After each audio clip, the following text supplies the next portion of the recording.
seen troops amassing at every post.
The finest fabric! The most fragrant herbs. Dusan, I know you're king. Oh, where did all the men of the rock go? Made from the stoutest stoneware.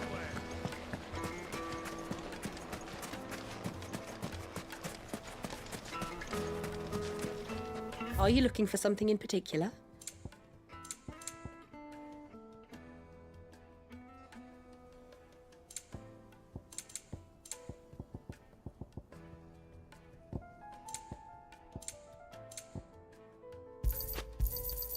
My thanks.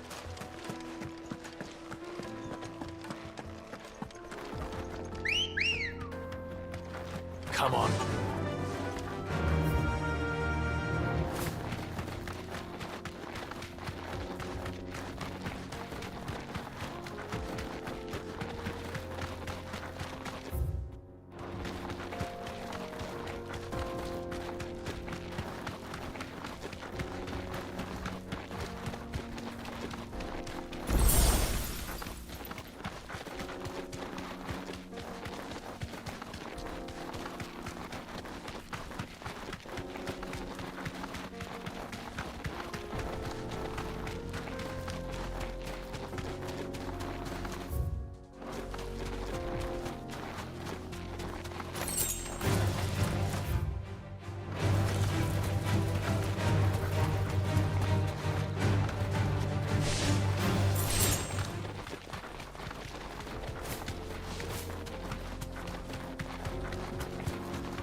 Back.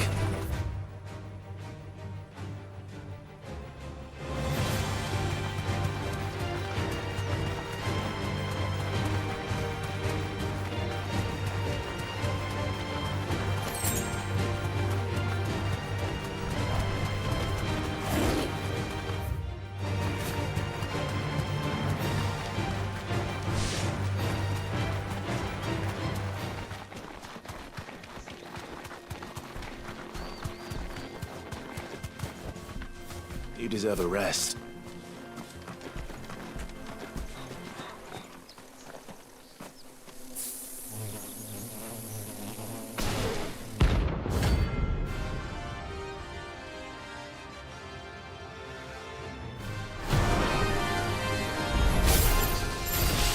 They don't look happy.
Peace at last.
Be safe.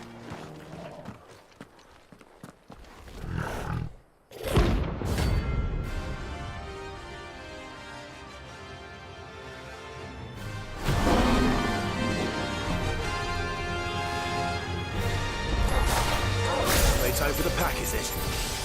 Let me introduce you to mine.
there was one.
That wasn't too bad, was it, Torgal?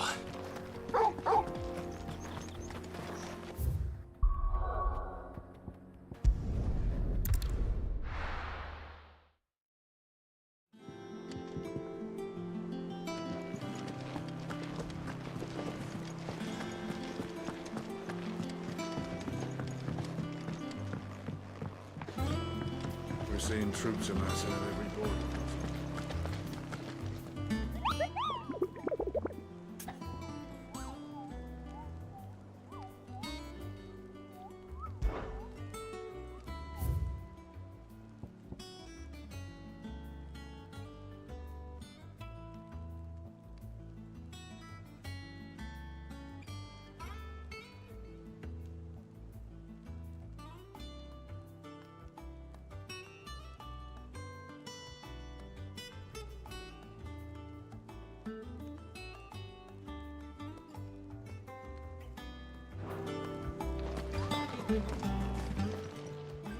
How may I help you today, Clive? You earned this. Hasn't been delivered yet, I'm afraid. Best of luck out there, Sid.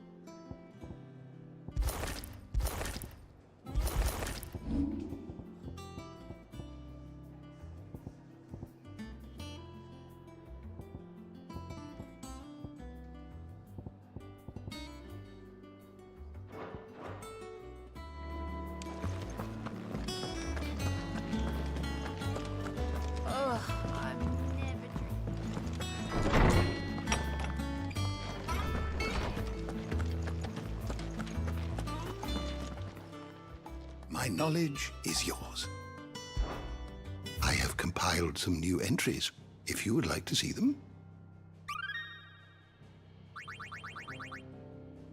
What subject shall we consider today?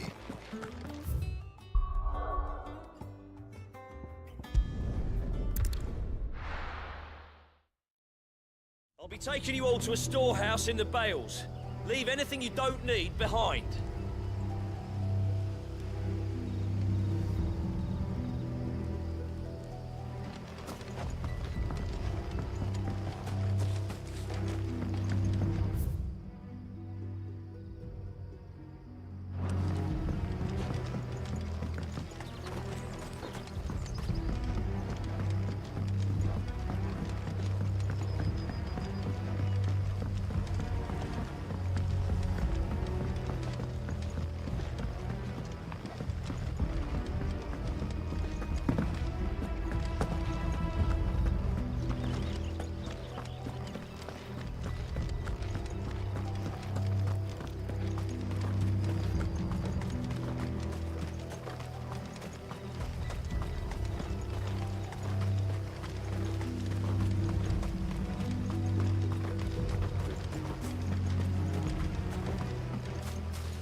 Straight home now.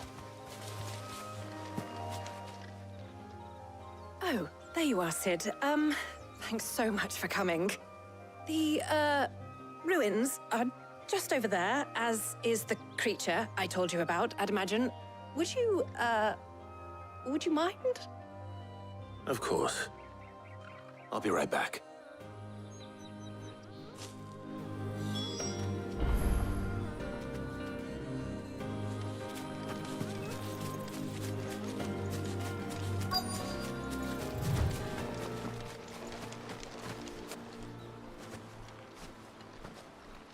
Anybody home?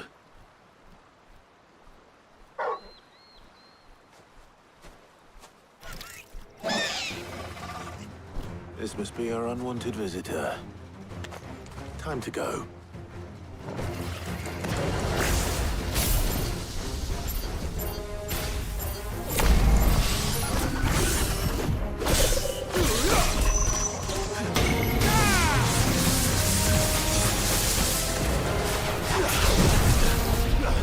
Too slow.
The things I do for you, Mid. Sid! Oh, thank goodness you're safe. You shouldn't have any trouble now. Indeed. Well, don't let us keep you. We'll, see that everything is transported safely back to the hideaway. All right. I'll let Mid know you're on your way.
If I don't come up with something soon.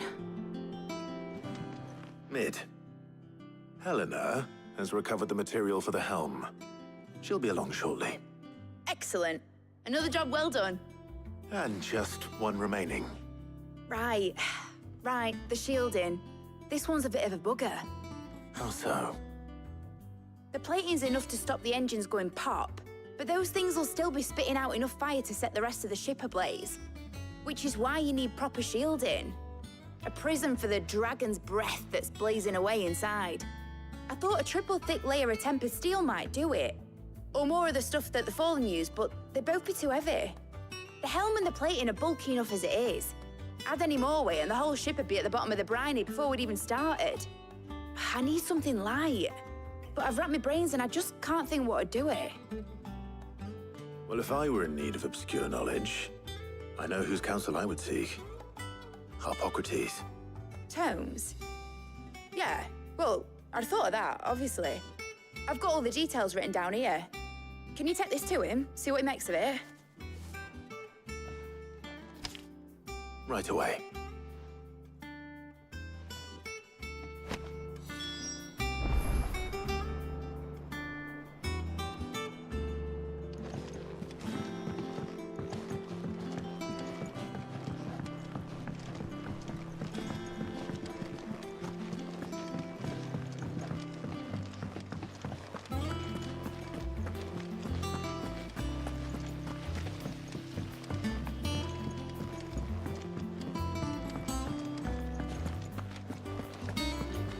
We're seeing troops amassing.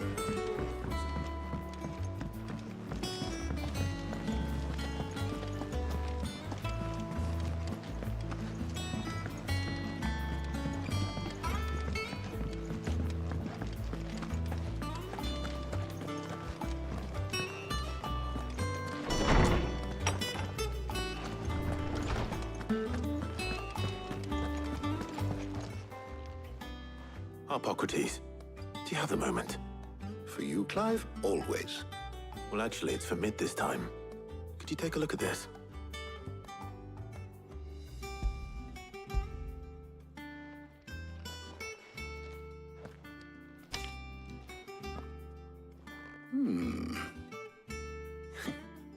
Shielding for a mithril engine. Whatever will that girl think of next? And what are these notes around the edges? She has some specific requirements for the materials. The shielding needs to be able to resist extreme heat on the inside, and yet remain cool enough on the outside not to set the ship alight, while also being light enough not to sink it. As you can imagine, she's struggling to find anything that meets her needs. I see. I wondered if you might know of a solution, or if you might be able to search the records for one. Perhaps it is not a different material she requires, but a different approach. What do you mean? Consider the lake we have made our home. Its blighted waters eat away far more quickly than fresh water or even brine, at timber and steel alike. And yet, we have made a home here from those very materials nonetheless. We have. But Bardolph must varnish every board twice over to keep it from rotting. And Obelus complains that without a constant supply of... pitch. I see. Early Gregorian histories speak of a preparation known as moon dew. It is said to be able to resist even the most ferocious flames. Before the dragoons tamed the worms and wyverns of the realm, nobles would daub their castle walls with it in order to guard against dragonfire. So if we could recreate it... It might be applied to some material or other in order to provide the protection Mid requires. As to how best to apply it and to what material, perhaps Bardolph and Obelus might be of assistance. I shall speak to them and see what wisdom they might have to offer. If you would be so kind as to procure the necessary ingredients, I shall discuss the specifics of how it might be most effectively put to use with our two friends. The knowledge of the past may yet prove useful to we of the modern era. Thank you, Hippocrates. And since you're asking others to help you, perhaps I should too.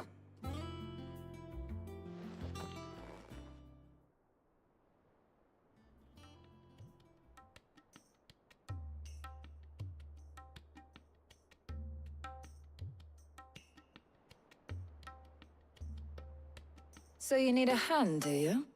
We do. I'll be heading to market for the ingredients we need. I could do with some help. And some company, too. The other can assist me in researching how best to prepare the shielding itself. Can we count on your aid? Always. Well, if Jill's game. Thank you. I am sure either of these fine young minds would prove indispensable in my research. I leave the decision as to who will go with whom in your capable hands, Clive.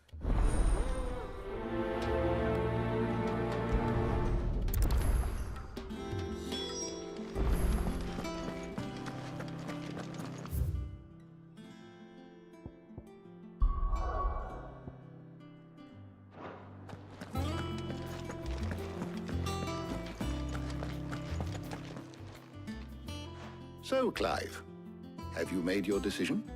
Who will accompany you on your little excursion?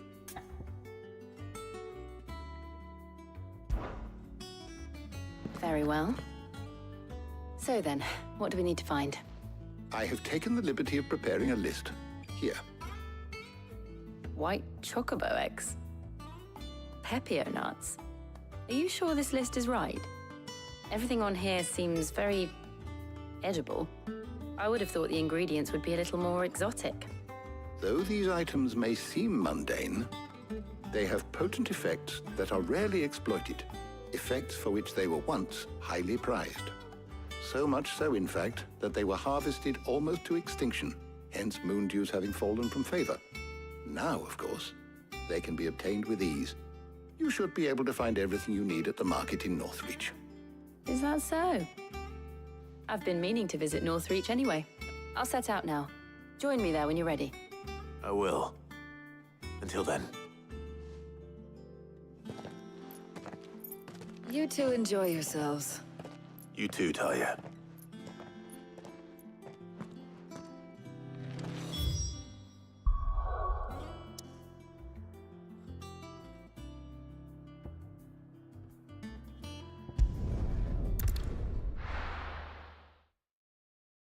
Now, where's Jill?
There's talk at the glass.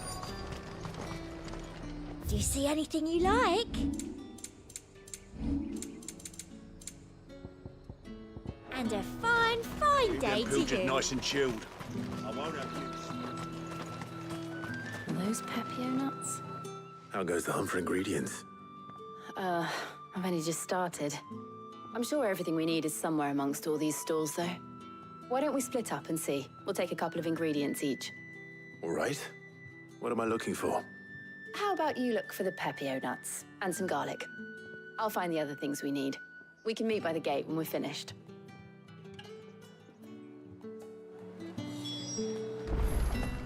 Up! You'll not find a bruised pig in the... Fresh cuts! Come and get them! What can I interest you in today? I hope it's to your liking.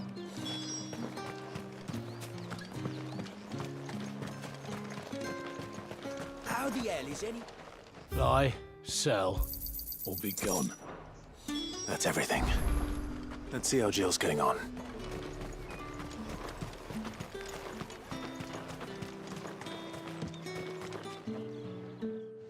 Did you find everything? I did. Here.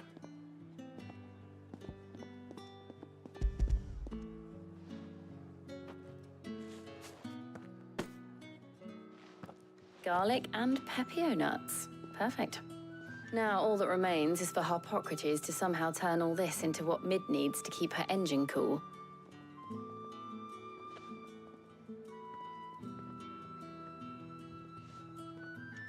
But before we head back, would you walk with me a while?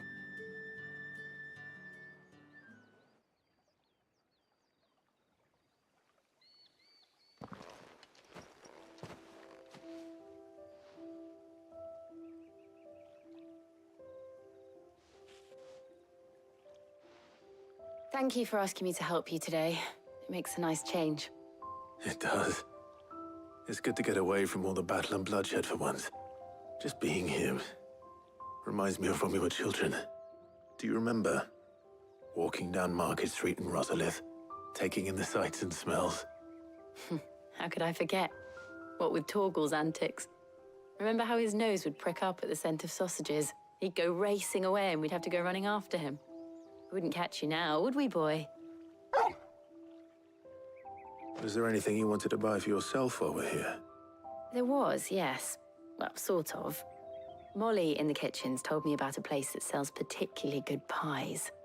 Thought you might like to share one with me. I would. Thank you. And I saw some bread.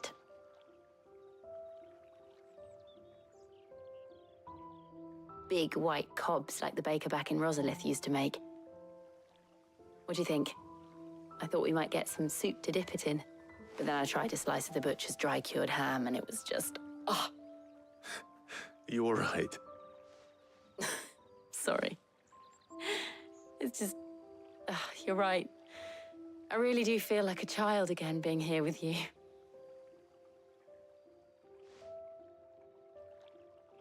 Clive. Is it wrong of me to enjoy this? No, Jill. This is how life should be. And it's how our lives will be when our work is finally done. When we can live on our own terms. I hope so. Thank you, Clive.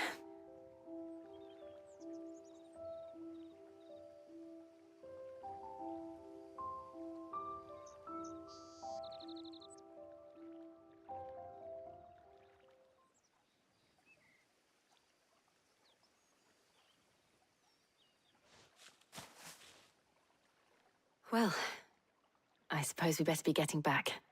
I need to give these ingredients to Harpocrates and Talia. I'll see you at the hideaway. Take care. I will. You too.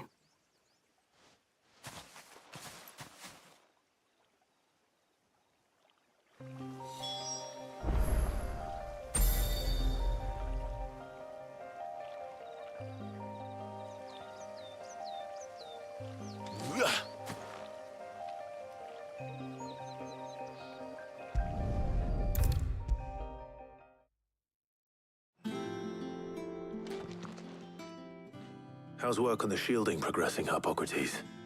Well, very well indeed. And thanks in no small part to your kind assistance. I was just explaining to Tarja how we might best go about preparing the moon dew. And now that we have all the ingredients, we may begin. You can count on me. I've mixed more than a few mysterious concoctions in my time. I'm sure you have. What about the shielding itself? Work is underway, under the watchful eyes of Bardolph and Obolus. Apparently, it'll be ready soon. Thank you. All of you. Right then. Jill, would you join me in the infirmary? Many hands make light work and all that. Of course.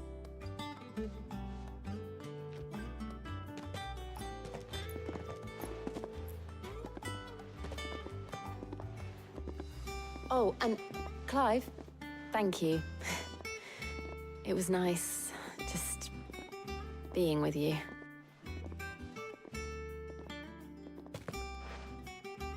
It appears our work here is almost at an end. A shame. I was enjoying playing the man of action for once. When both the shielding and the moon dew are ready, it will merely be a matter of applying the one to the other. Followed by a rigorous process of testing and retesting, of course. Perhaps someone ought to warn young Mid of that. Leave it to me. Thank you, Hippocrates.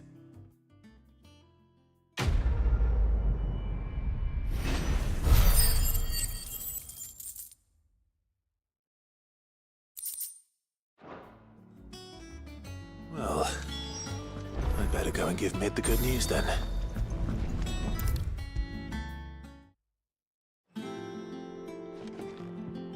Sorry to keep you waiting, Mid, but you'll be pleased to know that work on the shielding is underway. You found something for it? In a manner of speaking, Hippocrates knew of a substance that's highly resistant to heat, a coating that should provide the protection you need. He's supervising the construction and testing of the shielding as we speak. Brilliant! I knew you wouldn't let me down. Don't thank me. I'm just the errand boy. Right then, better start working out how to bolt all these bits together. To the Black Hammer!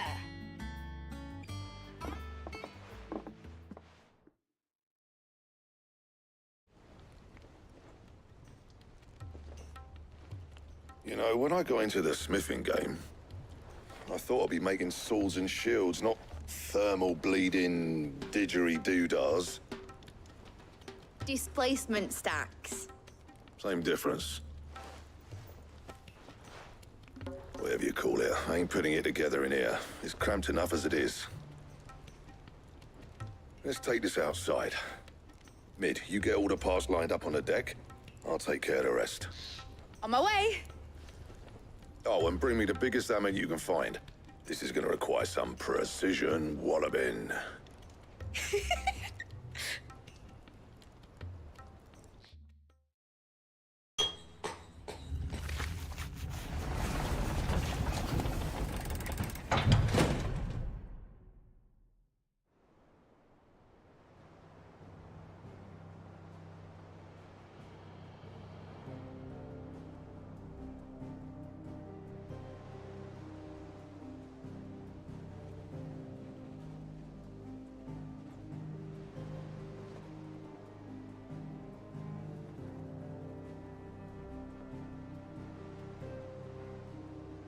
It's finished! It's finally finished!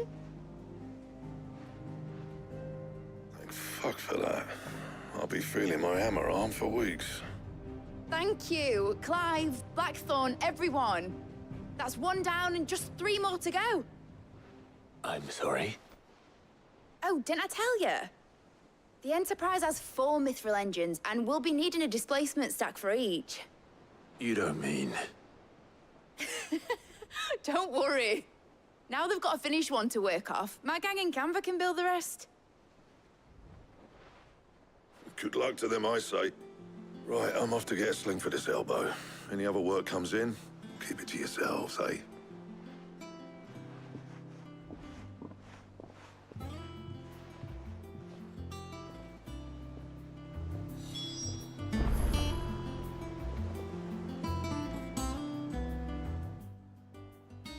What's the matter? Nothing. Just daydreaming. Thinking about the Enterprise sailing off over the horizon to shores unknown, searching for a land untouched by the Blight, just like me and my dad planned. So if the worst came to the worst and every scrap of soil in the Twins turned black, we might still have a chance. That's what she was meant to be. You see, one last chance just in case we needed it. But now she's so close to being finished, I've realized I don't want her to be that. I don't want her to be just a lifeboat for us to cling to if things get desperate. I want people to sail aboard her by choice, not from the lack of it. In a world where we're not just trying to survive, but where we can actually live. I'm working on that. And I'll do everything I can to get you what you want. Don't you always? All right. My mind's made up. As soon as the Enterprise is fit to sail, I'm putting her under your command. Sod our plans, I'm trusting in yours. Are you sure about this? Something tells me it's what my dad would have wanted. He'd be proud of you. You were gonna visit his grave, weren't you? I was. And you can come too, now that your little project is finished. Right. There's just one thing I need to finish up first. Won't be a mo. All right. I'll let Otto know you're coming. Meet us in the mess when you're ready. Aye, aye, Captain.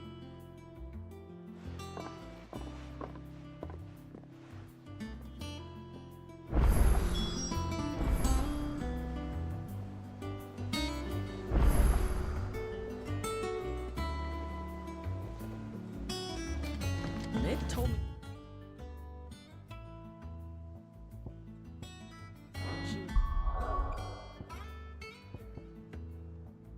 Building a ship. Really? All right, Clive. Asterix. We'd finished sending half the hideaway traipsing across the Twins, has she? I swear, that girl'd do anything to put off visiting her old dad's grave. No excuses now, though, eh?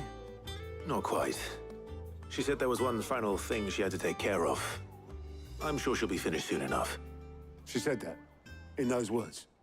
She did, yes. Clive? Were you born yesterday or something?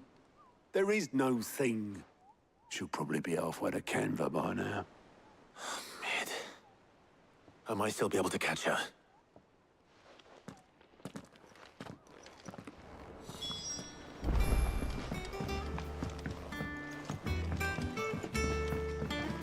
Is that the thing Tomes helped to build? Obolus, have you seen Mid? Yep. In a boat, going that way. Then I'm too late. You in a hurry and all, are you? Oh, I offered to take her across, but she wouldn't wait. Just paid for a dinghy and rowed off. Oars going like the clappers. Got some life in her, ain't she? But anyway, I was on my way up to see you, as it happens. Got a letter for you. Urgent, by the sound of it. One of your uncle's men said I was to hand it to you in person, post bleeding haste. And you're here now. Thank you, Obolus. Don't mention it. What tidings, Uncle?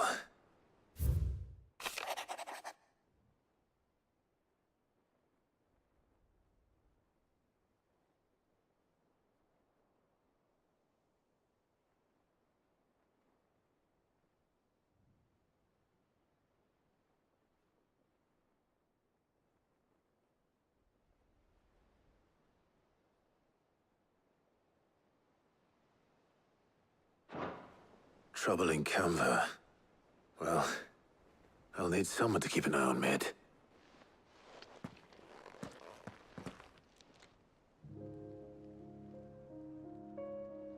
So what? Mid got us to do all the dirty work and then just sailed off into the sunset? It, seems that way. Well, Nothing we can do about it now.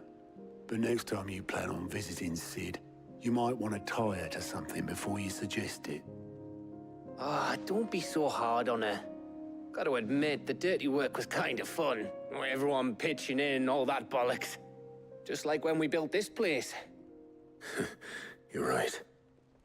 Anyway, we all set to head to the old hideaway. I could do with getting to Canva pretty sharpish. Wouldn't do to keep Lord Rosfield of the Seven High Houses waiting now, would it? Not after he asked for me personally. Gav will be leaving with me. Will you mind the place while we're gone? You can count on me. Just be sure to give Sid and the others my regards. All right. Oh, by the way, Jill will be joining us too. She's got some things to take care of, but she'll meet us there. I hope she's telling the truth at least.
Well, Sid,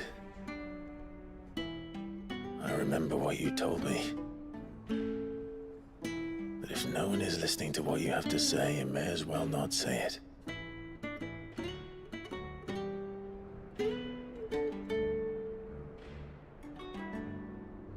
But I will say this, old friend. Hugo Cooker is gone. His shadow looms over us no longer. It's a pity the Phoenix can't be in two places at once. If he'd have been with us, maybe he could have done something for the lost. Not even the Phoenix can bring people back from the dead. Life has a beginning and an end. So we must live while we have the chance. And not as slaves to the crystals, but as free men. May we join you?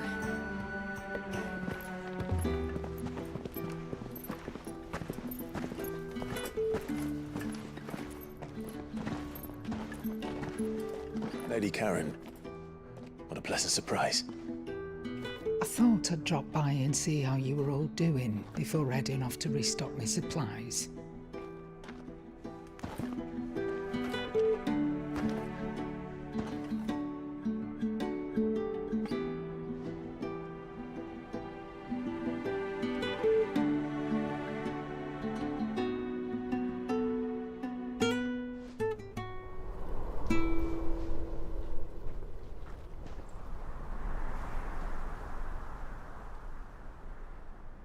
It wasn't the most scenic view back then, but it were never as bad as this.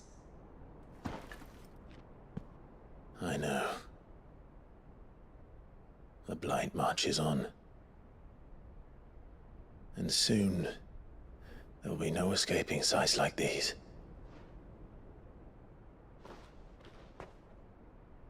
So our mission remains unchanged. We cannot stop until every Mother Crystal is gone, and their thirst for ether with them. The only one that remains in Storm is Drake's tail in the Crystalline Dominion. Our next target. We're going to Twinside. It's the capital of the Empire these days. I wouldn't like to think how tightly guarded they've got the place. Not that that'll stop you, but we do well to scout it out before you go charging in. We would indeed. If you're off to the Dominion, you can take this great lump with you. Goods. Oh, I am sorry. Have you forgotten you're the most wanted man in the Twins? I thought you might like to disguise yourselves as the attendants of a travelling trader, assuming you've no better ideas. You wanted to buy yourself some tools, didn't you? Well, now's your chance. You're letting me go with them? Oh, thanks, Nan. Stop that! You'll break me bones, you great galoot.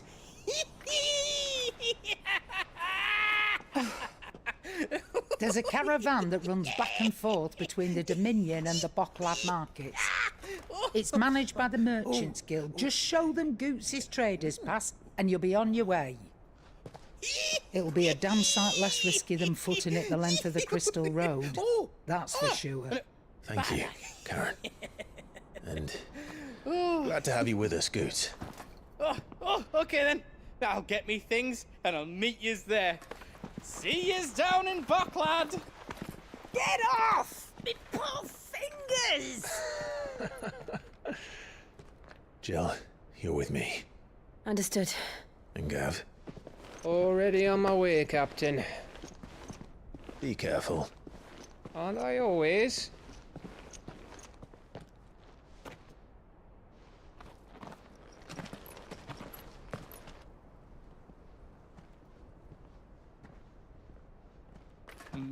Do you see that, Sid? Your protégé's making a proper little outlaw of himself.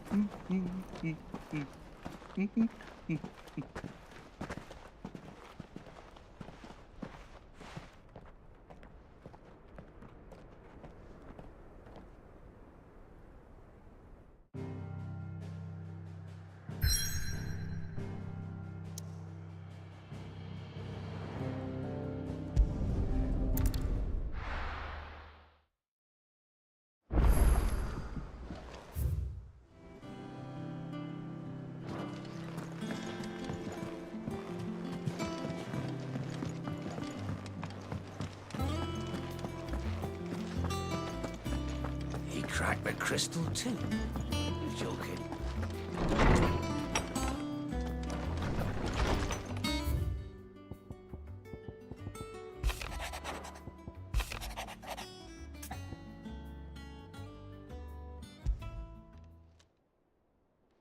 Hopefully it's nothing.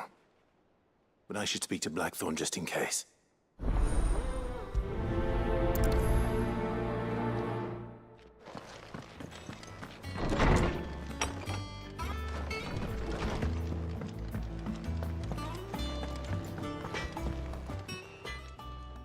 Blackthorn, you have a moment? Not really, no.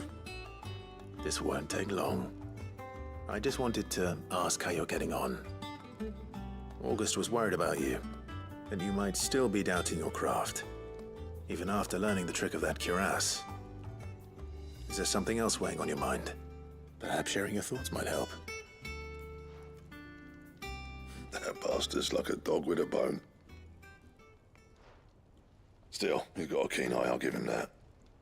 He's just, well, Karen showed me something. Something I've never seen before. And that was? A sword. An odd-looking thing with a single-edged blade. The metal itself wasn't anything to write home about, but fuck me. The edge on it. You could slice a man clean in two with a weapon like that, and he'd be halfway home before he even realised he'd been cut. So that's what's troubling you? Nah, no. Not troubling me exactly. More distracting. Can't stop thinking, how do you get an edge that sharp? It's driving me mad. And if you knew how to do it, we could arm the curse breakers with even better blades. That's about the size of it, yeah. I'll see what I can find out. Sharper swords are always welcome. And we can't have our master blacksmith being distracted. You're a soft touch, you know that. But I can't say I'm not grateful for it. Good luck, eh? Thank you. Let's see what Karen knows about this sword.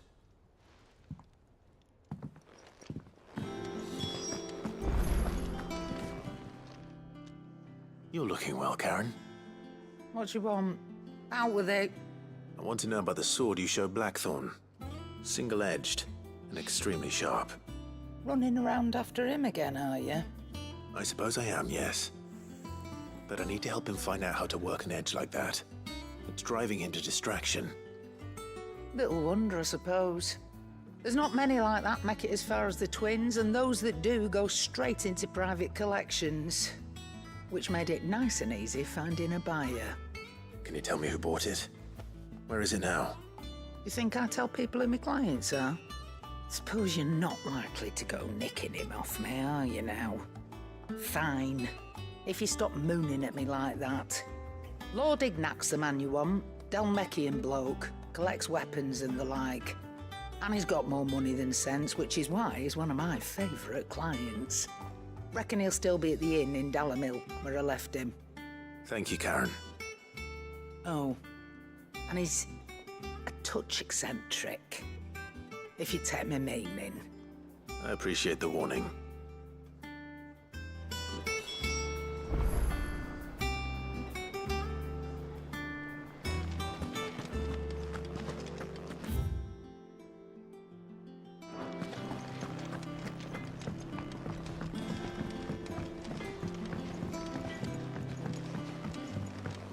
I went up to give some greens to the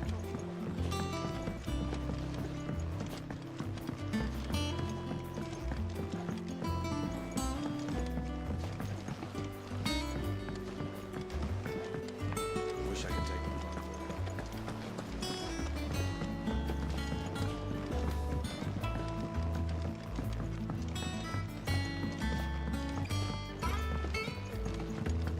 Well.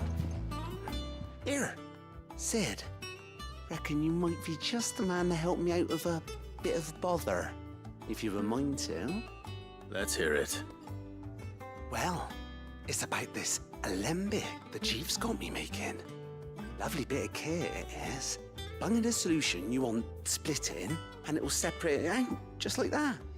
Problem is, it won't always get rid of all the impurities. And with some of the stuff we need it for, that ain't good enough. Which is why I've been looking for something to filter the liquid we'll be cooking off.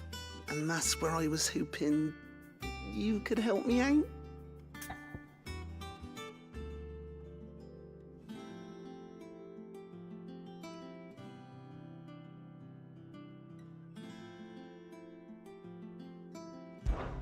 I imagine Ty could get some use out of this alembic too.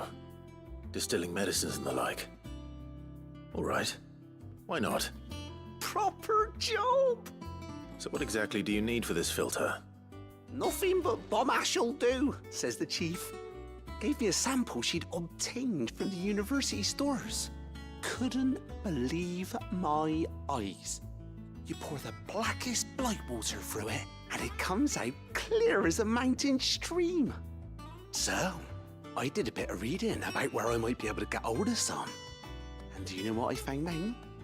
It's only the blimmin' bones of a bomb king. They leave them behind when they die, see? I take it that's where I come in. If you wouldn't mind. I saw a billet on the hunt board for one just the other day. Would have gone myself, but, well, fighting dirty great balls of flame isn't exactly my forte. You, on the other hand... All right. I'll see what I can do. Thank you kindly. And good hunting, eh?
How are you feeling? Better. To tell you. I'm glad to hear it. And Torgal helped too. Didn't you, boy?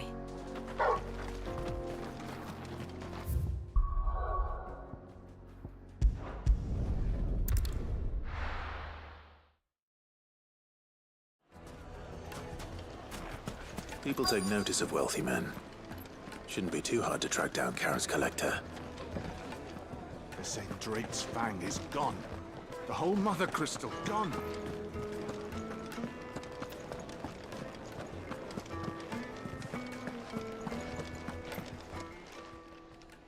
My reputation will be ruined! Ruined! Calm yourself, Lord Ignac, I beg of you, before you do yourself a mischief. Pardon the intrusion, but...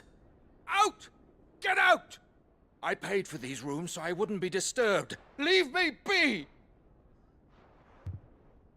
Please, allow me to apologize. His lordship is going through a difficult time, and he's never been fond of guests arriving unannounced. Radim! Get rid of the filthy oaf this instant! Very good, Lord Ignac. Would you mind stepping outside for a moment?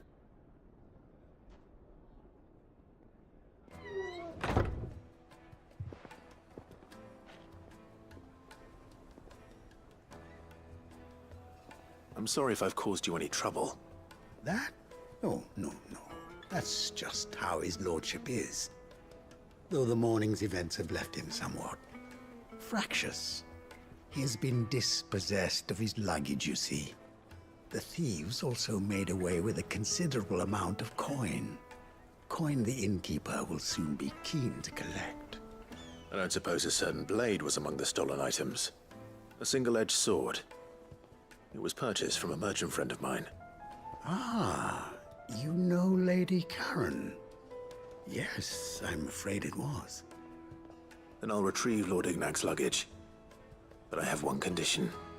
You have but to state it. You are welcome to anything that is within my power to grant.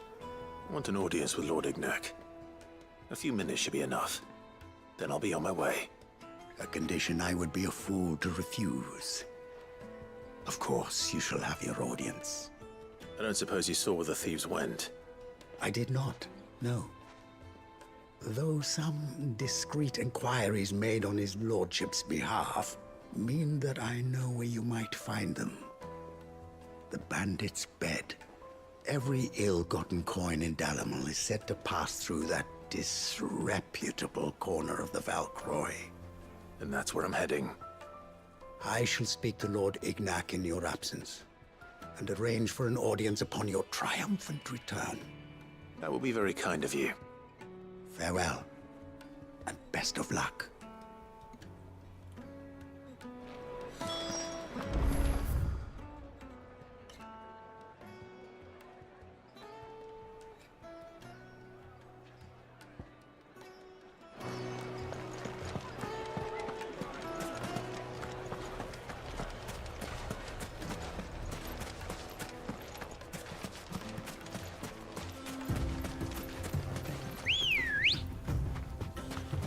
Good girl.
Got company! Come on, lads, let's tear the bastard's head off!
This must be Ignac's luggage.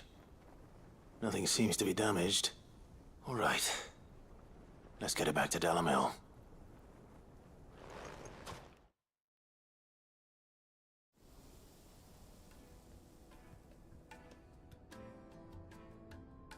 I hear I have you to thank for the return of my effects.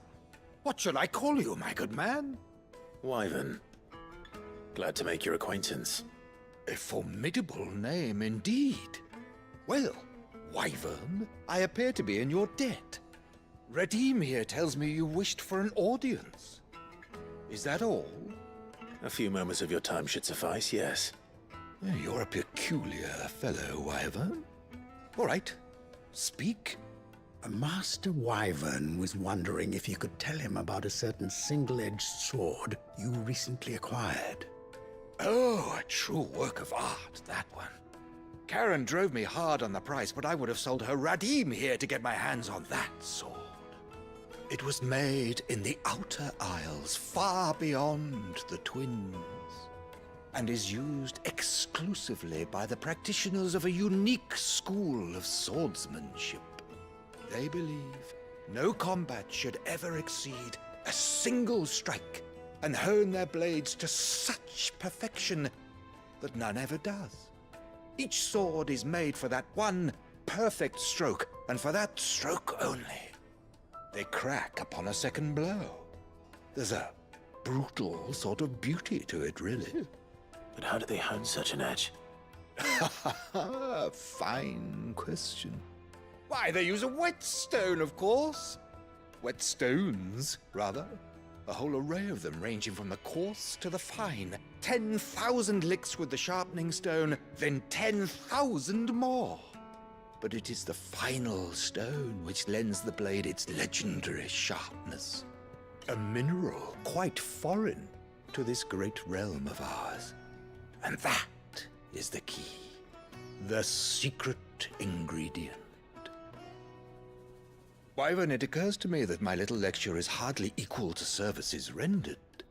Take this, together with my regards. The very stone of which I spoke, far rarer among collectors than even the blade itself, and a far more fitting payment. Thank you. Pardon the intrusion, my lordship. However, it is long past time we prepared ourselves to depart. So it is.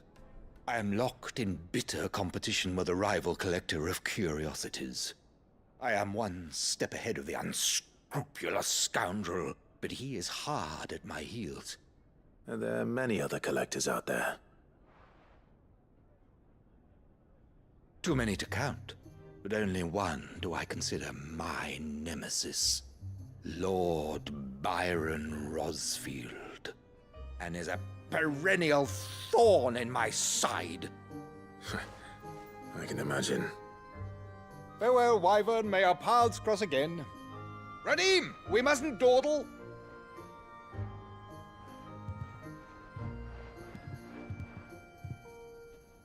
I think his lordship is rather taken with you, Master Wyvern. Thank you again for your assistance.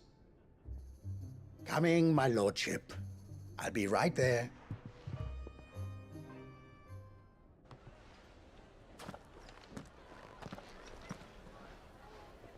Trust Uncle Byron to find such an interesting rival. Now, let's see what Blackthorn makes of this whetstone, shall we?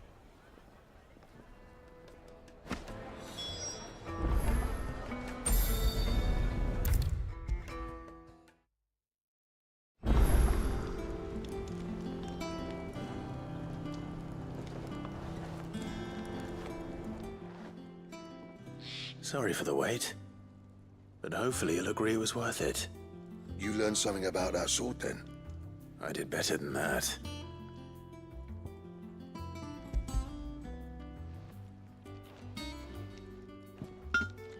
A whetstone? Yes, but not one you'll find anywhere in Valisthea.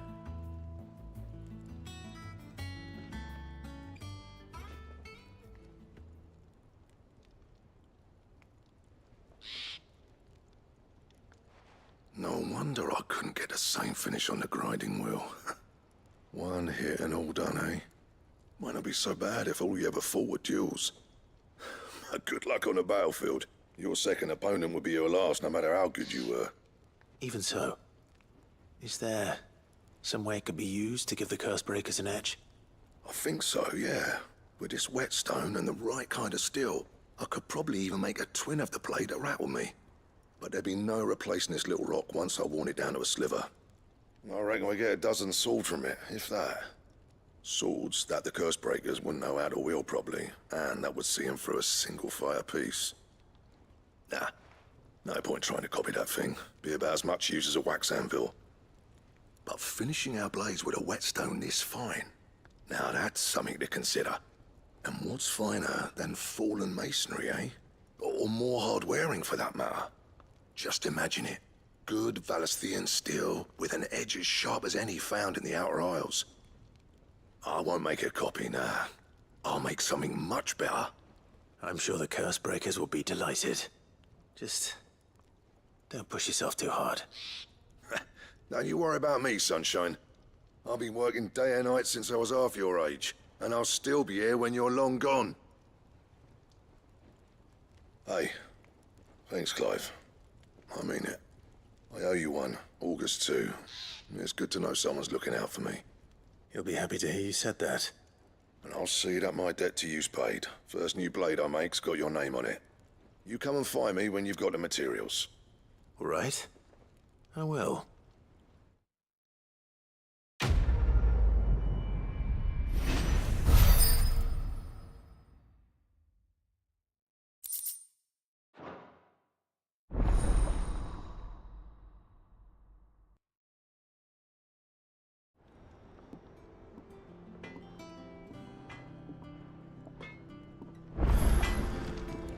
What do you need?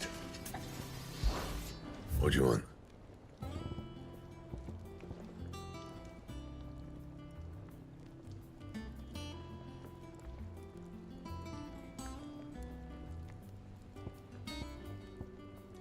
And?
Come on.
Back to the stables, girl.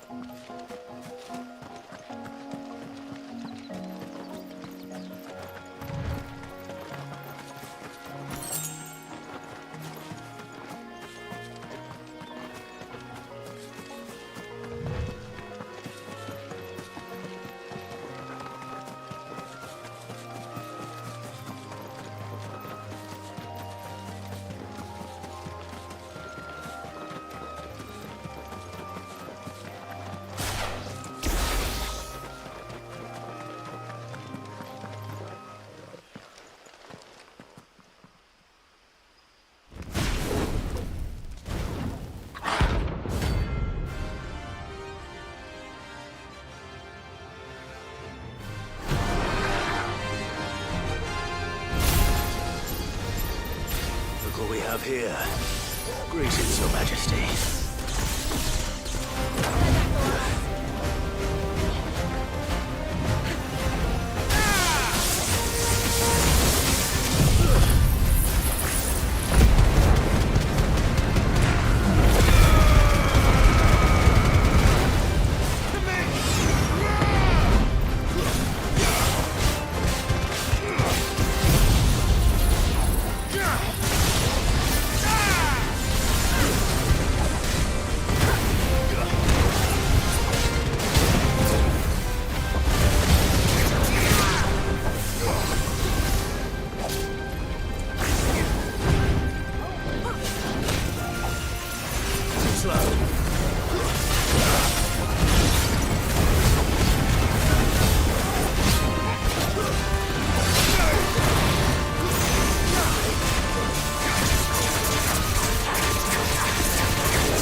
is over. Now to collect the ash. This looks like the stuff. Let's see if there's any more.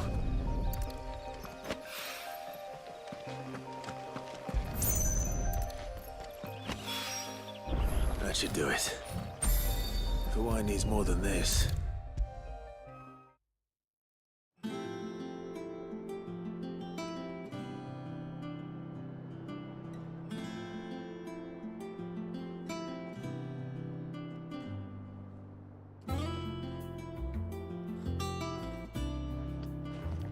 All right there, Sid? How's that hunt for the bomb ash going? I have it here.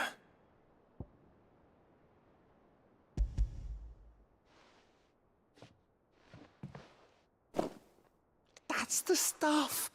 And plenty of it, too. Enough to keep the alembic bubbling away for a good old while. You're a gent, Sid. Let nothing say otherwise. Right then, let's get this contraption up and running.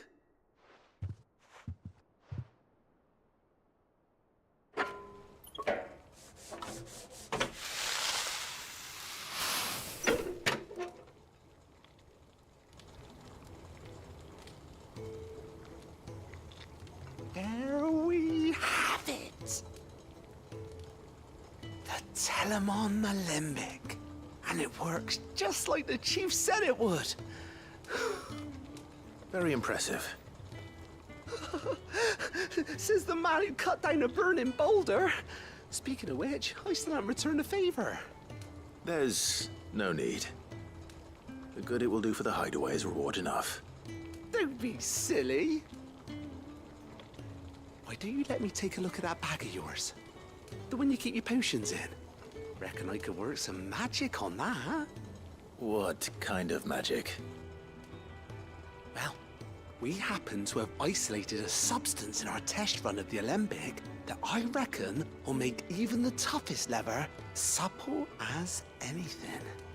Thought we might use it to breathe new life into old boots and the like. Save the hideaway a few gil. Ah, I reckon if we slap a bit on your bag, it'll loosen it up enough for you to squeeze in a bottle or two more. Well, it can't hurt to try, I suppose. That's the spirit. Leave it with me. I'll only be a mo.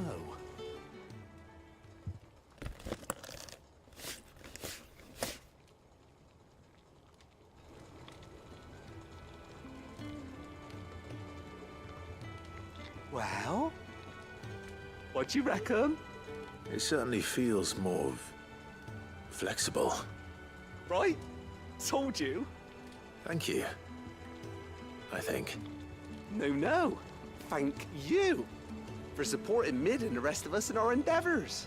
Without you, we'd never have been able to discover wonders like that stuff I rubbed on your bag. And I'm telling you, there's plenty more where that came from.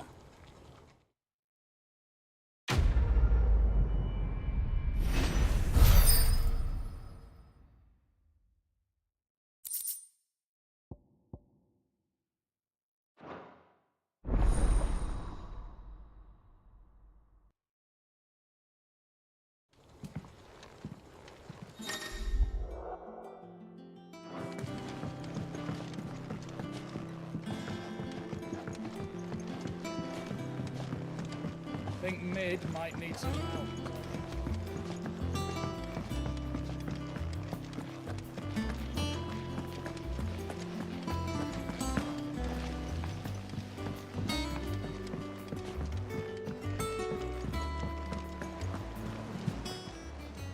Welcome to the Patron's Whisper. Come to claim your just desserts? All yours. Best of luck out there, Sid.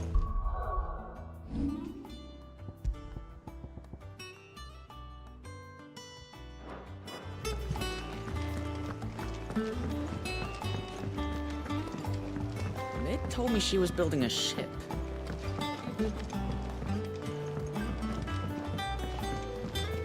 I don't know where Sid gets the energy.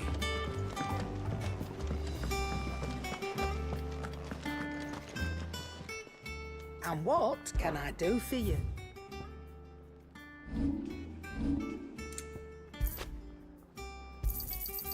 not find a better price than that. It'd better all be here. You'll not find a better price than that. Is that all? What do you need? So, what'll it be? It'd last you a good while. Anything else?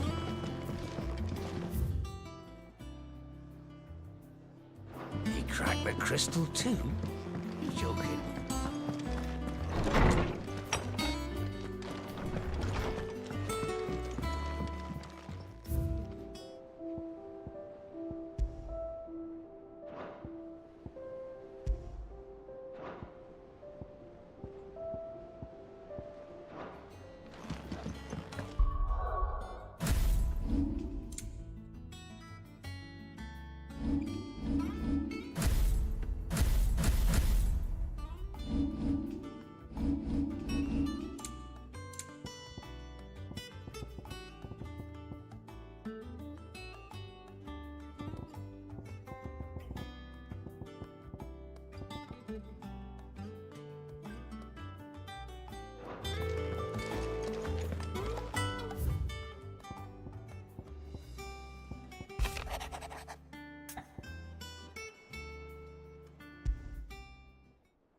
What could be wrong with Torgor? He seemed well enough when I last saw him.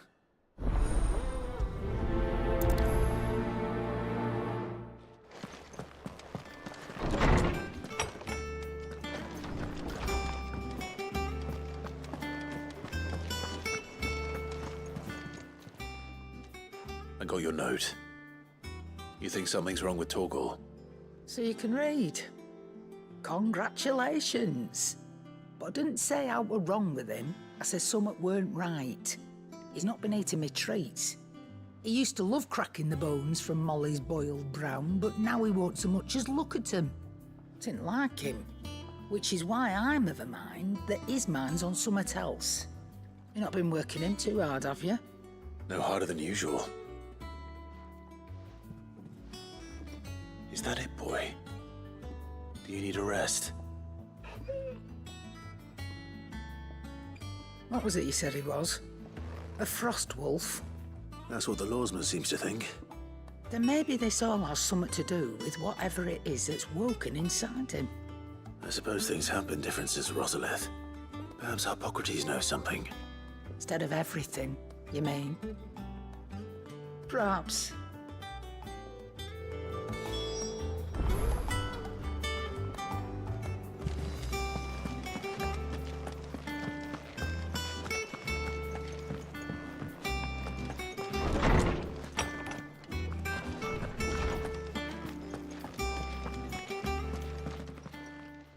Lawsman, I need to ask you about Torgor. Something's not right with him. He isn't ill, is he? I don't think so. But according to Lady Karen, he seems to have lost his appetite, which is certainly a new development. She says he's hardly been touching his bones of late, and she believes it may have something to do with what happened at Rosalith Castle. I rather think she might be right, though not about his appetite. All canids are instinctively inclined to crack open bones for the rich marrow that resides within, and I see no reason why a frost wolf should be any different. Accordingly, I suspect it is not a lack of appetite that afflicts Torgor, but a surfeit of it. If we assume that his newfound magics require additional nourishment to sustain, it may well be that the bones Lady Karen is accustomed to providing are no longer sufficient. Frost wolves, after all, habitually prey upon far larger animals, whose bones may yield altogether different nutrients.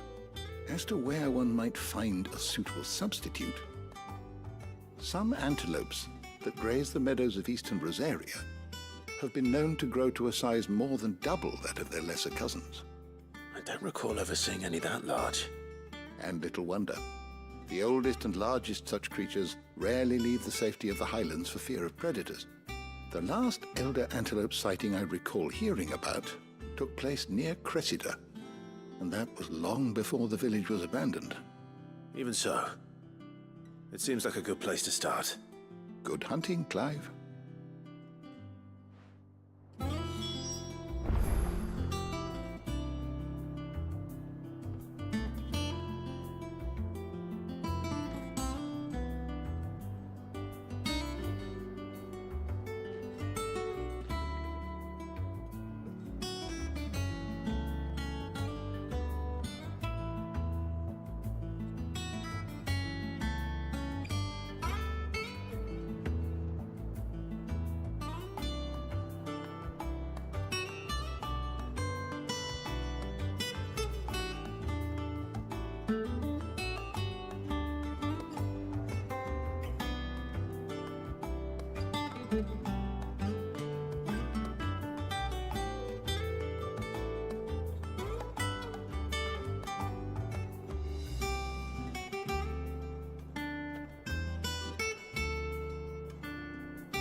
Let's go.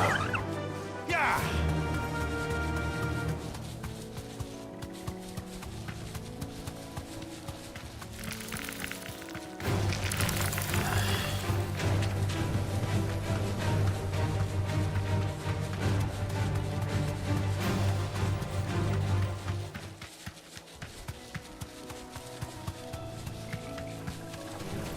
All right.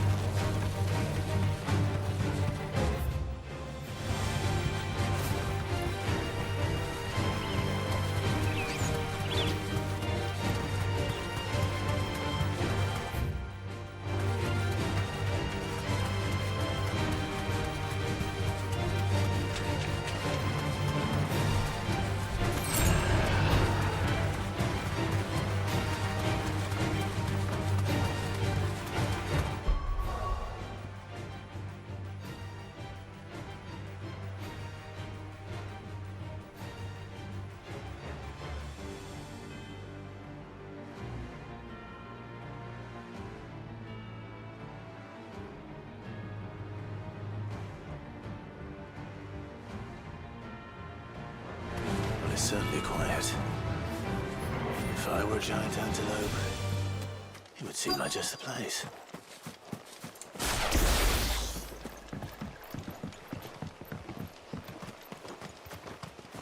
I doubt we'll find one bigger than that. You hungry, Torgal?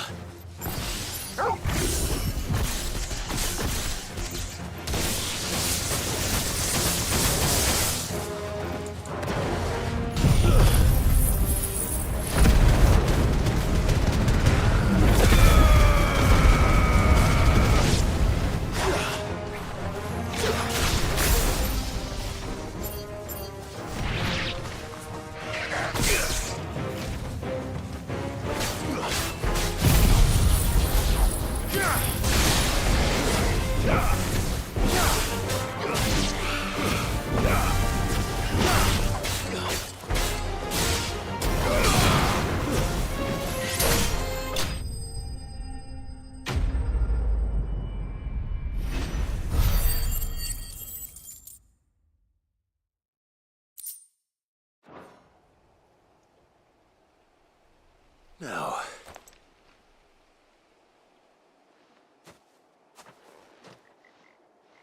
will it be enough, I wonder?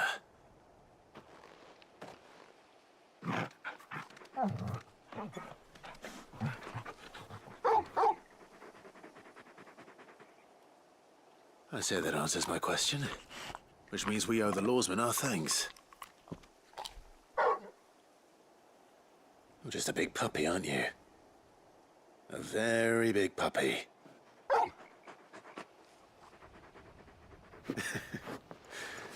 You do know you can take that with you, Torgal. Lady Karen will be relieved to hear you've got your appetite back. Come on, boy.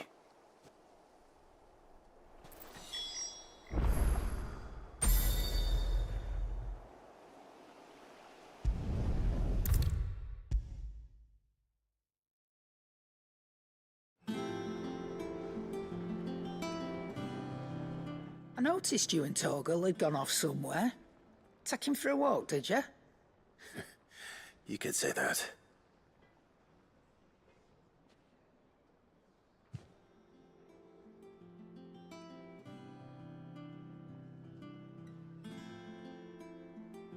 So, Molly's leftovers weren't good enough, eh?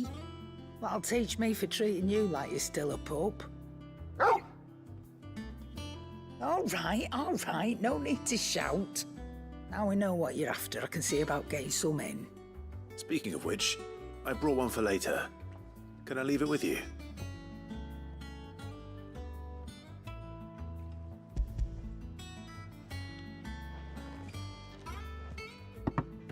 You can, eh?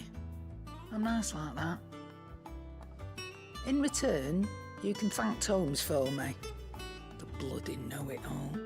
I was just on my way to see him.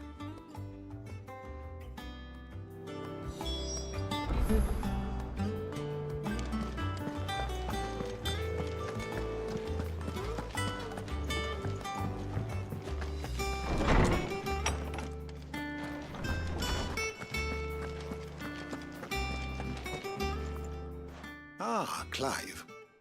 Were you able to locate your quarry? We were indeed, Lawsman. You pointed us in exactly the right direction. And Torgal's been a very happy hound ever since. Very good, very good. Lady Karen sends her thanks, by the way, for your part in solving the mystery. Ah. But that reminds me. After your last visit, I found myself pondering Torgal's talents. Do you recall our conversation concerning Lady Jill's role in Torgal's transformation? About how she somehow woke the power within him. Precisely that. A reasonable conclusion, I thought. But one which raised certain questions in my mind. You see, the Fenrir of legend served Shiva and Shiva alone. And while the powers attributed to him are certainly impressive, the records imply they are somewhat different in nature to those you described Torgal as having used. What are you suggesting? That Torgal may be the beneficiary of more than one icon's power. Consider that in addition to Lady Jill, he has served as a loyal companion to you, your brother, and even the late Cid. In short, the icons hitherto near at hand, or should I say at paw, have been diverse and plenty, and that number has only grown as the realm's dominance have fallen to your sword. One can but speculate as to how all of this has affected Torgal. He has seemed more fierce of late. And if I am not mistaken, he will grow fiercer still. We are fortunate indeed to be able to count him amongst our allies and not our adversaries. Oh, he's more than an ally. He's a friend.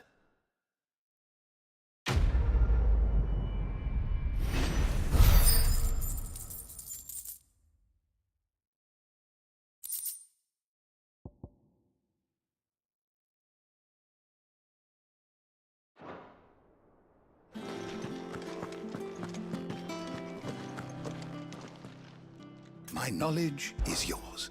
I have a few new notes that might interest you.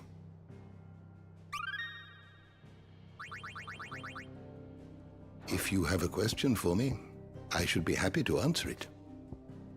The door to the shelves shall ever be open.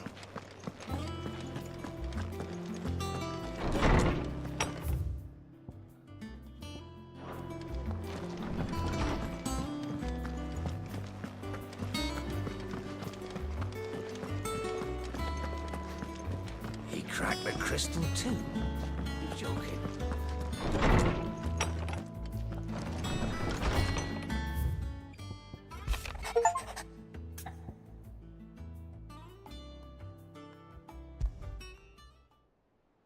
Trouble with the ledgers.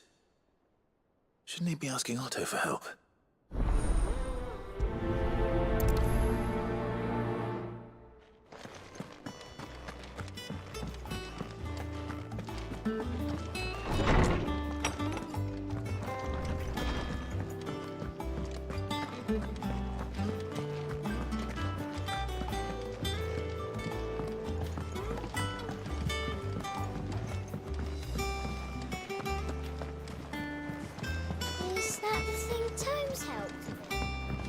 told me she was building a ship.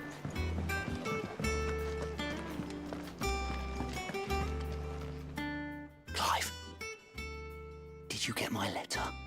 That's why I'm here. Shh. Otto might be listening.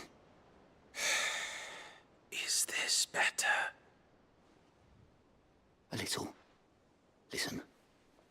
I've some bad news. It turns out the Hideaway may be slightly behind in its payment to certain lenders, and it's maybe my fault. But I swear to the goddess, I thought I had the numbers square.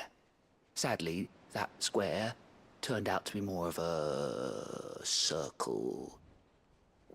Zero, you might say.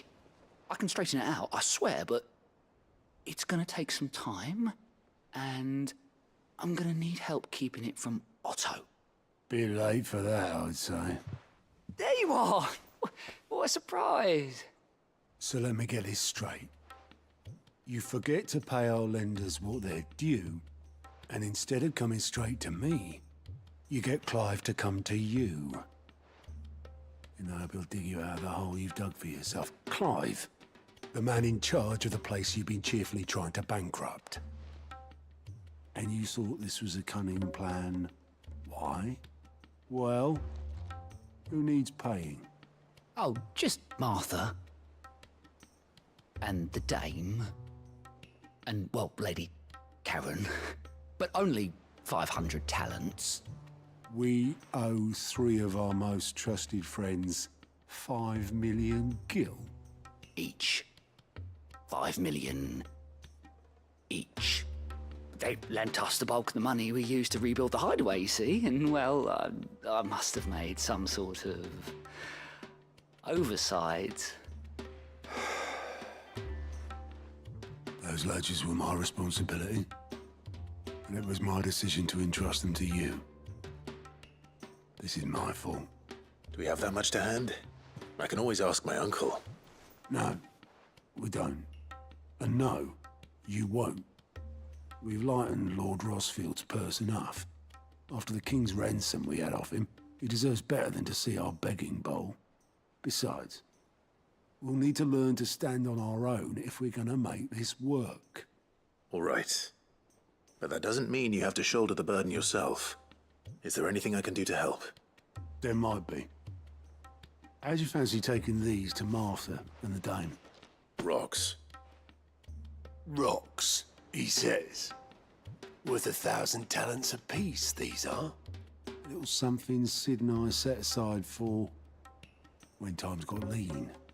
And I reckon 15 million in overdue debt probably qualifies. I just hope our associates' eyes are a bit more discerning than yours. I'm sure there will be. Should be me making the rounds, really. But you know how it is with this place. Orders to bark, arses to wipe, and all that. I know. Which is why I don't mind going in your place. Go. Do you know why I only gave Master Clive here 2 star rubies? Because you'd rather Lady Karen killed me. Because I'd rather Lady Karen killed you. Yes. Well, I suppose this is goodbye then. Don't worry. I'm sure Karen will understand. Really? Do you think so? No, I don't.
Clive, we weren't expecting you. I wasn't expecting to be here, but it seems we still owe you a considerable amount of coin for your help with our rebuilding efforts. And though I doubt it's what you were expecting, we were hoping you'd take this as payment.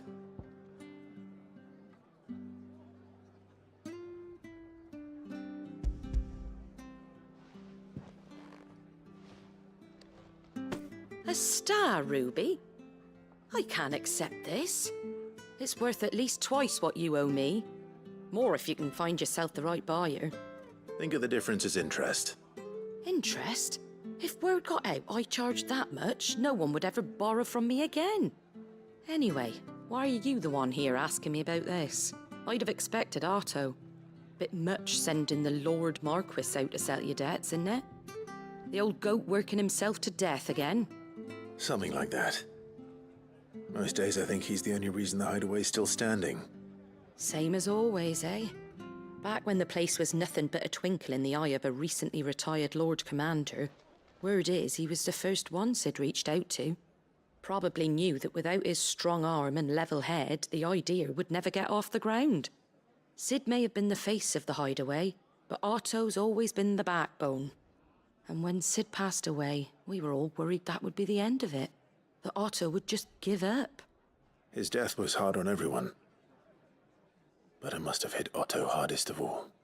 But he didn't give up, did he? Quite the opposite, in fact. If I recall, he was the one who nominated you as Sid's replacement, and rallied the rest around you. I reckon what he saw in Sid, he saw in you too. And don't we all? Doesn't hurt that you're half as stubborn and twice as handsome, neither. That, and you keep good company. I suppose I do.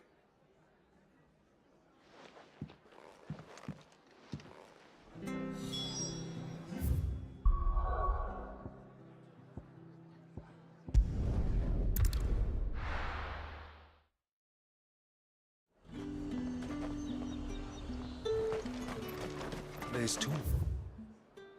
That the glass gate flood.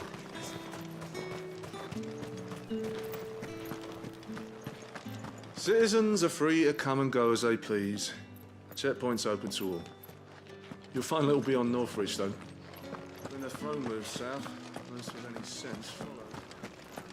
Did you hear that? The gates to heaven. I want to see you, Victor. It's all right. What am I going to do without Sweetwater and Olive Talc? Milady, I come bearing gifts. Gifts? Whatever is the occasion.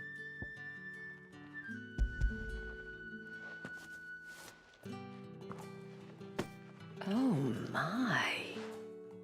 Clive, you really have outdone yourself. Otto asked me to give it to you. To settle the hideaway's debt with the Veil. And to compensate you for the time it took us to do so. You disappoint me, Clive. I thought you might finally be warming to me. Tell Otto he can keep his baubles. I tried to tell him as much the first time around. The man owes me nothing, nor does the hideaway. My contribution to the restoration effort was made freely and willingly. It was the least I could do. You once told me Sid did you a kindness. I'd like to do the same. Please, accept it. For my sake. And for Otto's. For all of us. For all you've done. It is rather fetching, isn't it? Very well. Otto is lucky to have you, Clive. I doubt anything could ever replace his son. But you and the others at the hideaway are the closest thing he has to family. Otto had a son. Long ago, yes. Sid told me Otto lost him when he was just a boy, and blamed himself for not being able to stop it. I don't know how it happened, whether there was anything he could have done, but it was clear that it weighed heavily on him. I didn't know. How could you have? I doubt anyone did. Besides Sid, I've never met a man more keen to bear his sorrows in stoic silence. An ill habit, given that both have always been surrounded by friends desperate to help them. I'm beginning to see that.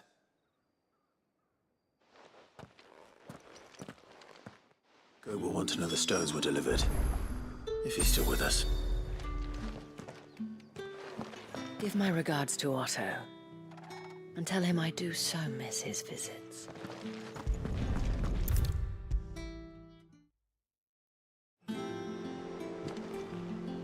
Goat. Still alive, I see. So Lady Karen accepted the ruby. Ah, about that, I tried my best, but she was just too stubborn to take it. She threw it right back in my face, in fact, and told me I could stick my stupid stone where the sun don't shine. Karen refused payment. I hope it wasn't something I said. I'm sure you were as tactful as ever. Let me see what I can do. Oh, wonderful. I hope you have better luck than I did.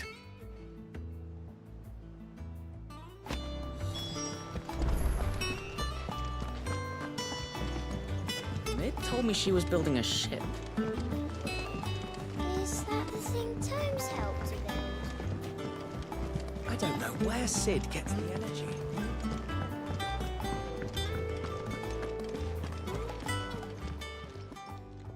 Lady Karen, Goat tells me you weren't happy with our offer. Would you prefer the debt was repaid in coin? What debt? I don't recall lending any of you lot me hard-earned gil. I may have tossed a talent or two in the Hideaway's coffers, but those were donations, and you can hardly call it charity if you go asking for it back. Of course not. But one good turn deserves another. And our circumstances have changed. Surely you wouldn't shun the gratitude of a pauper who happened to have become a prince. Oh, so you're a prince now, are you? Fine. But I'm selling it and taking what I'm owed, then you're getting the rest whether you like it or not.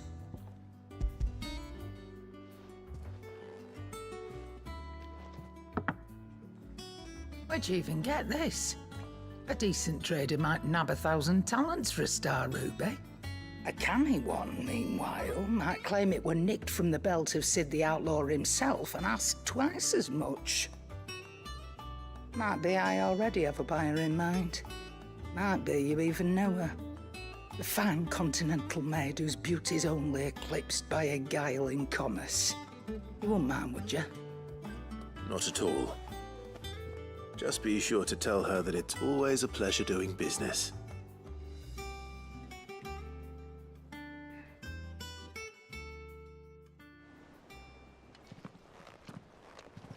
I hear you ended up delivering all 3 stones.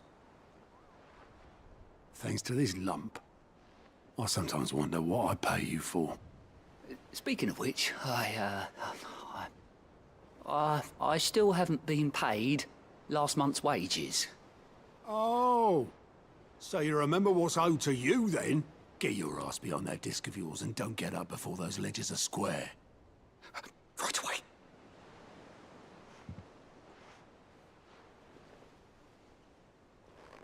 I've seen that before. Yeah.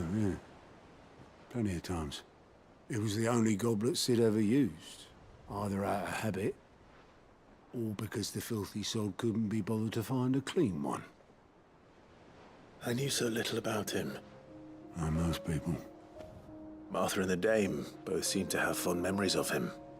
I bet they do. How long did you know Sid before he... Before he died.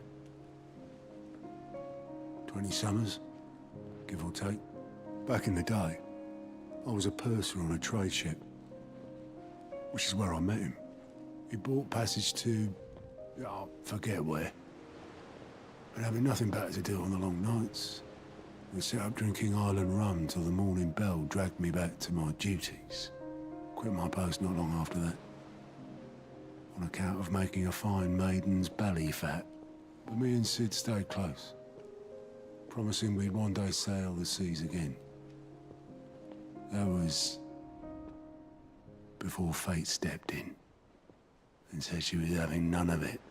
The magic woke inside my son soon after his first name day, and there was no hiding his knack. Couldn't you and your family have?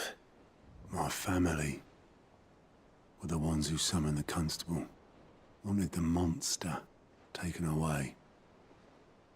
I couldn't turn my back on him, forget what I felt, and I couldn't for the life of me understand how they could. Luckily, Sid was of the same mind as me. It was him who stood beside me when all I wanted was to tear the whole world down. Him who cried for me when I had no tears left of my own. Him who swore he'd do everything he could to stop it from happening again. And he was true to his word, too. Left the Royal Army once and for all. His ranks, his ribbons, gone. Just like that. Threw away everything he had. All to right a wrong that no one else had the courage to face. I knew then I'd follow that man to the ends of the earth.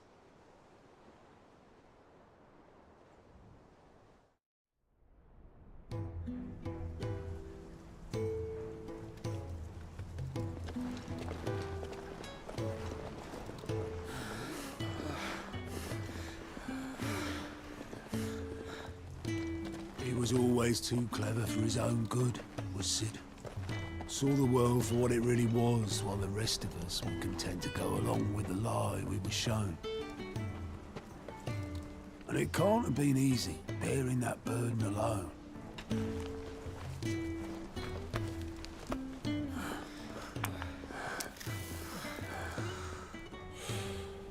But he didn't let it stop him. He never lost faith in what he believed was right. And that gave us faith in him. Faith he'd steer us true. So I swore to myself that I'd always be right behind him, ready to catch the stubborn sod, if ever he should fall. But I couldn't even do that.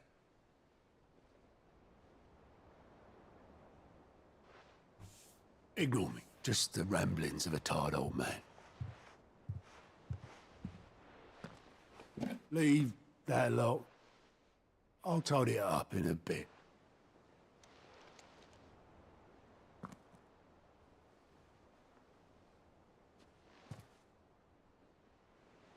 This is Sid's handwriting.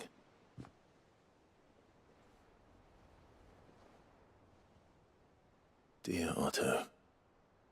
I may be drunk, but I wanted you to know this place would be fucked without you. Love you, you grumpy old sod.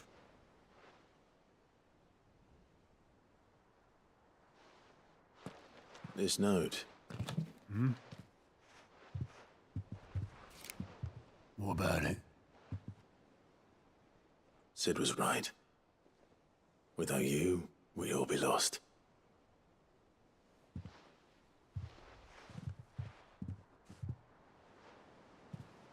He should have bloody well said so then. Just once.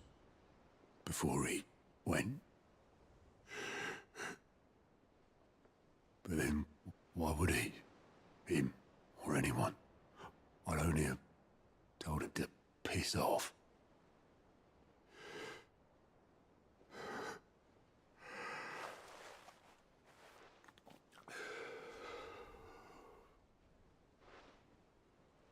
You're wrong, though. Both of you.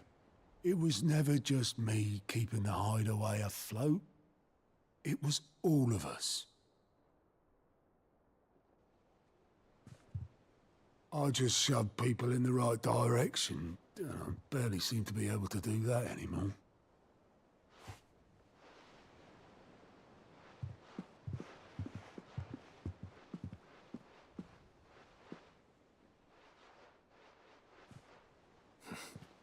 Would you rather goat were at the helm? Well, maybe I've got a few more years left in me. I'm going to hold you to that, Otto. Before you go, Sid would have wanted you to have this. But that's... This'll do me just fine.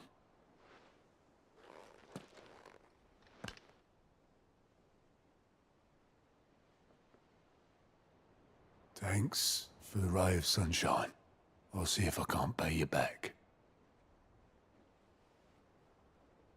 Already have.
This used to be a trade route for merchants crossing the Scars. Till the Republic laid a new road wide enough to let wagons pass, and all official traffic moved there. Leaving this one for those living outside the law. Indeed. I doubt we'll be the only outlaws on the trail today.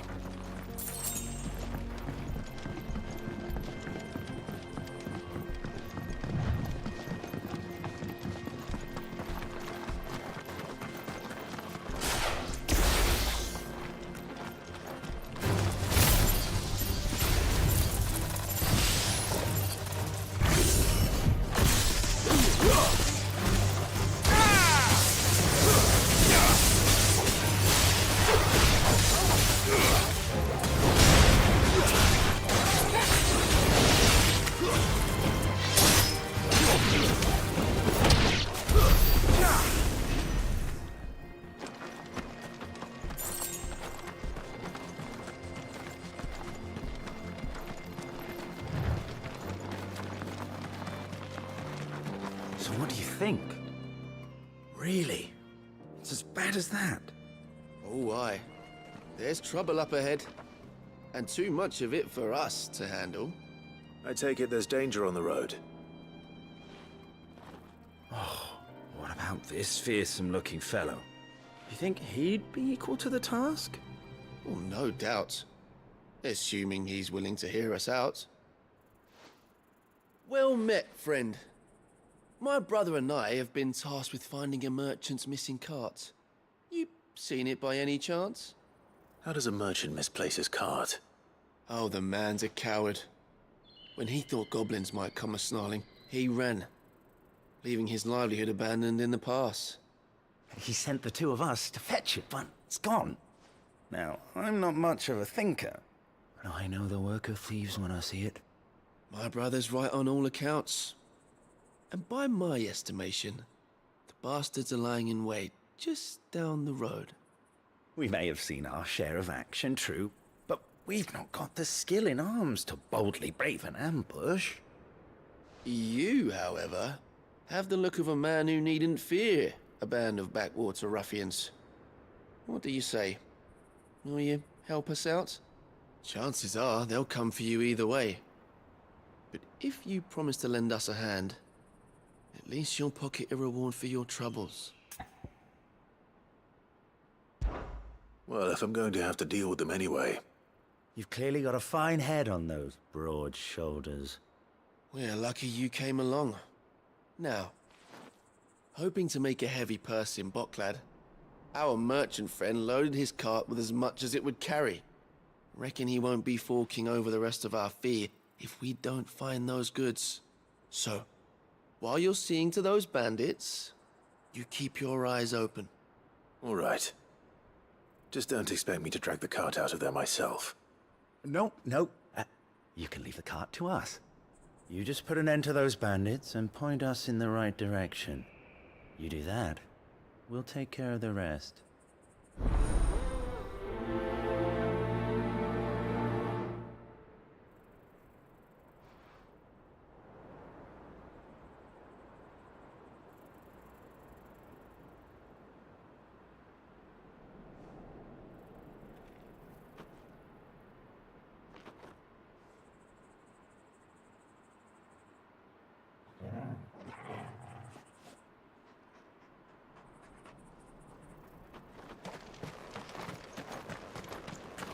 I'm not sure I trust those two. But if there are bandits lying in wait, I should probably take care of them. Look lively, you lot! We've got guests! These must be our bandits.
That's them dealt with.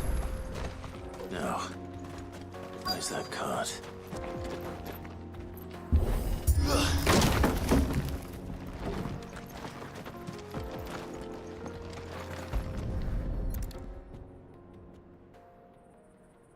Getting all of this out of here will be a nightmare. Seems we've found ourselves the right man for the job, wouldn't you say? Found the cart and didn't leave a single bastard breathing. Our merchant friend will be delighted. And how exactly will he be getting his goods out of here? You leave that to us. After all, it'd be wrong to make such a fine warrior haul cabbages to market. You've done your part. And that's all you need to worry about. Here.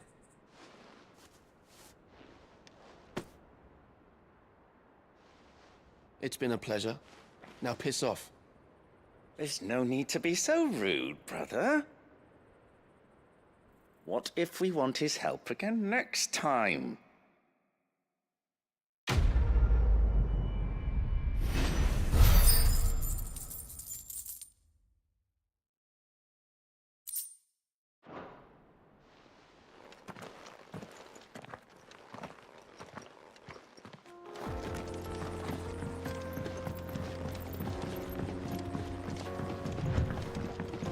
I see the Dalmex lag behind Rosaria when it comes to bridge building.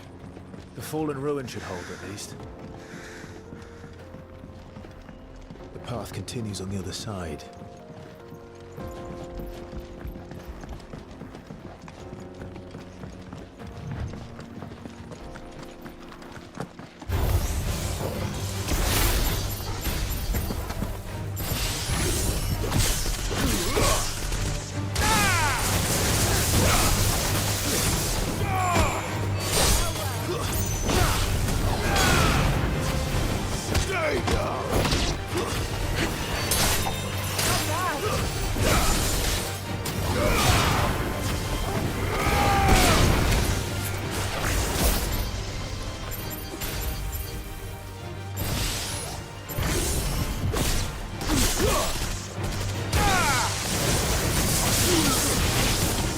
traitor!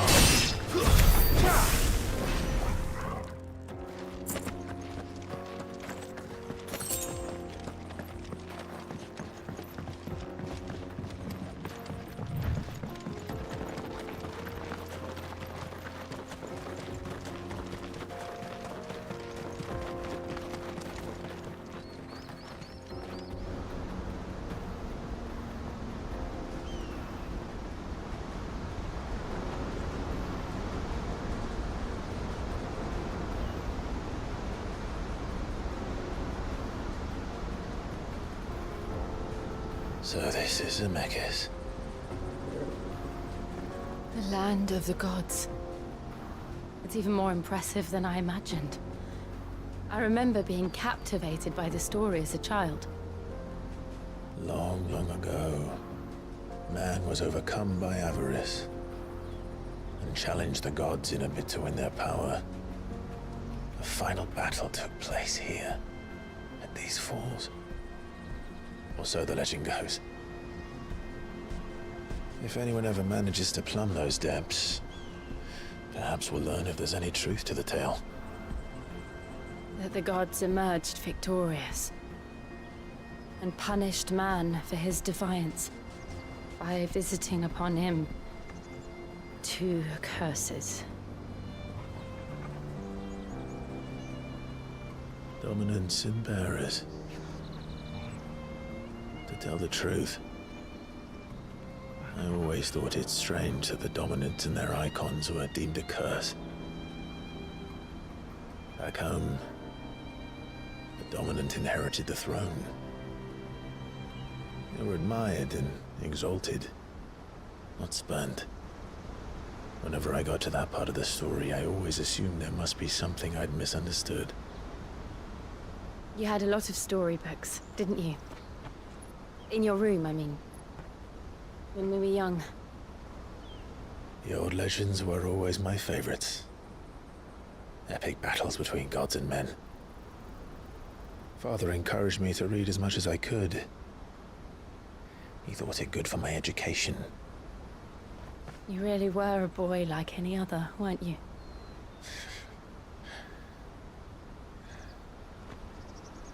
Just look at this place.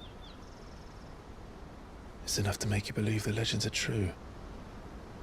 I know.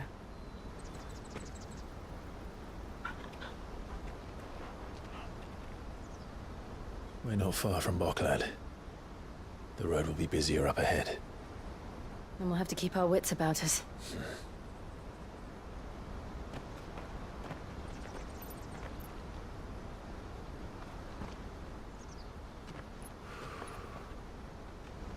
Clive? Something wrong? Nothing.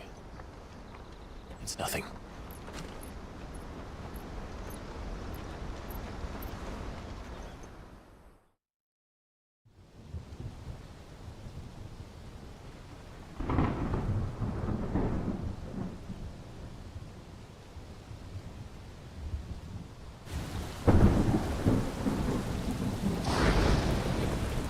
I see the reports are true, Father. You have surrendered the throne to Olivier. I have. Emperor Olivier shall rebuild the Holy Empire of Sambrec.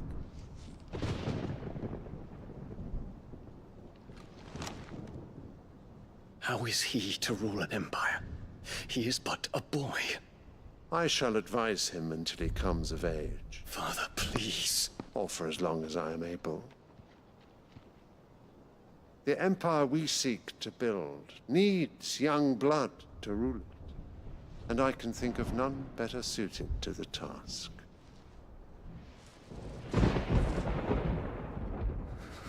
There is other news, Dion.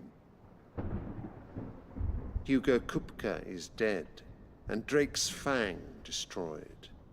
The pillars of the Republic have fallen. Ere long, the Imperial banner shall fly over every city in Storm. And then, Valisthea. All shall bow before their Emperor. These are the words of a tyrant. They are the words of a god. The Emperor whom I gladly serve. Great Greeker, made flesh.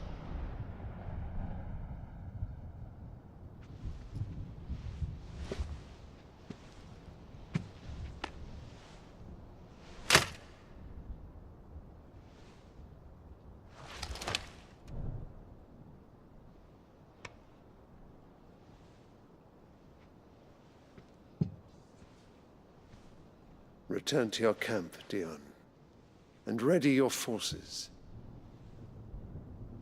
It is time to show the world the true power of Sanbreque.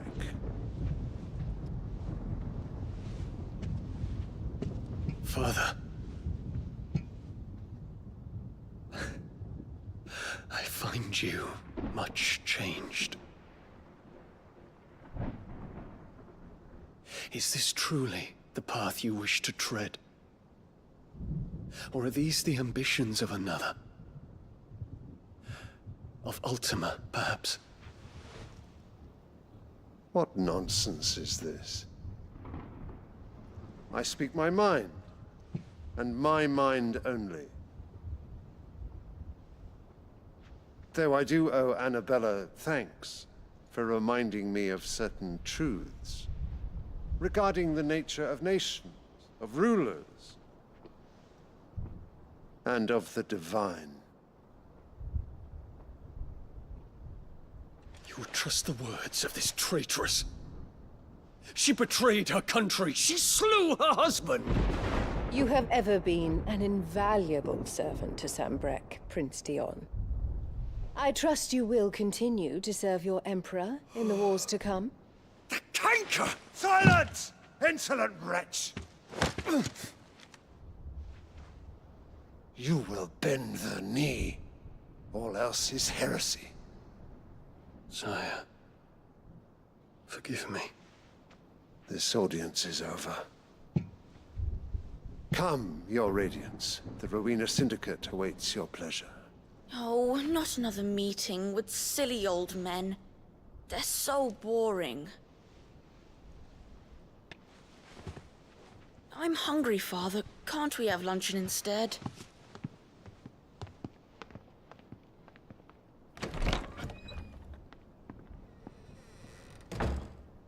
Does it pain you that you will not inherit your father's throne? I have suffered worse.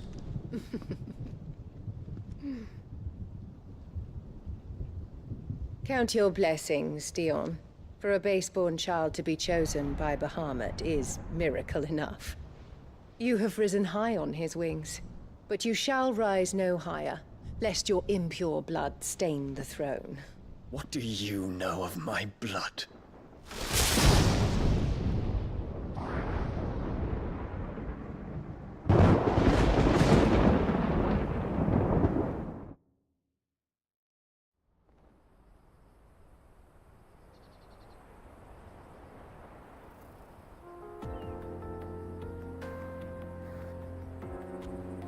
The Boklab markets are to the north. We just need to hug the coast.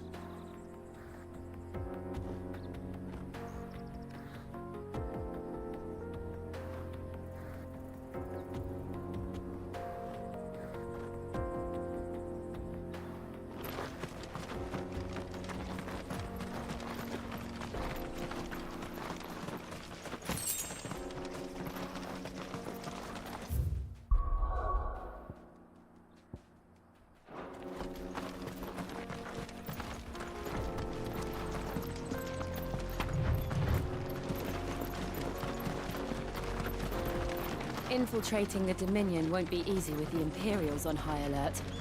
No. His Radiance has lost one capital already.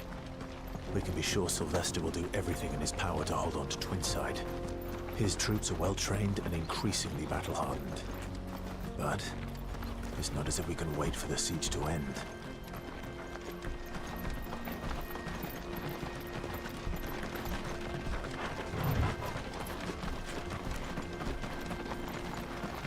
More refugees. And they're all making for the crystalline dominion. Because they don't know how to live without the crystal's blessing.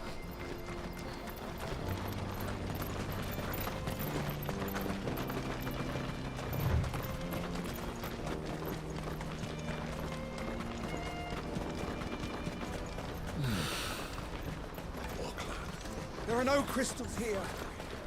This is where we're supposed to meet Goots, isn't it? That's right. He said he'd wait for us here after replenishing his supplies.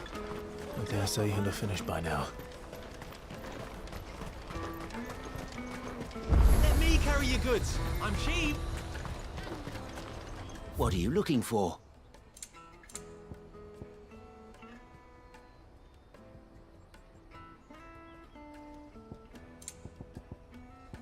Farewell. Out of my sight, wretch.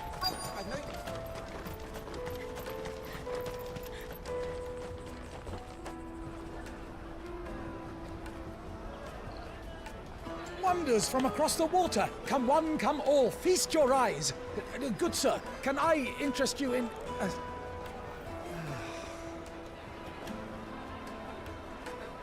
How much?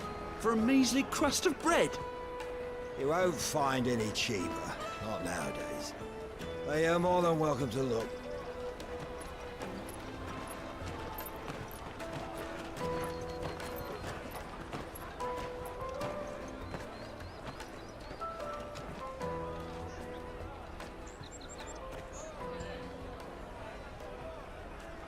The Empire's unlawful and illegitimate occupation of the crystalline dominion is still in effect. Only those whose business in Twinside has been officially approved by the Republican Army will be permitted to cross the border. All who seek entry are to form a line and ready their documents for inspection. It looks like we aren't the only ones who are eager to leave. And they're checking everyone. Can't you make an Not exception? for the likes of you. We won't get through without that pass. Let's go and find Good, shall we?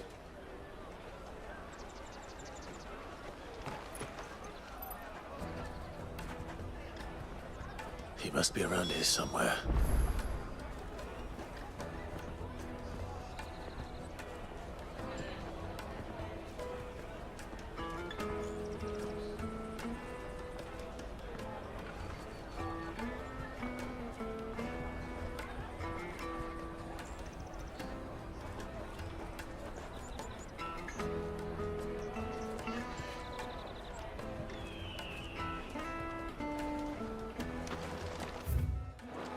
Come, taste my peaches.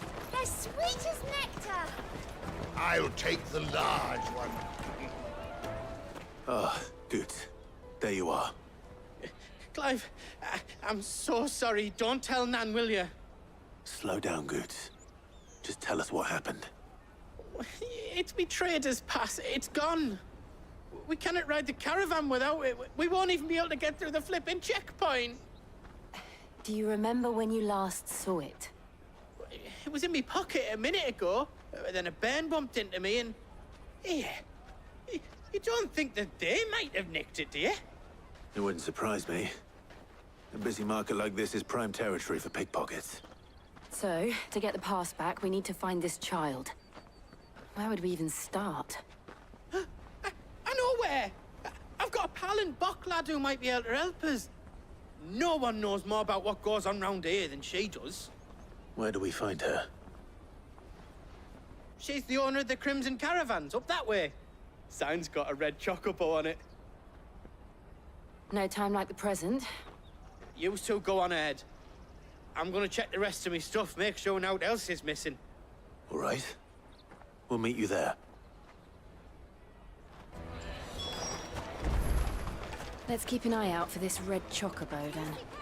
And the other on our purses. Stops next to the checkpoint.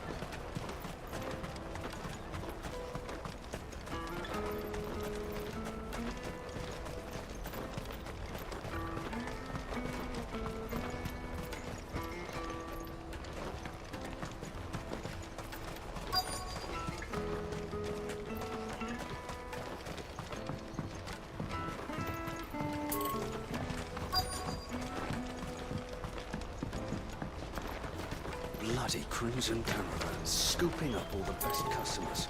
Leave some for the rest of us.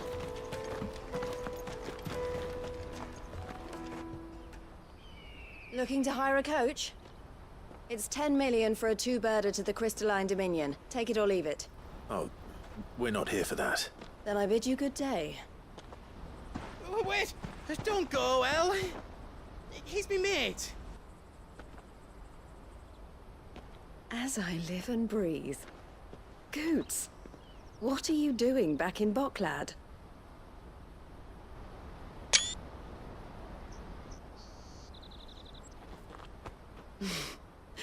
I gather Lady Karen didn't send you.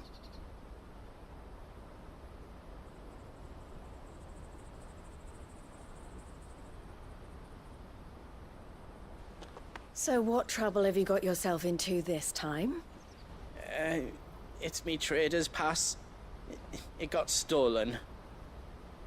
By little Ben. Of all the... You're the size of a marble. Honestly. Ugh. Goots told us that you know the markets well. Might you have an idea which little bairn could have done this? We don't intend to punish them. We just need our pass back. Then, we can be on our way. I see. So neither of you has a trader's pass either. Not that anyone would take you for traders, but I suppose that's why you came to me, correct? Now, I can't say for sure who took your pass, but I suspect I know why they did it. Let me explain.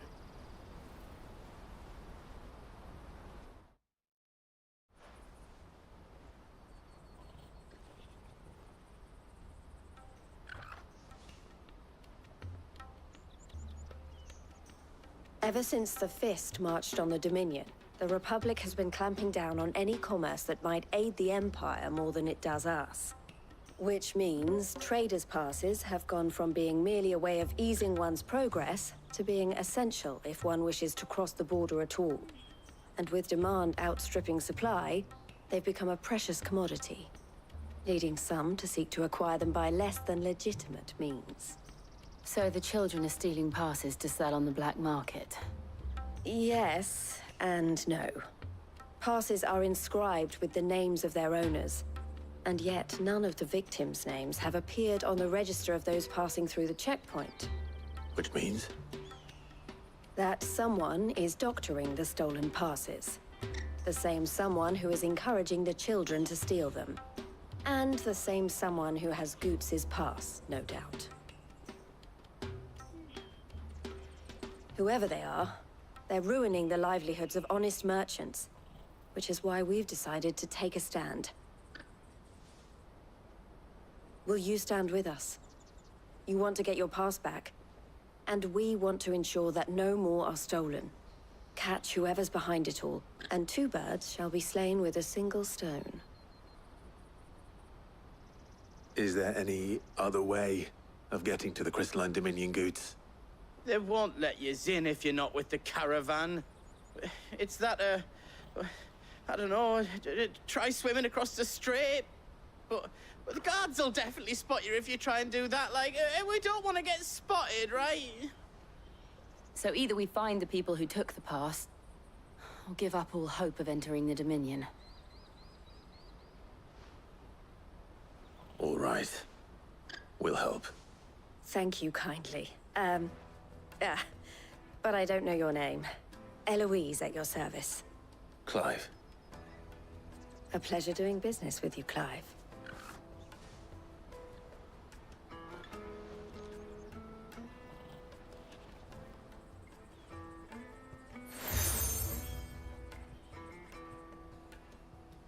The proprietor of the furniture makers by the coach stop is spearheading the search.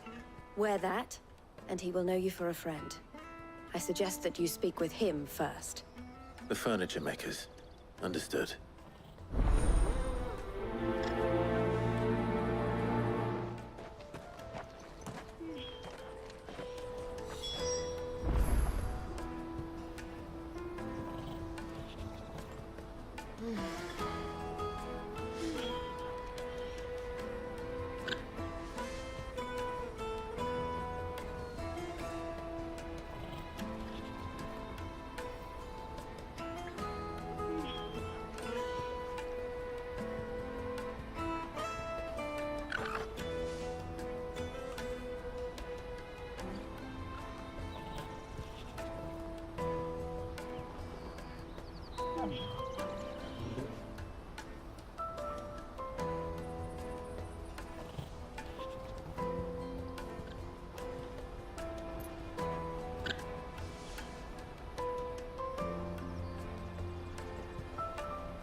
Out of my sight, wretch!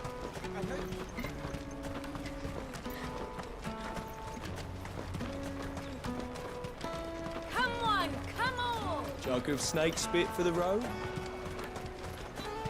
Juicy pears! Slake your Are you the furniture maker?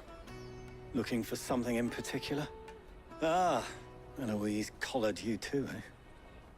Then I expect you want to know more. She told me you were leading the hunt for the pickpockets. What have you learned? For one, that they're targeting the traders carrying the biggest packs. Harder to watch your back, see? And less chance of the mark giving chase if they're spotted.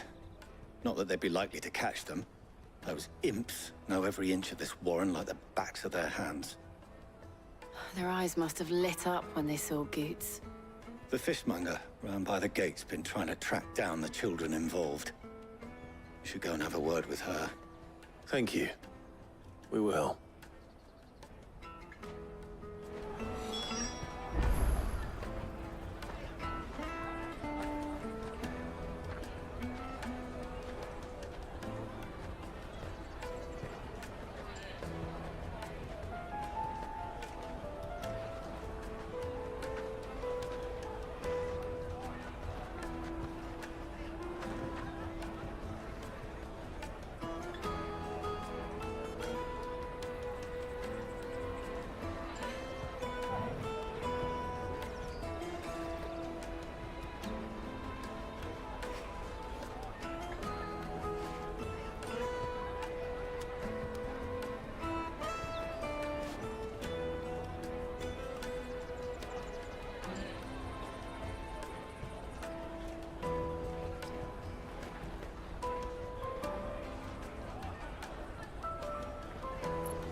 You won't find anything of this quality in Twinside.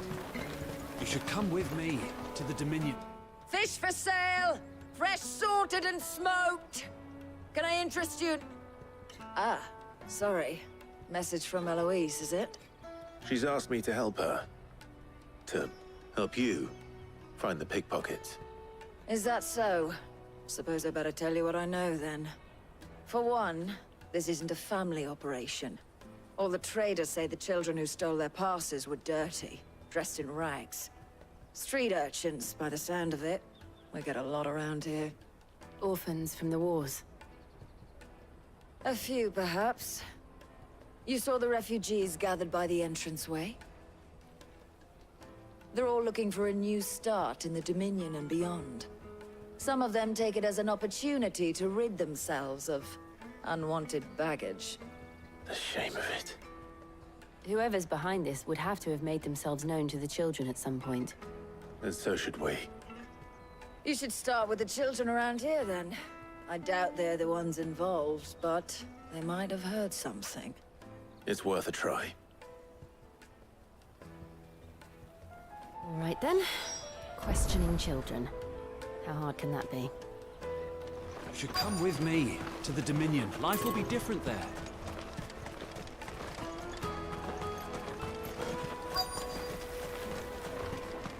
You won't find anything of this quality in Twinside.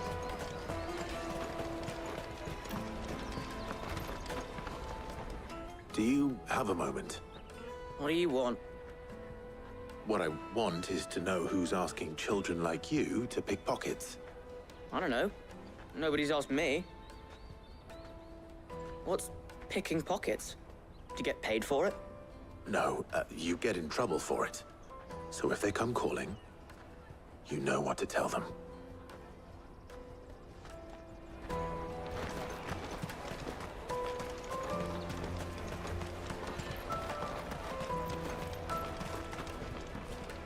Excuse me. Do you mind if I ask you something? Can't stop you. I was just wondering if anyone has asked you to do anything out of the ordinary recently. Anything you grown-ups ever ask us to do is shut up and go away. So guess what I'm about to tell you to do? Sorry. I'll leave you alone.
Caravan stops next to the check. Jug of snake spit for the road. Excuse me? What do you want? I don't have any money. It's all right. We're not going to hurt you. We just want to talk. What about? We've heard that some very bad people are making children like you steal from travelers. We need to know who's behind it so we can stop them. I don't know much about it, really. But my friend, Honza, he said he got a job. Doing something dangerous. Sounds promising. We need to find him and ask. Do you know where your friend might be? He's usually by the tents outside town. Thank you. You've been very helpful.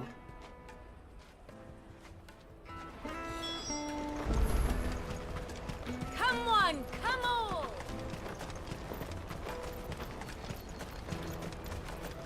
Peaches and pears. Let me carry your goods. I'm cheap.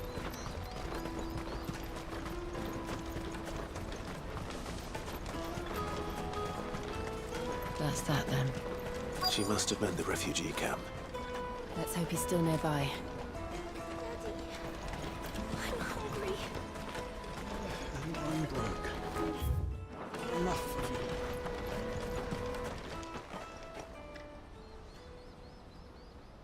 That big fat donkey was easy pickings. He wouldn't have noticed if we robbed his boots off him. Yeah. Wish we hadn't handed over the pass, though. Could use one of those things to get out of this dump. Chance would be a fine thing. The moment they found out, they'd string us up by our guts. Would they now? Perhaps you'd like to introduce us to these charming characters. Shit! We're in trouble now! What do we do? You two get caught if you want. I'm off. Hunter! Where are you going? So that was Hunza, eh? Jill, you watch these two. I'm going after him. All right.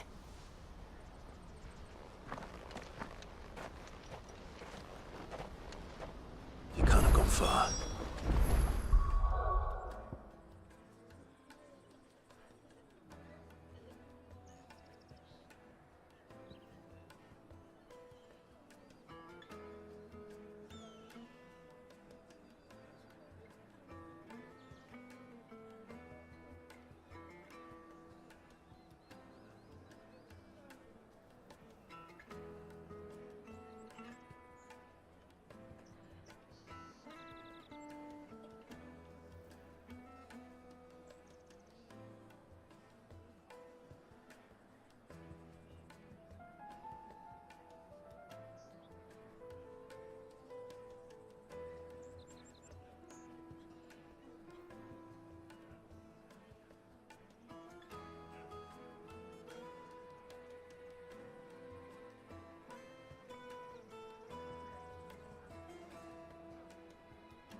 I need to find him before his employers do.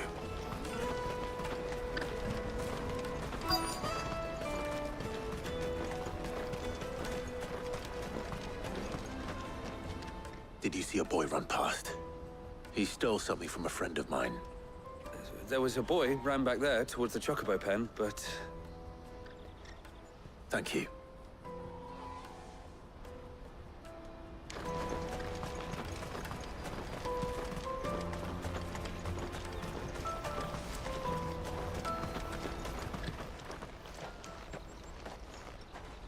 Oh, shit. Cornered. It's all right, Hansa. I'm not going to hurt you. I just want to ask you some questions. Fine. Not like I've got a choice. I'm looking for the people who are making you steal for them. Who are they? Called themselves the Carstones. They said they'd give me good gill if I did what they told me. I knew they were bad, but bread doesn't come for free. Didn't come at all half the time, before I started buzzing for them. You know, if I didn't do it, they'd just pick on someone else. Someone they could push around easier. Hansa. You found him then? Jill. Where are the other two? Eloise is watching over them. She sent Goots and I to look for you. You're... him! I haven't got your pass anymore, if that's what you're after. I gave it to the Carstones. Whatever you do to me, I can't get it back. Not that I go against them anyway. If it weren't for their gill, me and my mates would have starved.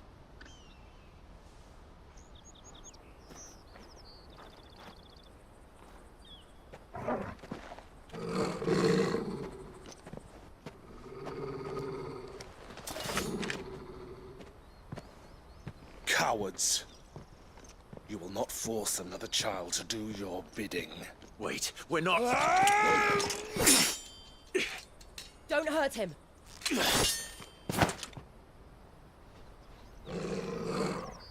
You're making a mistake. We're on the same side. Like hell we are. That brooch. Where did you get it? Master Theo? Goots. What are you doing with these people? Unless you're the ones my sister was talking about. Your sister?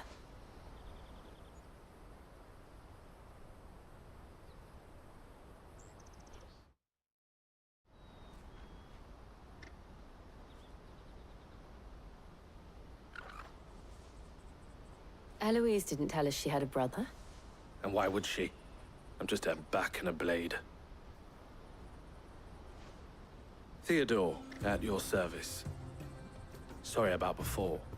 Theodore, what do you know of the cast stones? Vultures who have made Boklad their hunting ground. They prey on the desperate, stealing from those with gill and bullying those without it into joining their flock. I'd been looking into their activities in hope of sparing the refugees any further hardship. But it seems they've already stooped even lower than I'd feared. Hansa's a good lad. Don't blame him for what they've made him do. If he and his friends hadn't agreed to work for the stones, some other poor souls would have. On pain of death, most likely. Clive, was it? And my sisters asked you to help put an end to the pickpocketing. Then we all want the same thing.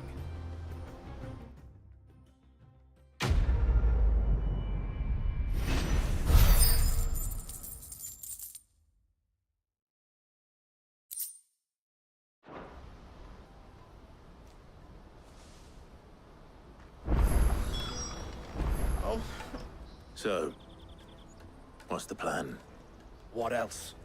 We find the cast stones, and we crush them. You get your trader's pass back, and I make Boklad a safe place again. All right then. All right then. Hansa, where are they camped? Don't worry. They'll never know you told us. Couldn't if I wanted to. They always come to town to collect the passes. Meet us outside the gate. I tried following them once, but they spotted me halfway down the trail. Said they'd string me up. We'll try it this time. Which way were they going? Back down the road towards Lateney's Cleft. To Lateney's Cleft, then.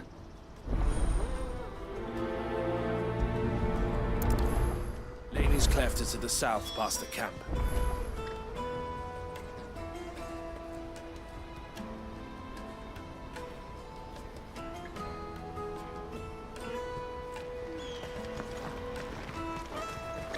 Oh, you better not have scared any of my birds.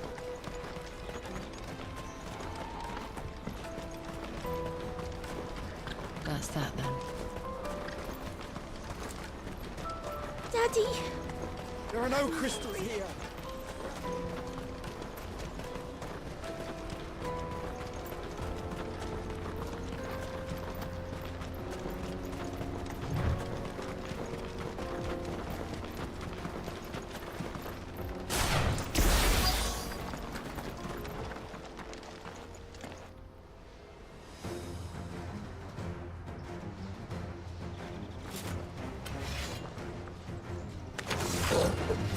That's the one who's been sticking his nose in our business.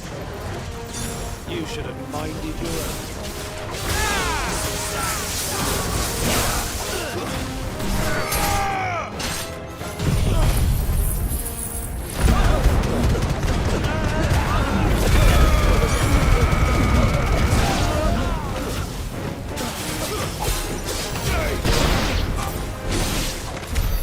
I doubt these were the ringleaders. But at least we know we're on the right track.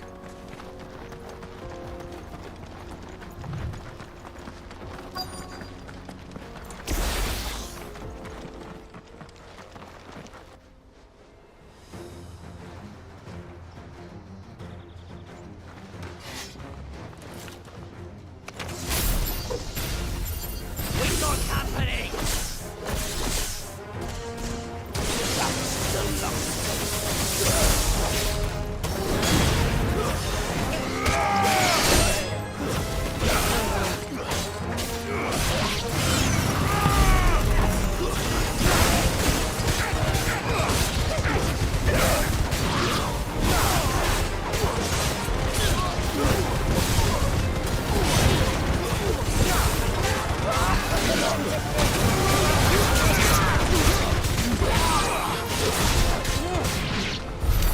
More foot soldiers.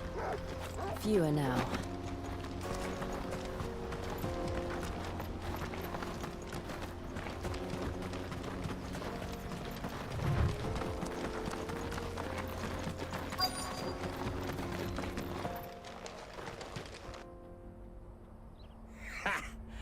Not a bad haul today, eh? Aye. Some of our new recruits are natural-born ne'er-do-wells. Especially the little ones. That Hans has got nimble fingers, all right.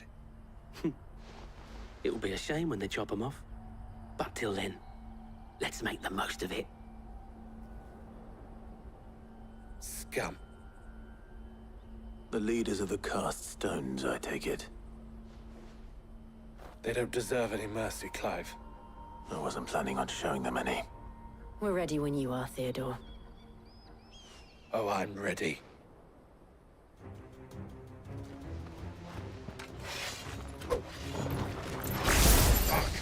It's that guard from Bocklad. Kill him! Kill them all!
And they say crime doesn't pay. Gold chains, rings, purses. And traders' passes. Dozens of them. Have the names been changed? Not yet. I recognize some of them. No doubt Goots's is somewhere among them. Now I just need to sort through it all and return everything to the people it was taken from. We should go and give Eloise the good news. Can we leave things here in your hands, Theodore? Of course. Oh, and, be sure to tell her of the part I played, won't you? We'll be glad to.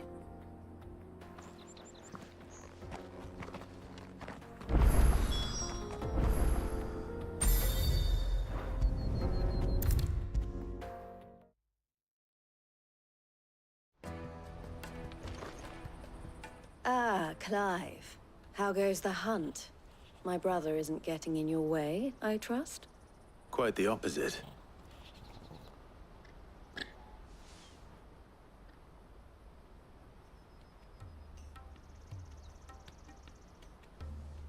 So it was the cast stones who were behind it all. Theo told me he'd been on their trail. And their demise solves 3 problems at a stroke.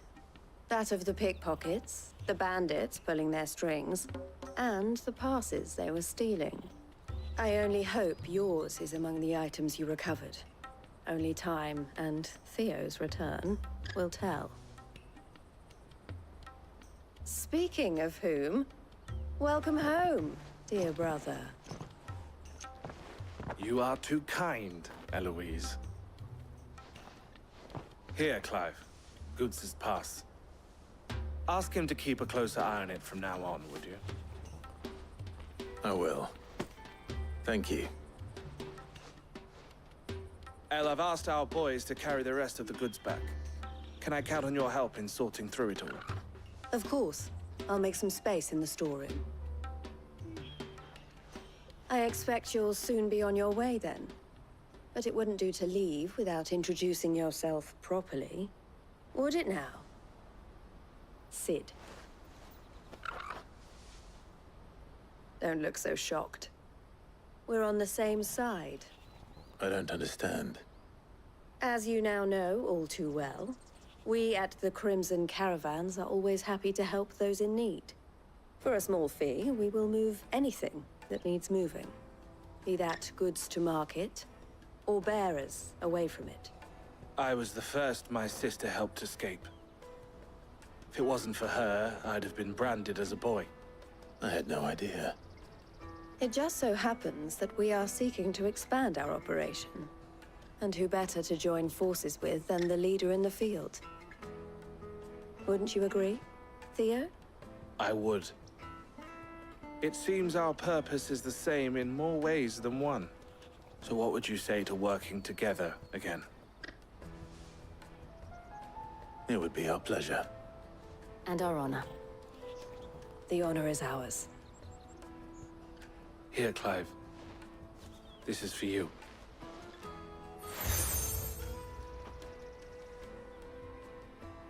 What is it? El has friends in high places, while I have associates in, lower ones. That mark is proof that you're a friend to us both.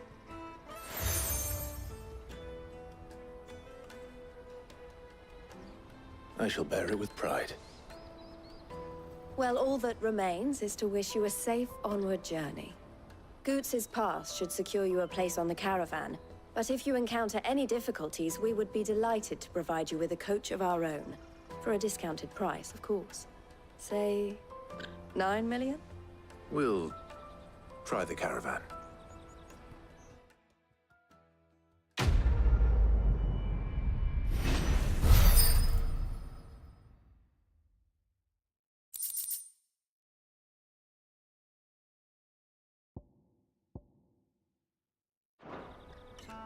Right then. Let's get this back to Goots. And then it's on to the Dominion.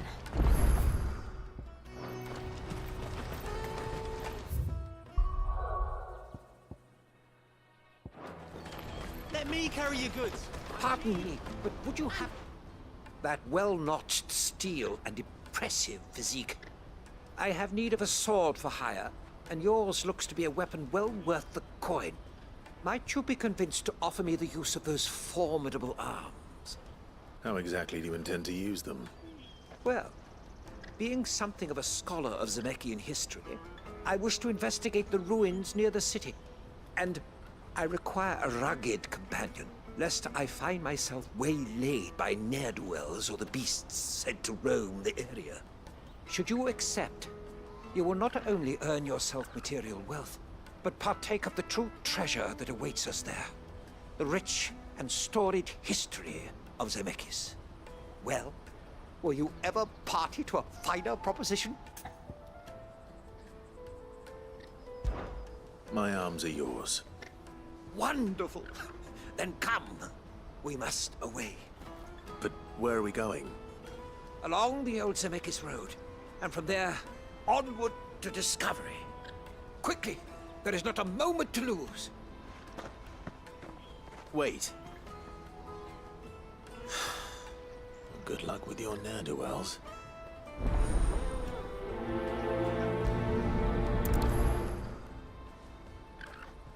I'd better make sure he doesn't get himself killed.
For hire. Best served. I see you've been of some assistance to Eloise. Perhaps you can extend me the same kindness? Perhaps. What would I be doing?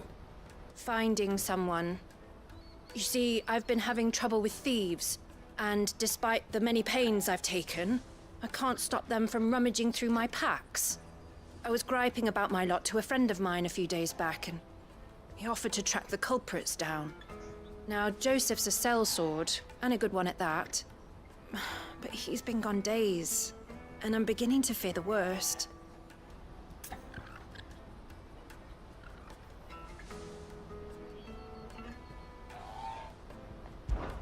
Any idea where his search for the thieves might have taken him? The old Zemeckis Road, perhaps? He doubted they would be fool enough to linger here in Boklad. Joseph's lived a hard life. Made him grey long before his time. I just pray he hasn't been killed over a few sacks of grain. I can't imagine there are too many grey-haired sellswords around. Hopefully someone will have seen him.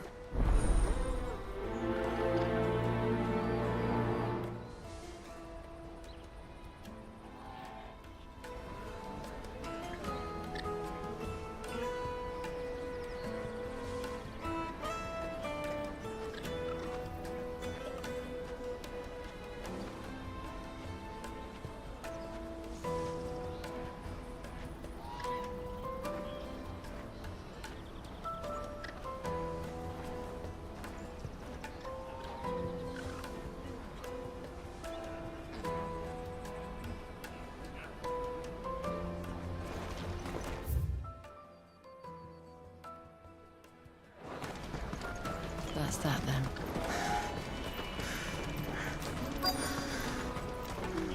There are no crystals here. We have to keep going. What do you want? I've no coin on me. Just information. Has a sellsword passed through here? Grey hair. Now you mention it, there was a young man with salt in his mane sneaking around out there a while back.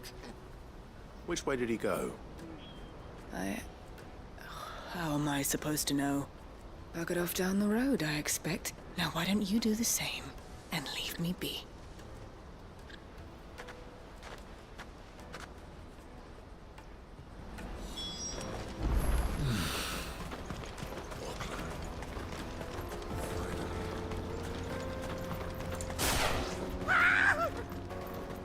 Why am I not surprised? You'll hand over your coin if you know what's good for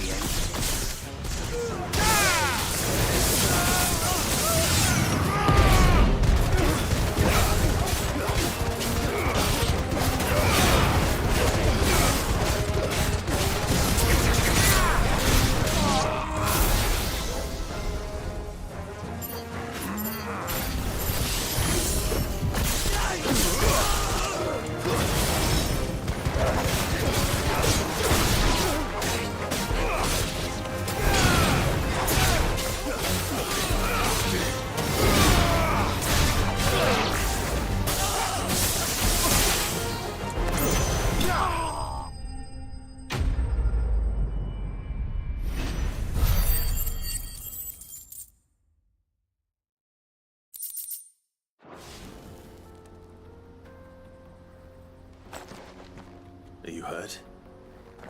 Happily not, good sir. Thanks to your timely intervention. More importantly, we have arrived. Now, feast your eyes upon the marvel before us. Ruins, a relic of the fallen civilization. A sight so common that man is oft blinded to its wonder. Colossal vessels, dashed from the very heavens. Airships, we call them, with very little thought to what wonders such a word might describe. Oblige me, if you would. Does anything strike you as peculiar about this particular specimen? Though we ourselves find fallen ruins to be nigh indestructible, whatever gouged the final sin from the rock cleaved clean through the structure you see before you. A tantalizing mystery, no doubt, but merely one of countless enigmas in which Zemeckis history is steeped. Come, good sir. Our expedition continues, and we still have much to learn.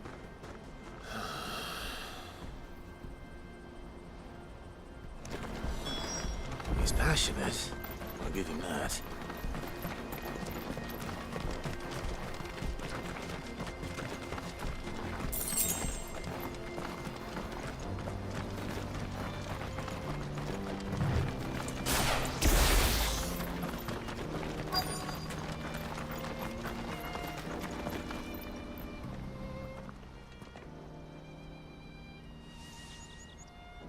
We don't want any trouble. Neither do I. I'm looking for someone. A grey-haired mercenary. Well, we haven't seen him. Yes, we have. We saw him climbing up the rocks. Those ones, over there. Maybe he found his thieves. Mum won't let me near them. She said there's goblins up there, and that they eat little boys for dinner. Shush now. You've said quite enough already. I only told him what you said. I'd listen to your mother if I were you.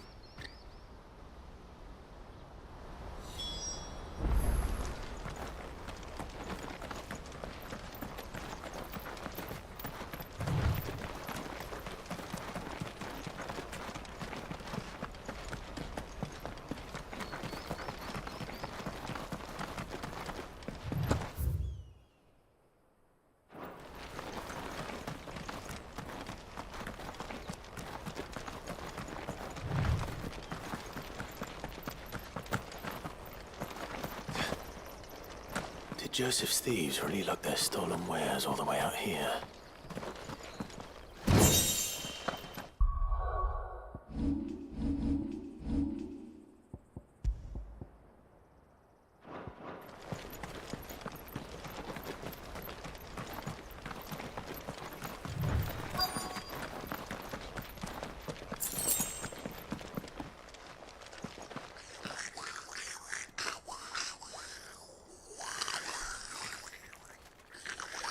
I think we've found our thieves. They don't look happy to see me.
Let's get this over with.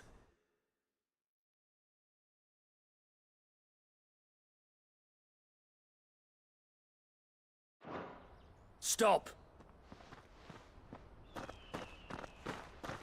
Don't kill him, he's just protecting his home. Joseph? So the boy was right. I don't know you. Your porter friend sent me to find you. She was worried you might have got yourself killed. Have I been gone that long? Wasn't hard finding the thieves.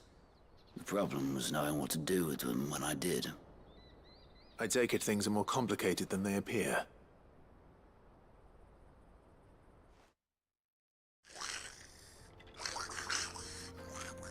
I'd all but ruled out bandits before I even left the market. You know why that is? Because our thieves had no interest in gold or gems, or anything they couldn't eat for that matter. Add to that the rumors of goblins in the area, and the mystery practically solved itself. I soon found that cozy little homestead and all the missing food. I launched myself at them, full of righteous fury, but Their leader was the only one who moved to meet me. The others, they huddled around that food, ready to die protecting it. They stole because it was that or starvation. I've been there myself, back when times were hard. So you spared them, and earned their trust into the bargain by the look of it. These goblins aren't native to the area. They don't know how to survive such barren lands, so I've been teaching them. And once they've learned to hunt and forage, they won't be fool enough to risk their necks in Boglad. I'm impressed. I didn't know goblins could be reasoned with. Do me a favor. Let the porter know I'm safe. I'll head back to the market once my work here is done.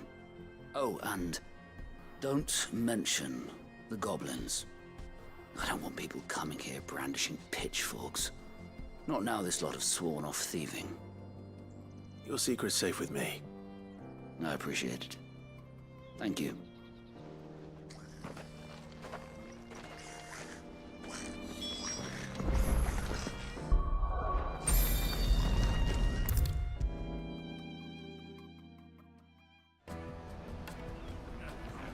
Joseph's fine.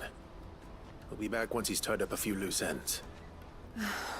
That's a weight off my shoulders. He certainly knows his business. You found your thieves all right.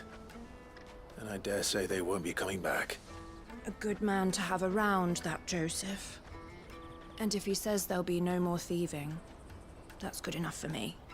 Thank you for putting my mind at ease. Here, for your troubles.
That's that then.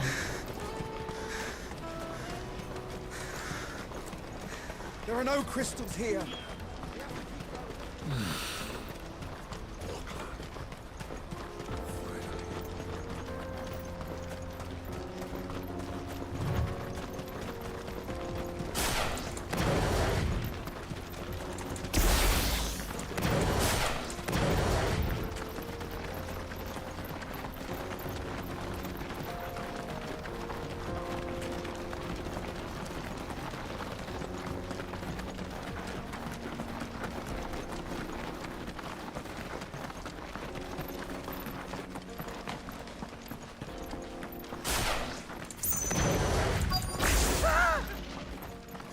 Not it. All right then. Who's first?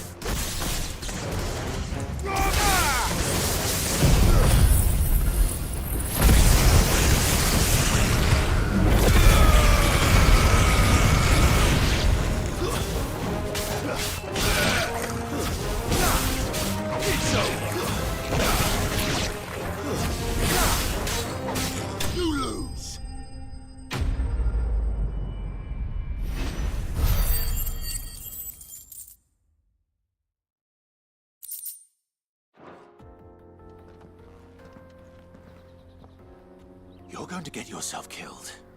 Oh, that would not do. That would not do at all. Not when such majesty stretches out before us. Behold, the final sin in all its glory. As Moss tells us, a battle was fought here in ancient times. A battle of such ferocity that it tore a great crater in the very land upon which it was waged. In reaching for their holy sanctum, did man enrage the gods, and great was the vengeance that was rained down upon him. Alas, the full truth of the matter is lost to time, though I live in hope that I might see it discovered. But we must not dwell upon such things. There is more yet to see. Onward! History awaits!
Still in one piece?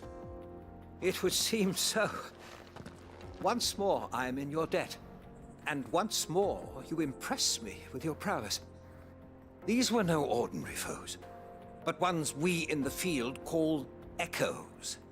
Though Moss the Chronicler concurs with the legends in attributing the fall of Zemeckis to a wrath wrought upon mankind by the gods, he offers little in the way of explanation.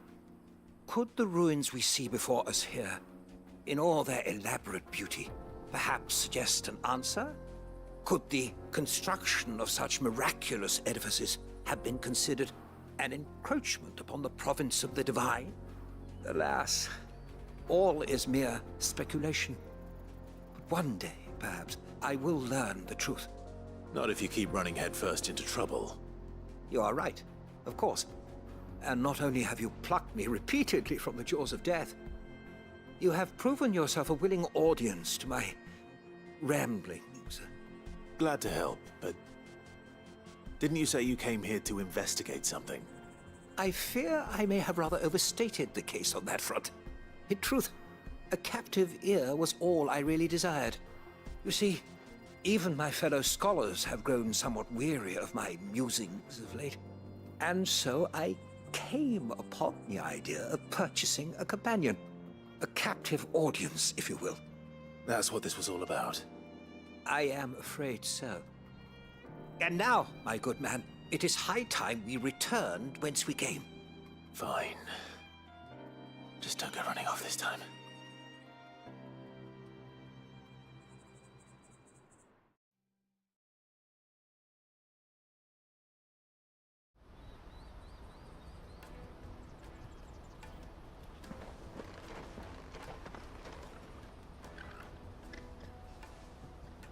And so ends a delightful day.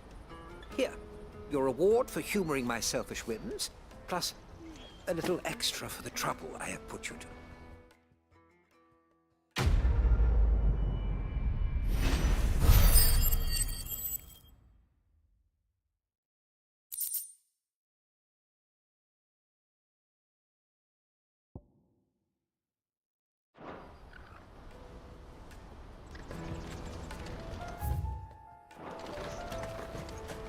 Let me carry your goods. I'm cheap.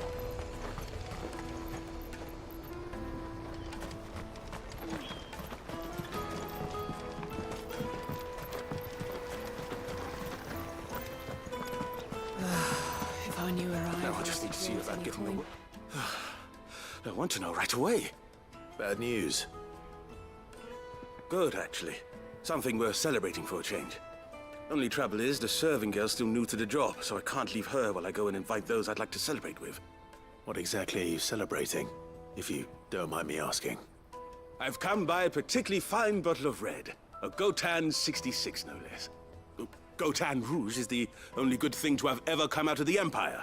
And most wouldn't part with a 66 if you held a knife to their throats. So I've heard. Oh, so you know of it then? Clearly you're a gentleman of taste. A gentleman who might sympathize with my predicament, perhaps? Would you pass the good news to a few friends of mine? I'll give you a little something for your time, of course.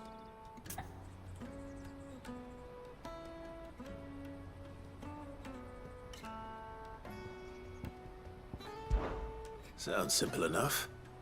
So you'll do it? Marvelous. Thank you. You won't need to go far. All three of them should be right here in the market. There's Aldrich the porter, Milan the butcher, and Bolek, a guard over at the north gate. Three of the finest fellows in Boklad, if you ask me. Tell them to come to the tavern when they finish for the day. Stop by again when you let them know, and I'll give you your little something. I'll be right back.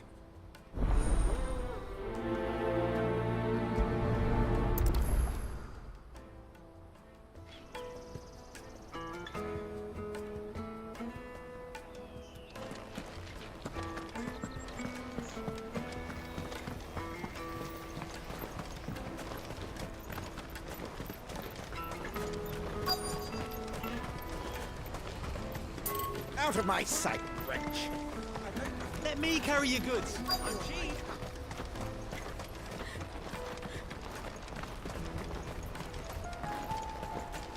Hurry, man. I've been asked to find Aldrich, the porter. I don't suppose that's you, is it? That's me right enough. You need something delivered? The innkeeper sent me. He said there's a cup of Gotan 66 with your name on it when you're done for the day. A 66? Bugger me. If he's just got hold of it now, it must have been in the crates he had me carry down from Sanbrek. From the Empire to Boklad. You must be a braver man than most. That's a treacherous route at the best of times. Such is the porter's lot. There's not a patch of storm these feet haven't traipsed across. It's Oriflamme one day, then off to Canva the next. The farther you're willing to go, the fatter the purse. Which is why there's no shortage of competition for some of the longer routes. I'd say I've done enough for today to earn myself a cup of something tasty. Thanks for letting me know.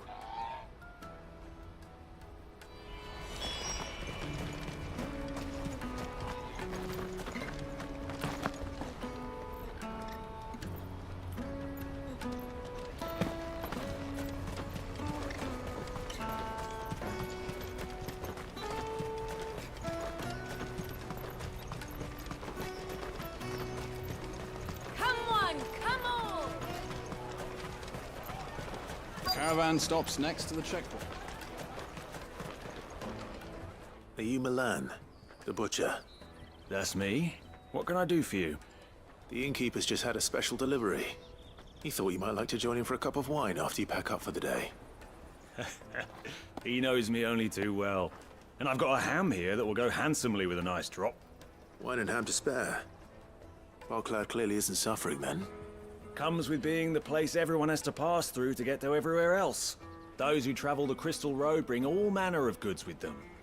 We get meat from San Brec, herbs from Rosaria. Why, sometimes we even see curiosities from across the Narrow. My old man knew what he was about when he set up shop here all those years ago. Anyway, thanks for the good news. Oh, you know what? Maybe I'll shut up shop early.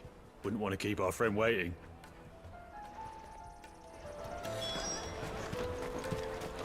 You won't find anything of this quality in Twinside.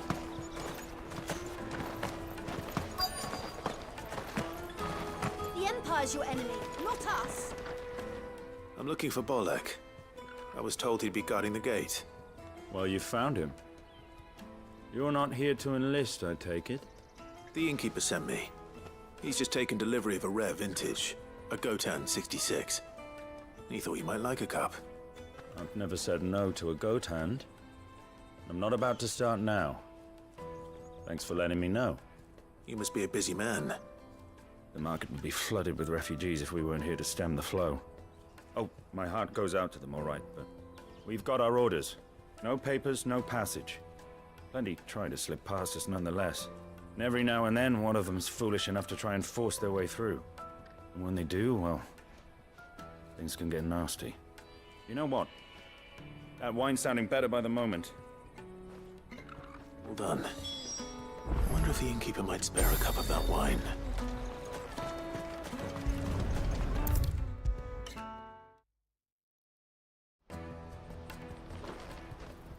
I spoke to your friends.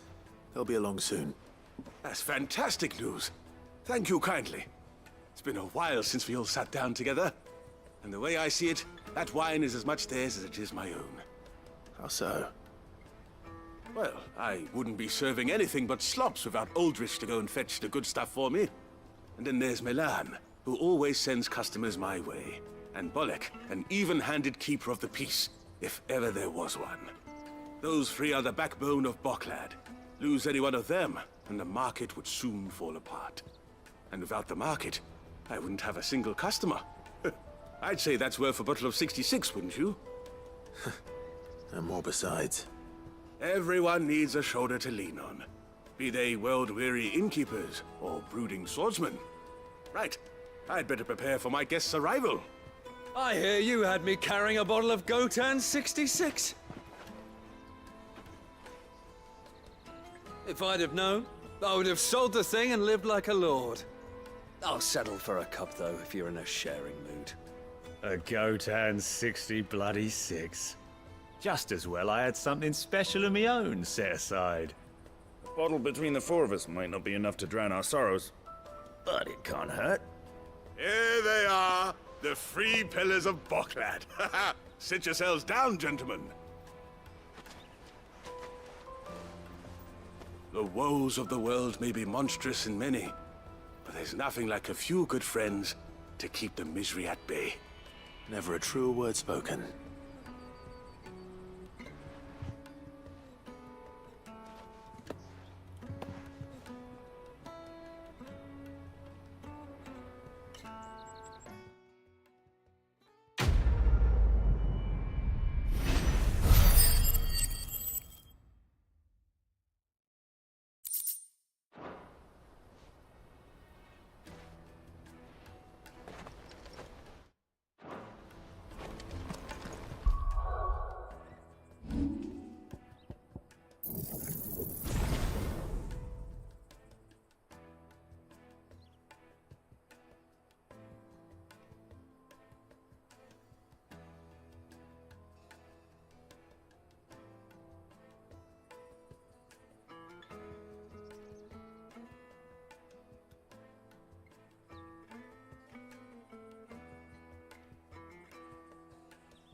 out of my sight, wretch!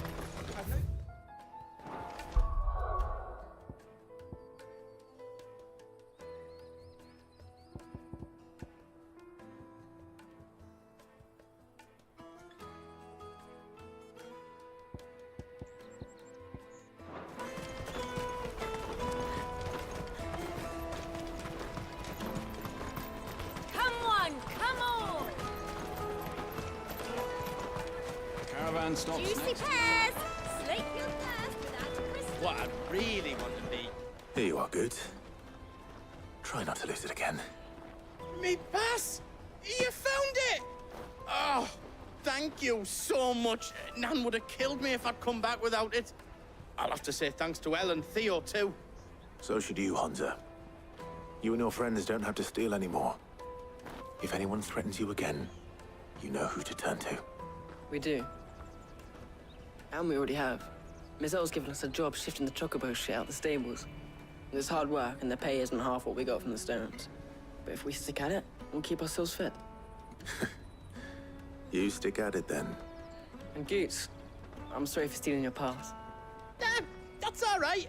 I've got it back now. And all's well that ends well, eh? You said you're trained to be a blacksmith, right? Well, I'm gonna be your first customer. I'm gonna save up all my gil and get you to make me a massive sword. I'll do me best. Till then, eh?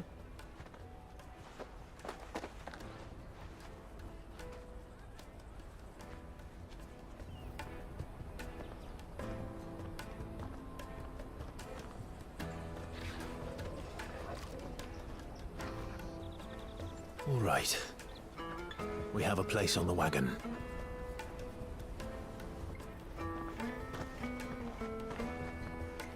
Remember, Goots, we're mercenaries.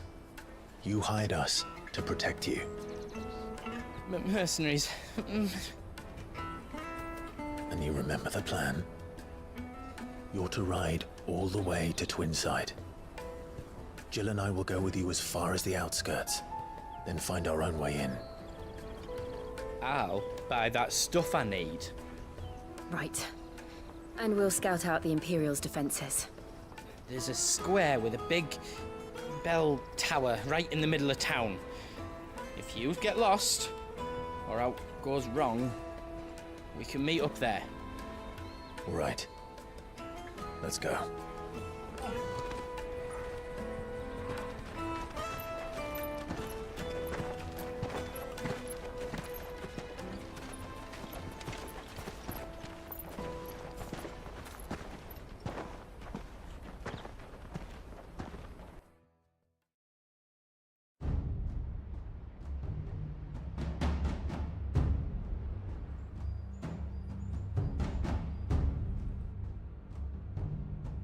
I see. And you're quite certain your father has no knowledge of Ultima? I am. I have no difficulty believing a sinister force has come to exert an influence on Sanbreque. But be that as it may, it is yet to claim my father. For better or worse, his radiance speaks his own mind. Then the Fiend works from the shadows.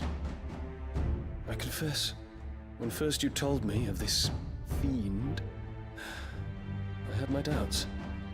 And more than a few at that. A beast that labors to plunge Valisthea into turmoil, all in pursuit of your brother. But that wound is proof enough that evil is afoot. Then I have your answer, Your Highness. You will join me in my fight. I cannot. Not yet. Your Highness, please. As you are aware, the Dhalmekian army is at our gates. They have lost their mother crystal, and with it all hope of a negotiated withdrawal. It is but a matter of time before they invade. If Bahamut is not here to meet them, my people will be slaughtered. Though not by Hugo Kupka, thanks to Ultima's machinations. I know the fate of your people weighs heavy on your conscience. But if we do not put an end to Ultima's plans, they shall face a far darker fate. The chaos he would wreak would sweep all of Valisthea into the abyss. The lives of every man, woman, and child in the Twins are at stake. I believe what you say, Phoenix. But I have duties of my own, and I must discharge them. Come what may.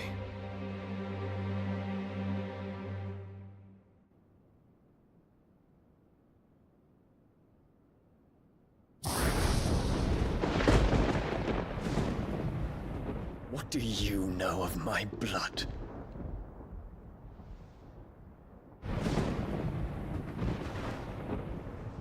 I know that it is wholly unworthy of the highest offices of state, which rightly belong to those of purer breeding. Alas. Your bloodline runs through the Oriflamme gutter, from a whore who weighed her child's worth in gill. Have you threatened my father? Of course not. I merely whispered in his ear that his mongrel son is plotting a rebellion. What? Sylvester listens to the words of his astrologers. And they have ears too. You have been feeding them your lies! Should you remain loyal to Emperor Olivier, his radiance may yet crown your head with laurel, and not with tar. Fork-tongued witch!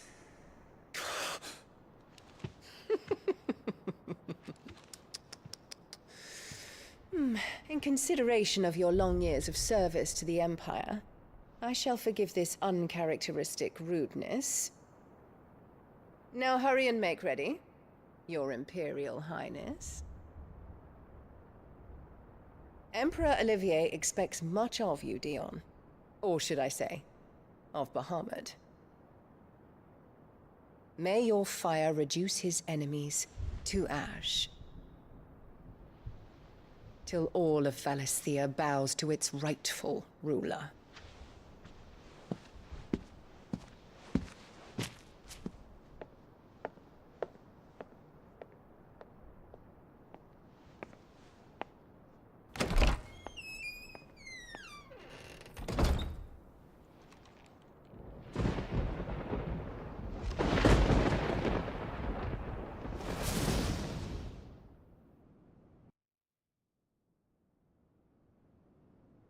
There is another darkness that has taken hold of Sanbreque. And until its grip is released, the flames of war shall spread ever wider, just as Ultima wishes. Forgive me. My family has caused you much grief. You are not her keeper, Phoenix.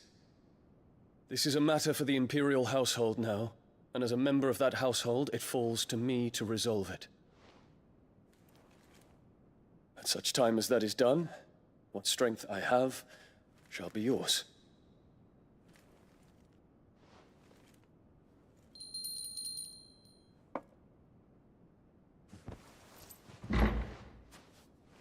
Thank you, Your Highness.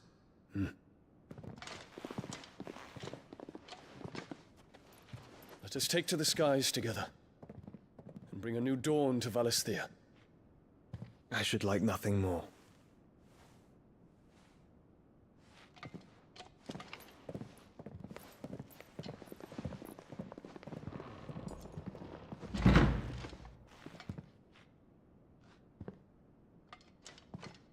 Terence. My prince. Tell me true. Do you believe what I'm about to do is wrong? We dragoons have but one leader, Your Highness. And we shall follow him unto the very end. Thank you. And this is my decree. For their crimes against the crown, the traitorous Annabella and her usurping son shall be put to death, and the Empire restored.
One would never guess that these people stood on the brink of war.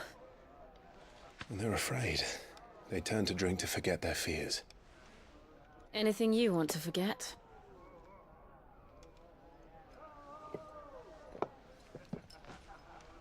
The harbor is empty, and half the market stalls too.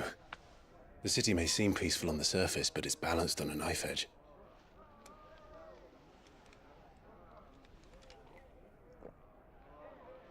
Were we to give it a nudge, it might be just the distraction we need to reach the Mother Crystal.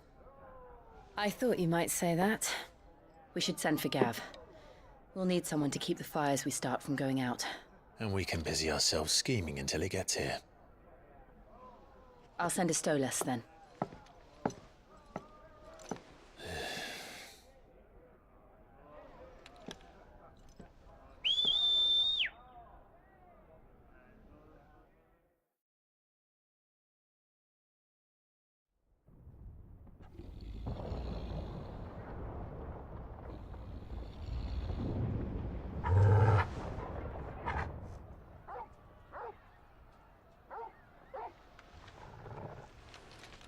What is it, boy?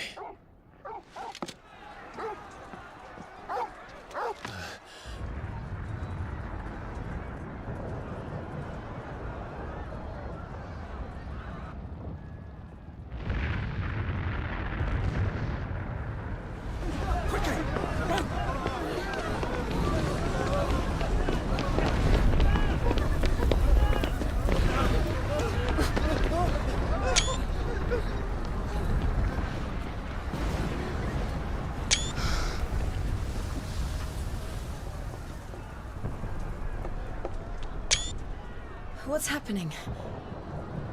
I don't know. Torgal!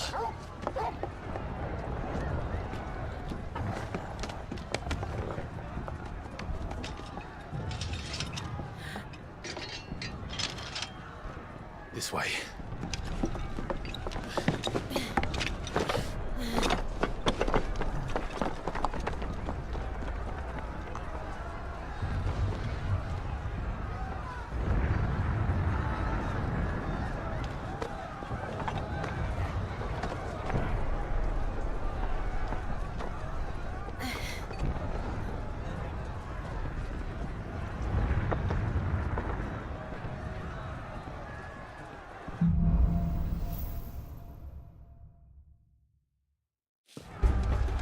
The city's on fire. I'm sure Goots is fine. He'll be making for the square. The one with the bell tower. In the middle of town, right? Watchman or sentry is to be slain on sight. But spare the citizenry. His Highness's orders were clear. The people are... Those were Imperial Dragoons.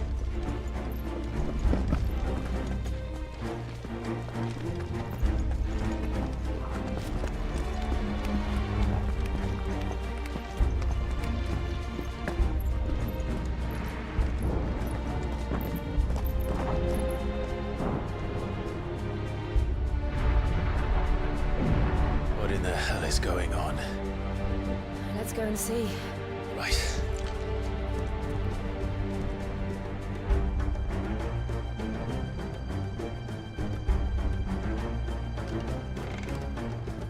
But first we find Goots.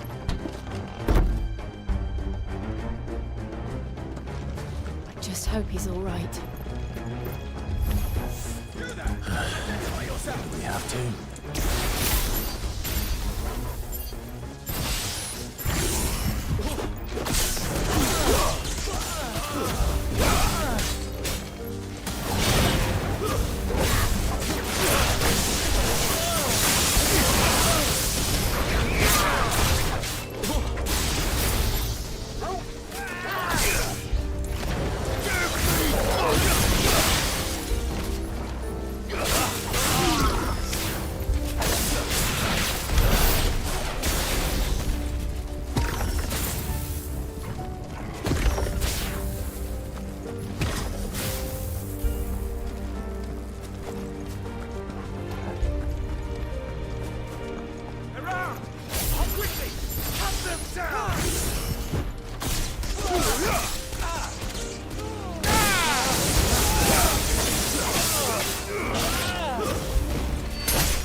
runes.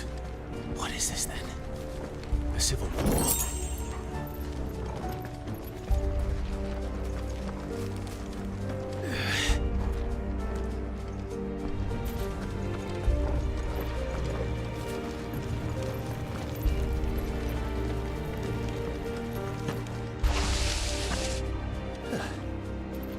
Never thought I'd be glad to fall into a sewer.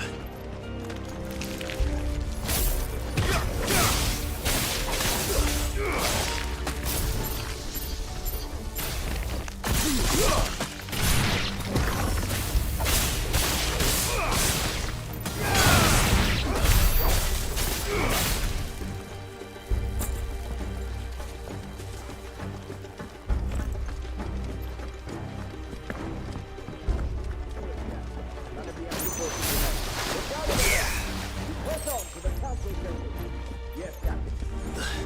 What of the men and women in the market? The evacuation is complete, Captain.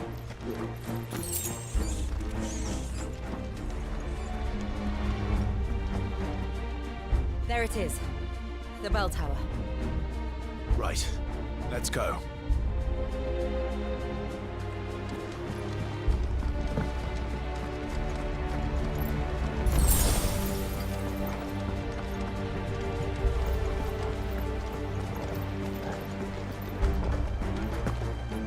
Ah, a goods lift.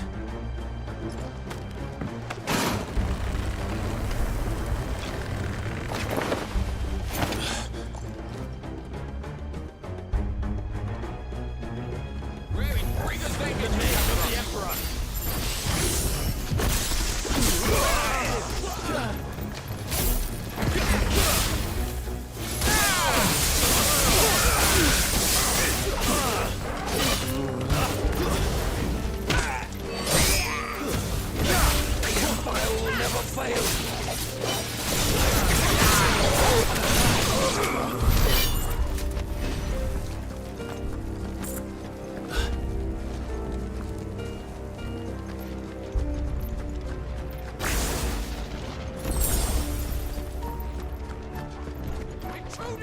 This might take a while. Run the gate!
We'll have to find a way around.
Hold on, kids. We're coming.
Enemies on the rampart! Very well. Kill them!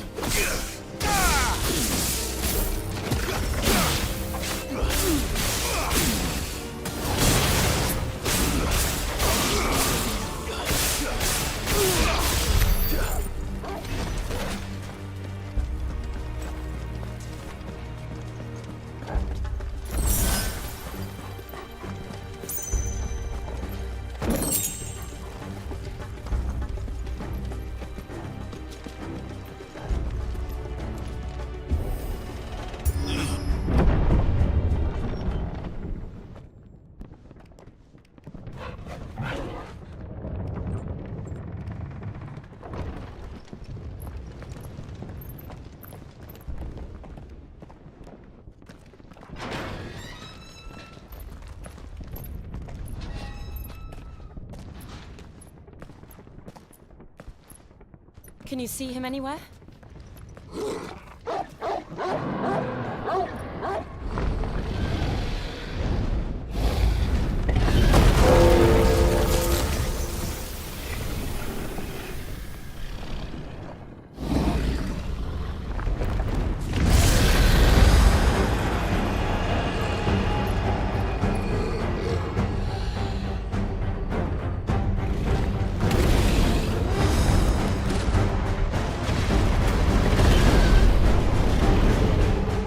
It must be one of the Dragoon's pets.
over here, Clive!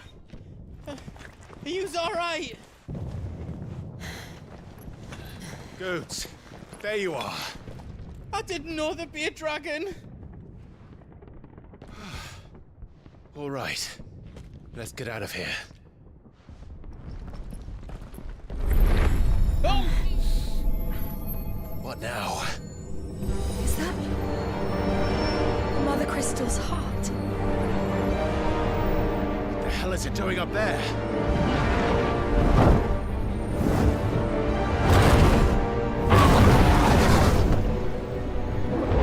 Bahamut.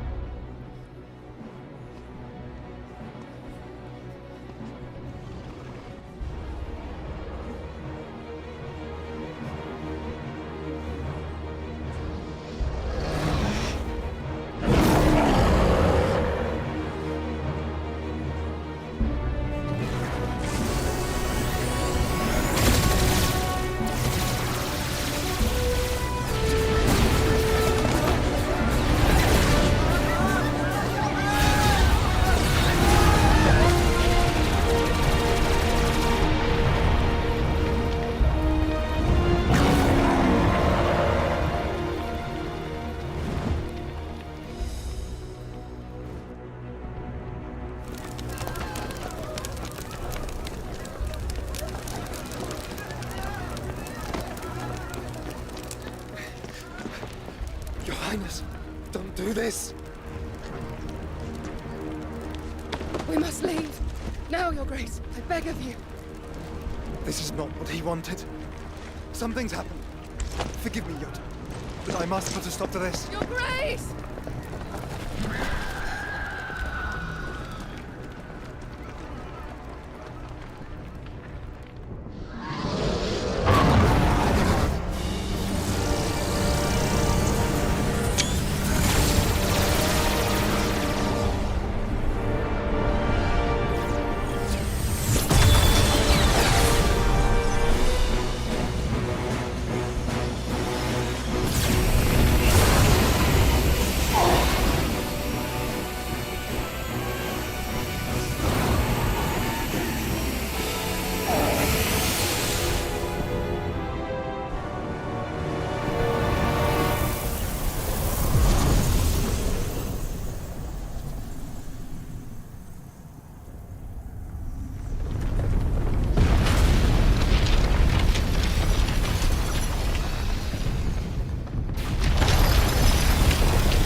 So, what do we do now then?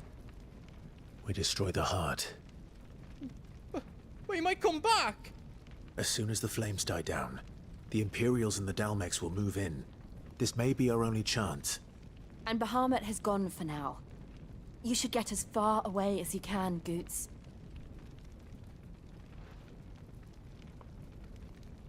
What? And leave you lot in the lurch? I can't do that. If you're staying, then so am I. I packed everything up before I made a run for it, so if there's out yous need, just ask. But I won't be giving it away for free. Nan'd never forgive us if I did. Thank you, Goots.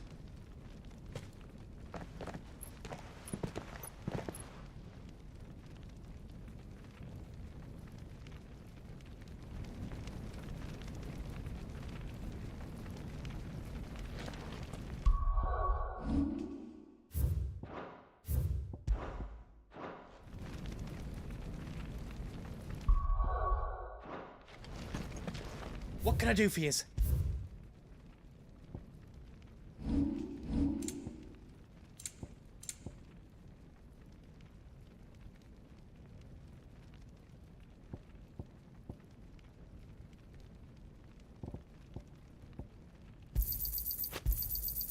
Thank you. Righto, here you go. Is there else you need? Righto, here you go. Is there else you need? Thank you. Is there else you need?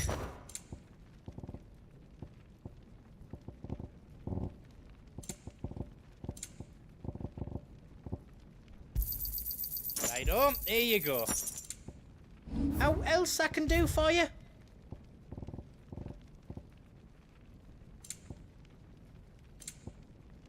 You don't want me to make yours out else?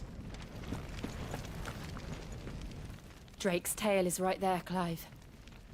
It's time to free Storm from the crystal's curse.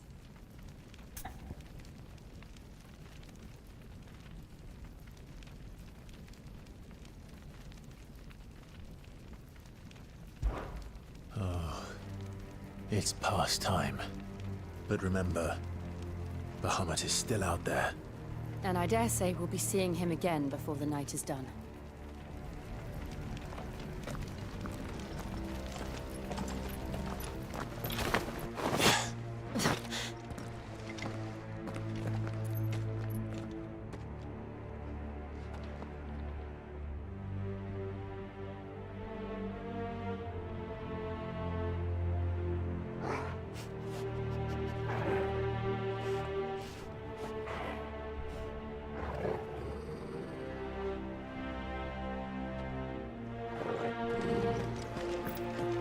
No more roads. We'll have to find our own path. Do you feel that, Clive? Ether.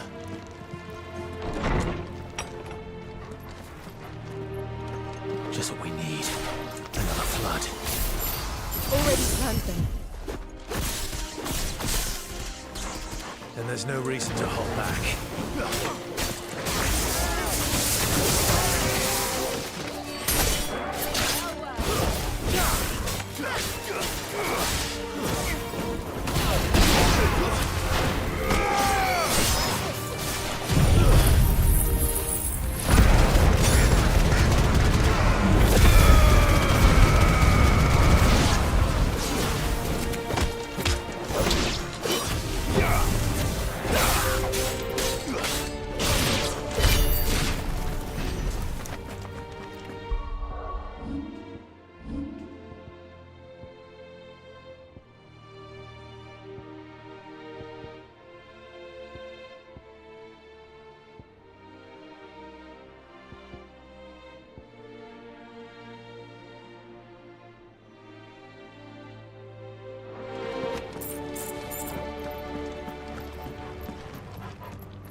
way to climb up.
Is that the Phoenix?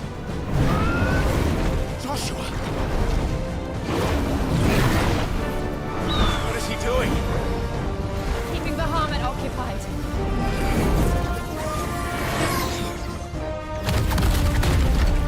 Joshua! Joshua!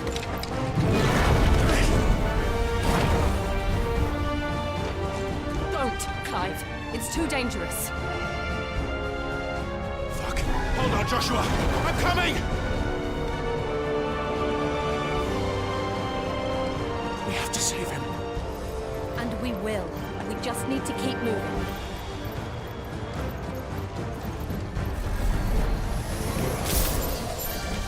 Them again! Not now!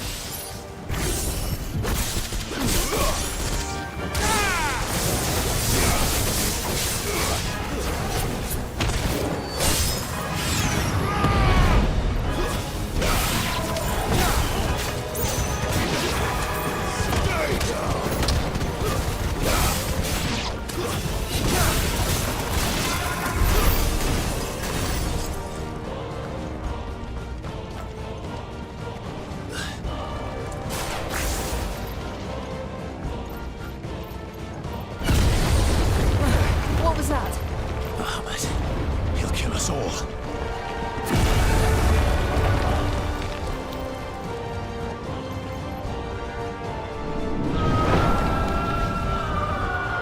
There he is. Joshua! I'm here, brother! Clive. He can't hear you. Joshua! They're heading for the heart. And so should we.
those the council chambers?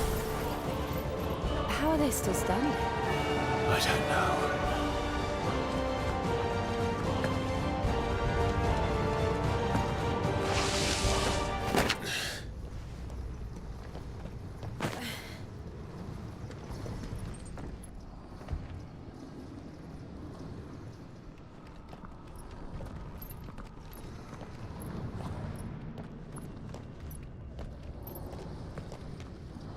He'll be all right, Clive. He's a survivor. We're getting close.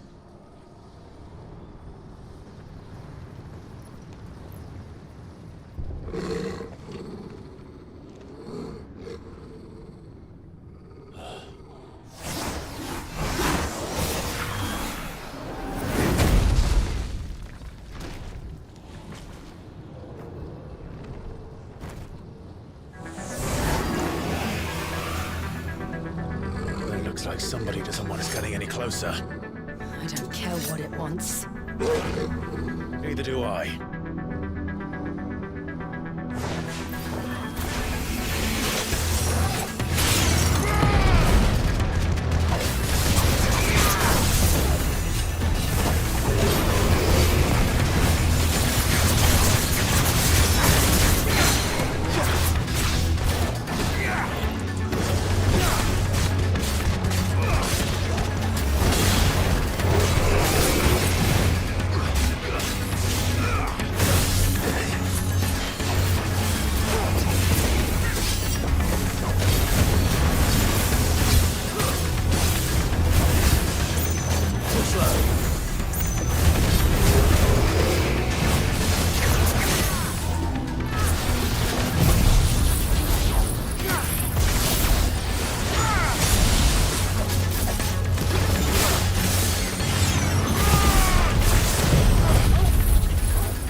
These beasts... they're getting stronger. We can think about them later. Right now, there's only one thing we need to focus on. The heart.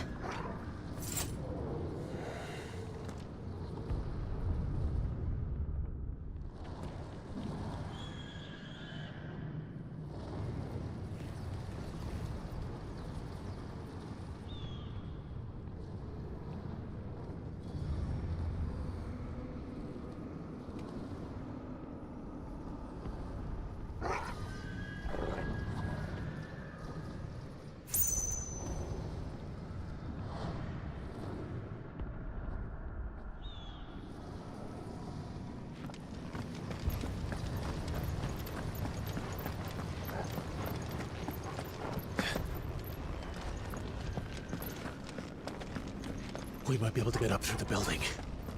It's worth a try.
someone up there. Is someone there? Mother, It's you. what happened here? He tried to take him from me. Oh, my boy. My darling boy. Is this the child you made with the Emperor? Why, Mother? Why did you betray us all? You have no right!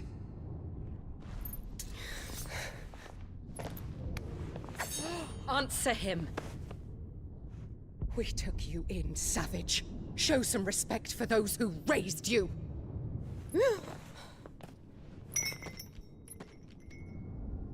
Honorable Elwyn, always thinking of his precious homeland. But what worth is a homeland in a world beset by the Blight? Father did not seek to protect his country. He sought to protect his people. A leader's duty is not to protect his people. It is to protect the source of his sovereignty. The noble blood that runs in his family's veins. So long as this bloodline remains unbroken, what does it matter if a nation falls? One can always found another. Unlike him, I did my duty. I preserved my line. I bore a son of the noblest blood, to whom the whole world might kneel. That is why I gave Rosaria to Sambrek, that I might join my line with the Lesages and birth a savior of this benighted land, blessed by both Bahamut and the Phoenix! You sold your country for a child. Why did he need another? You had Joshua. I had nothing. You were always your father's son, so very strong and bold and daring, and yet you failed to awaken. Would that Joshua had been granted 1/10 of your strength? Oh! How the nobles laughed that Elwyn's firstborn was surely the son of a concubine, and my own, not long for this world. The shame of it! The shame of being slandered by one's inferiors! How could you ever know how that feels? It should have been you! Why didn't the Phoenix choose you? Joshua's every waking moment was spent trying to shoulder the burden that you and the Phoenix and the Duchy foisted on him. That's why I became his shield. To help bear the weight. But what did you do? You betrayed your own blood and surrendered your son to his fate! Joshua, my darling boy. I never meant to hurt him. The soldiers' orders were clear. He was to be spared. Why did you survive when the only one I truly cared for died? What? Have you not looked out of the window? Joshua is here! The Phoenix lives on! He's battling Bahamut as we speak!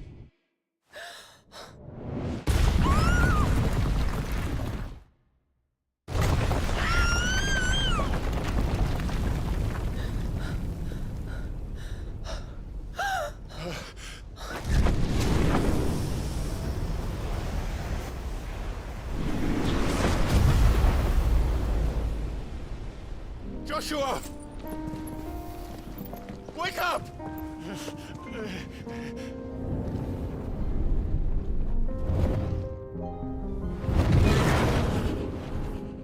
I am a shield of Rosaria.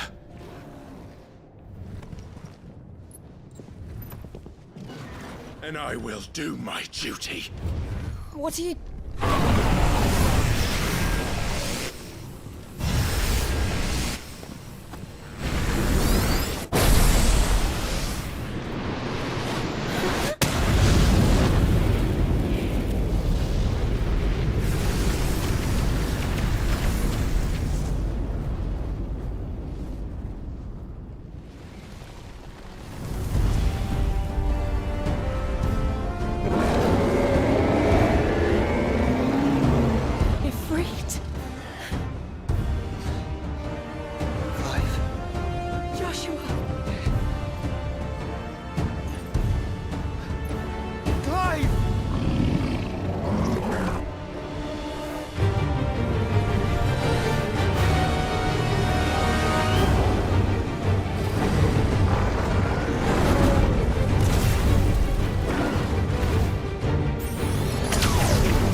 face the consequences.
What now?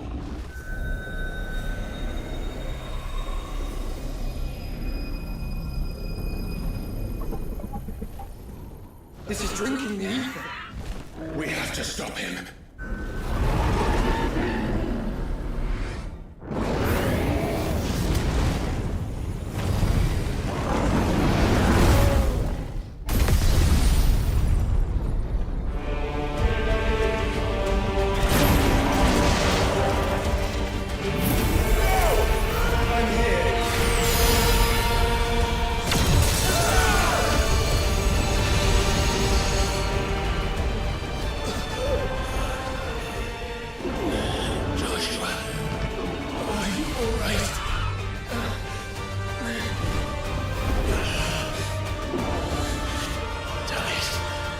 You have to be stronger than this. Come on, Ifrit. Show us your true power.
Are you ready? Ready!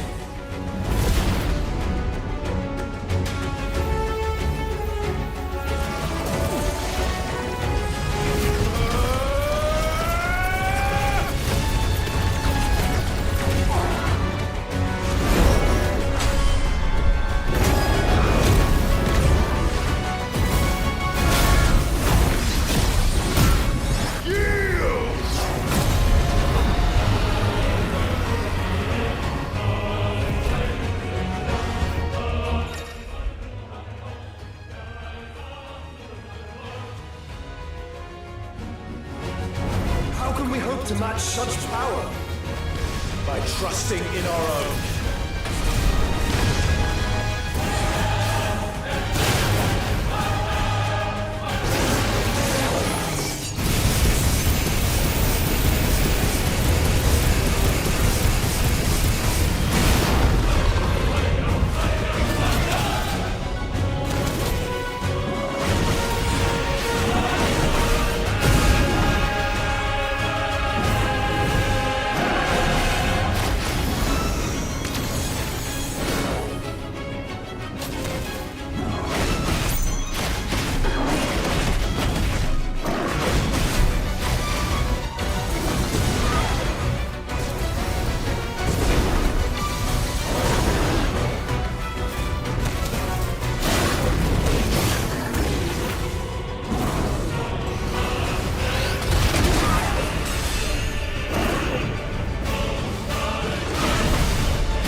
My brother.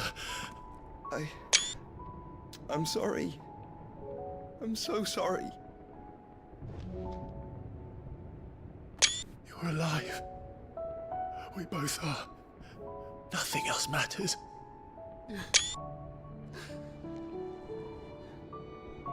I never dared hope that I would see this day.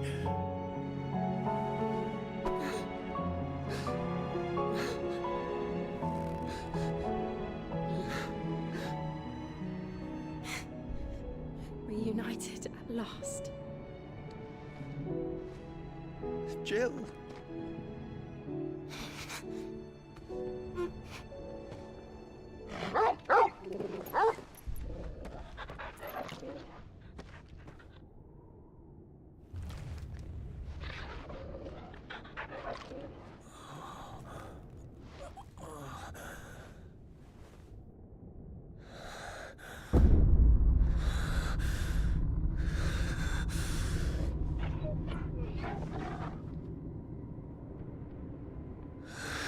This is for my father!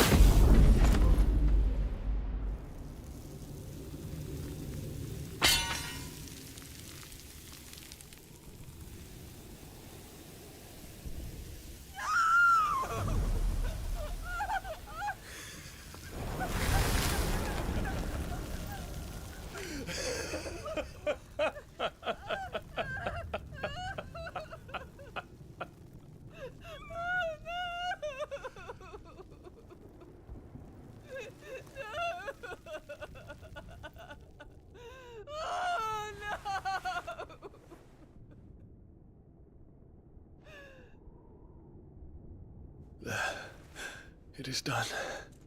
The demon that would tear our house apart is no more. Father.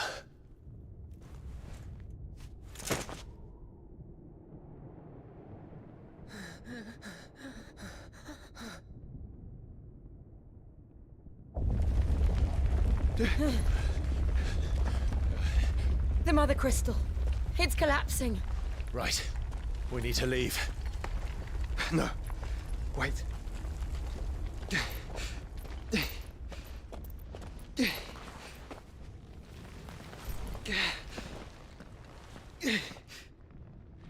I owe him a debt. Fine.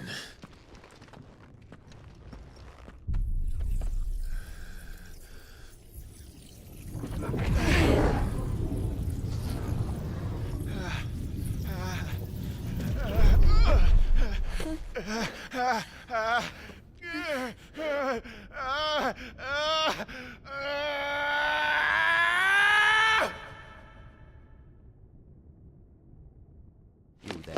Tell me what section. Don't reinforce the walls. Situation. Report, Captain. Can nothing be done to call them off? I regret not, Your Radiance. The Dragoons answer to none but His Imperial Highness. The Council is powerless to intervene. We're hearing reports of rebel Madness is this, Dion. throughout the neighboring districts. Focus all efforts on extinguishing the fires around the capital. The city can wait. Don't dally, man. Go! Your Radiance. And I want you to find out about the Dalmek's movements. By the light. Dion. Have you taken leave of your senses? Call off the Dragoons at once. Fear not. The populace will come to no harm at their hands.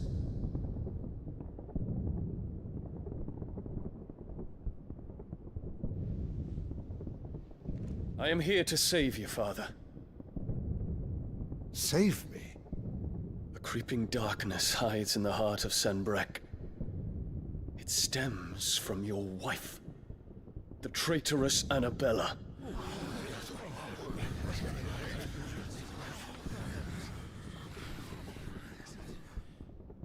Not another word, Dion. Father, though you may not see it, the darkness has taken hold of you. It has made you forget yourself. But I bid you remember there was a time when you ruled not with cruelty, but with compassion. Why now do you turn your back on your people? Why now do you seek to stoke the fires of war? You too have borne witness to this change, Your Eminences. And you know, as well as I, who is responsible for it. A puppet now sits upon the throne, but cut his strings, and the master loses the power! What?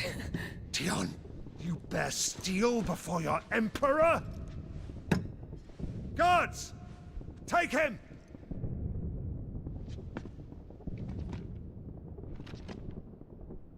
For every citizen who falls, another can be bred.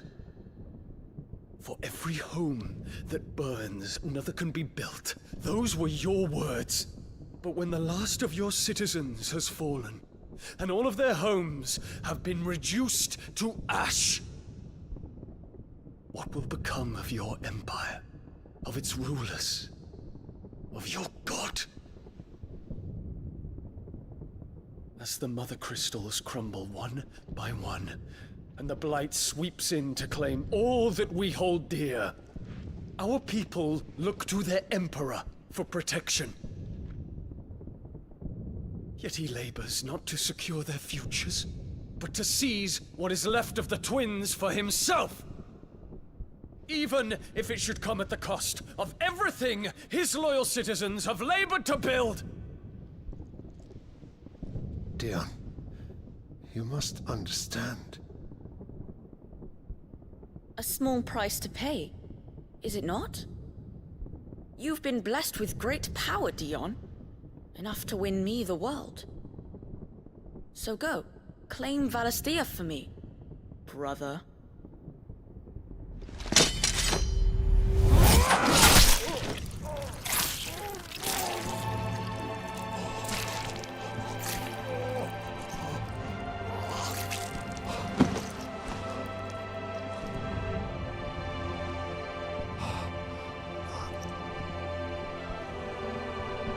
Dion.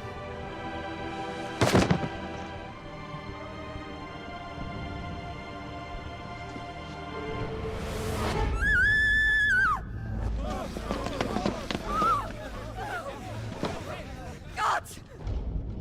Guards! Father. Poor father. How he doted on his children. That he would die to protect me was plain. It was but a matter of when. You planned this? You did well to endure so long. But you broke in the end, as I knew you would. And now Muthos approaches. Put him to the proof. I would see if he breaks. Go, Bahamut. Kinslayer.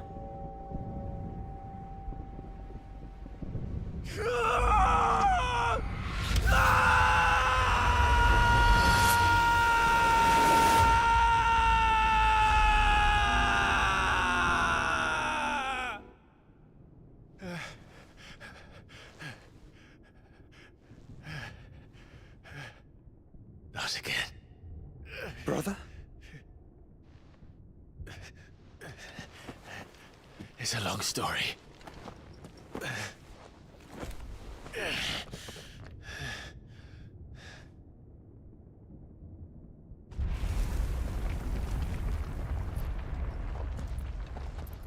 You cannot stay here, Mother.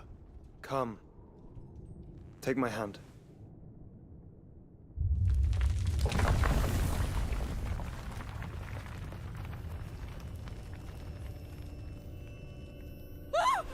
Get away from me! This is all just a dream, just a bad dream!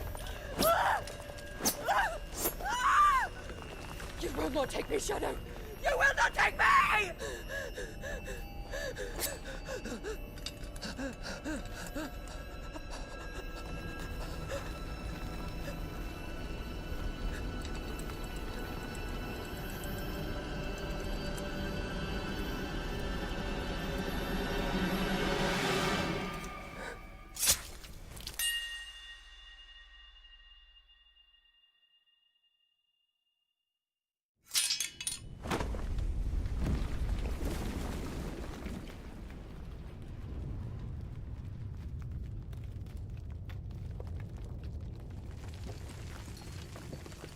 Mother.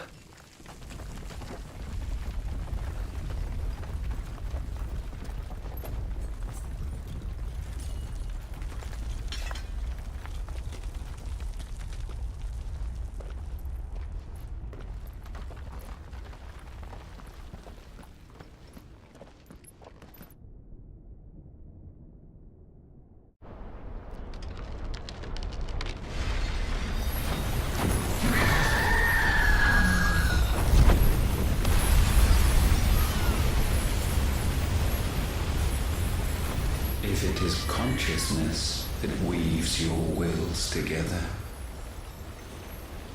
consciousness that blurs the boundary between your own will and that of others, then we shall set you apart once more. The ties that bind you shall be severed, and humanity return to its proper place.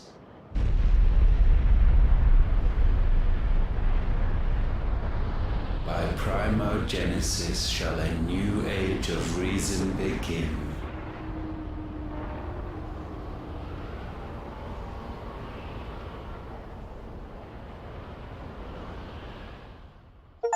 Relax, Your Majesty.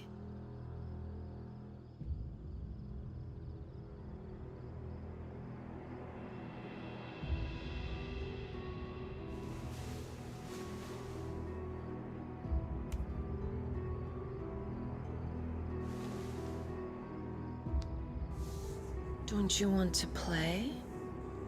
It's been a long time. If that is your wish. Men, you are as meek as all the others.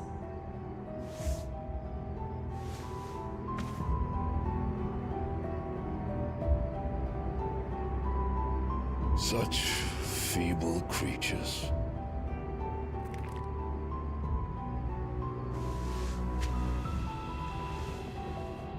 Gifted the power of icons, yet slaves to fickle emotions which usher you to your doom.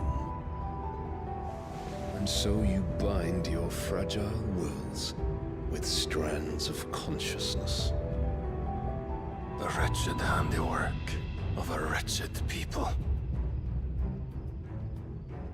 The sons of fire were united at last, and for but a moment, their flame burned bright. Soon, Muthos shall become our perfect vessel. And then shall the world be remade.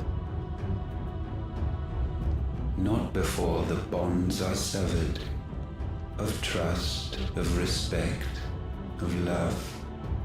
Only when every strand of consciousness is cut away, may Muthos return to our side.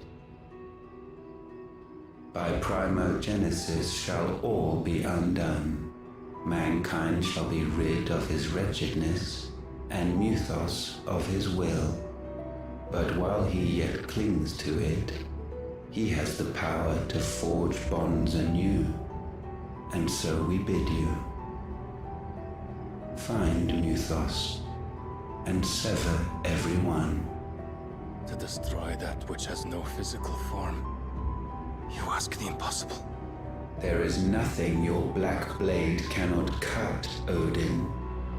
We shall unite with Muthos, and bring forth a new world. So long as our vessel remains unclaimed by humanity. It shall be done, Master. My will is yours.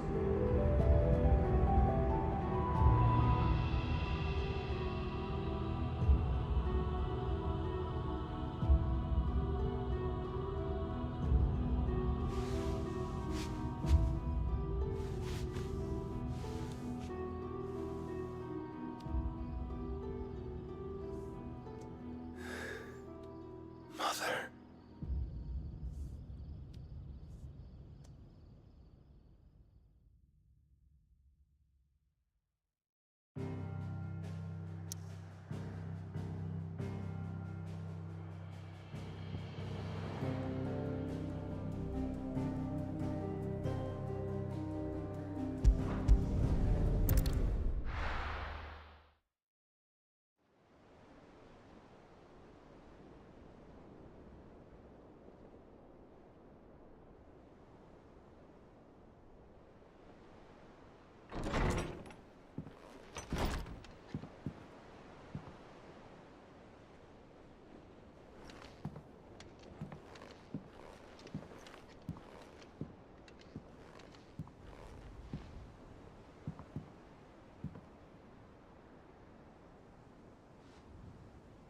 How is your brother?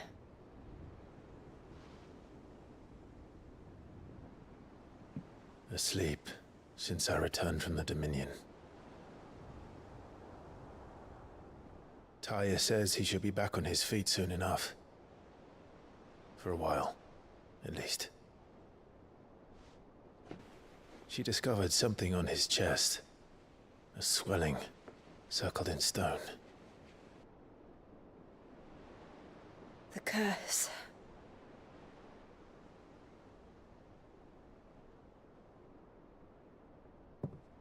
For every mountain we climb, another rises up to greet us, doesn't it? It's never ending.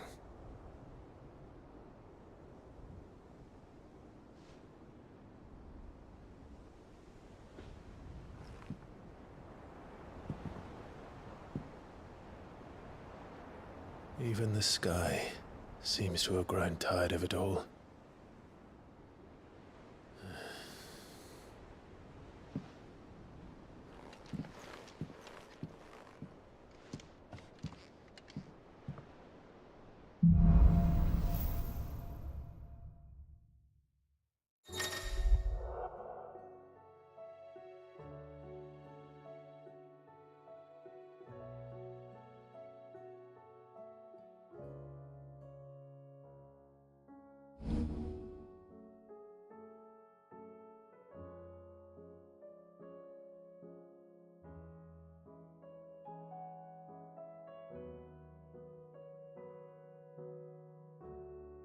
Taya won't be happy if I disturb Joshua.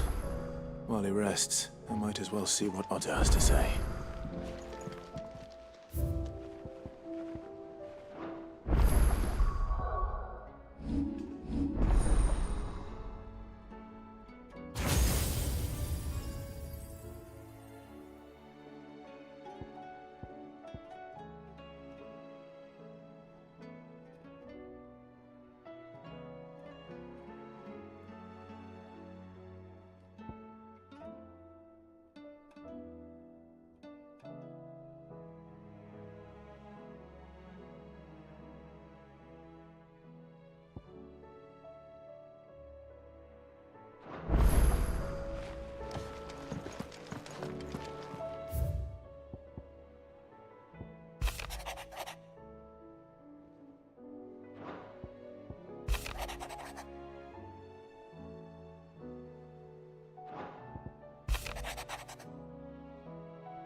Aye, it's a dangerous world out there.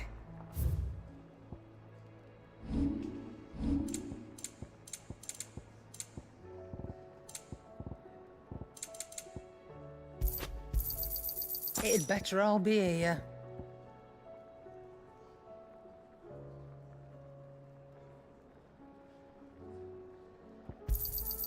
You're rubbing me blind, you know.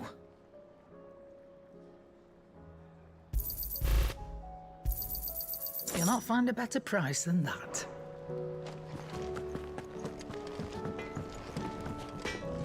Yep. A Sancfordian, dear. Not bad, if I do say so myself.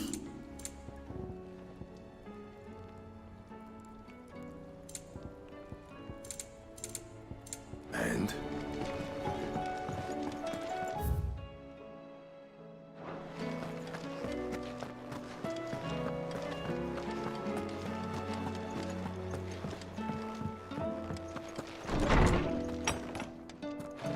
Is a storm coming, Sid? Knowledge hoarded is knowledge lost. I have a few new notes that might interest you.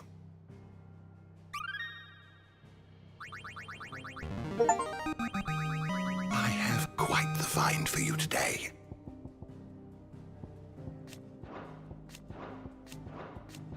What subject shall we consider today?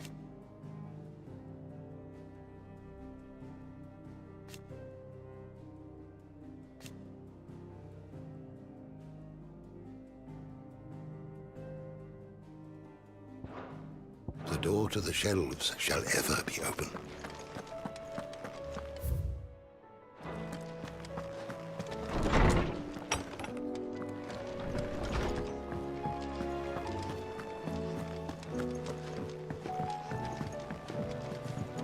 Or the moon, for that matter.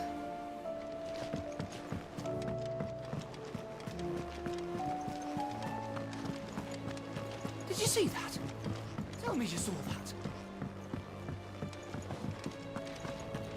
What do you make of them skies then? Otto, how fares the realm? The realm? Oh, she's just fine. As long as you look past the fat storms out mother crystals and her skies are a roiling cesspit. And Gav? He's with your uncle in the Free Cities, helping Mid with her project. Sent an owl their way the moment the winds turned foul. Still waiting on a reply, though. Do you have any good news?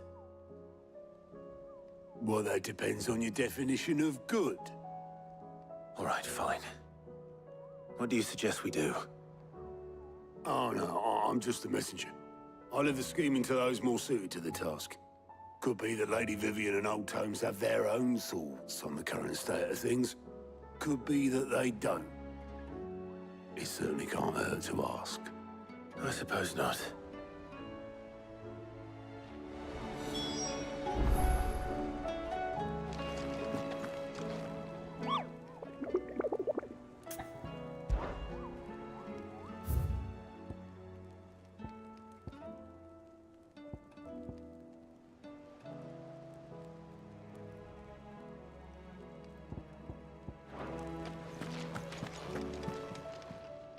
How may I help you today, Clive?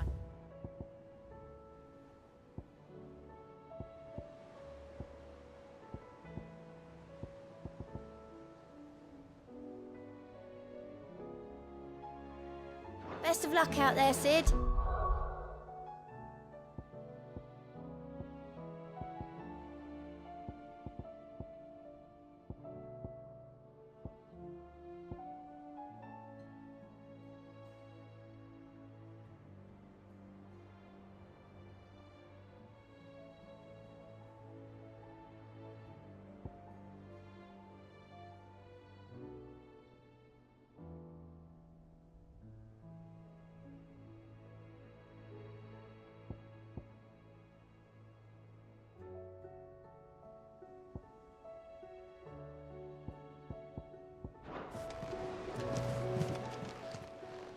Fancy a look at the list, do you?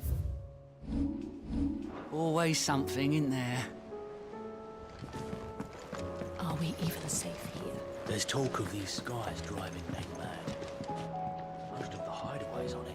How is it that every one of your little excursions presages some inexplicable catastrophe? Not that you are to blame for the Dominion's fate. No one could have predicted the actions of the Crown Prince. I'm sorry I couldn't save your home. My countrymen are stronger than you think. A few toppled clock towers won't break their spirits. They'll be back on their feet in no time. I hope so.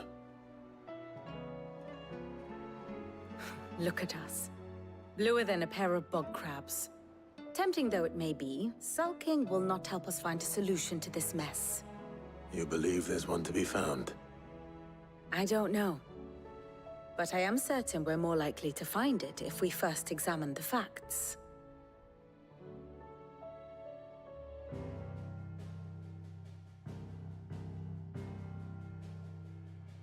Beneath these darkened skies, fear and confusion reign over Valisthea.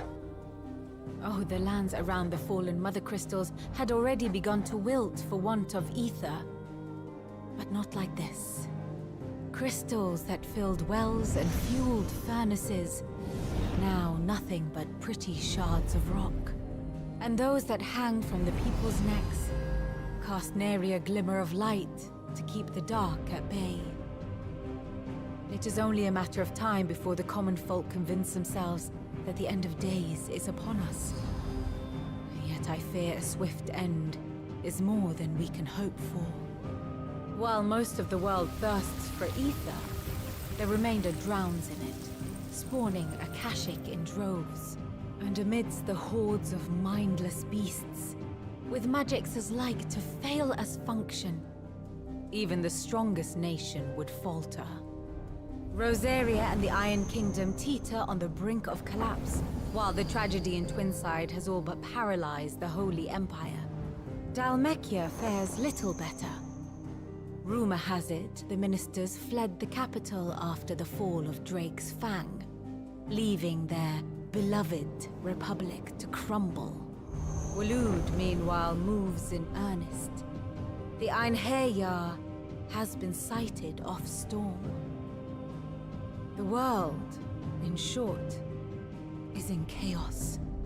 It would seem our civilization was nothing but a castle of sand, to be washed away at the whim of the waves.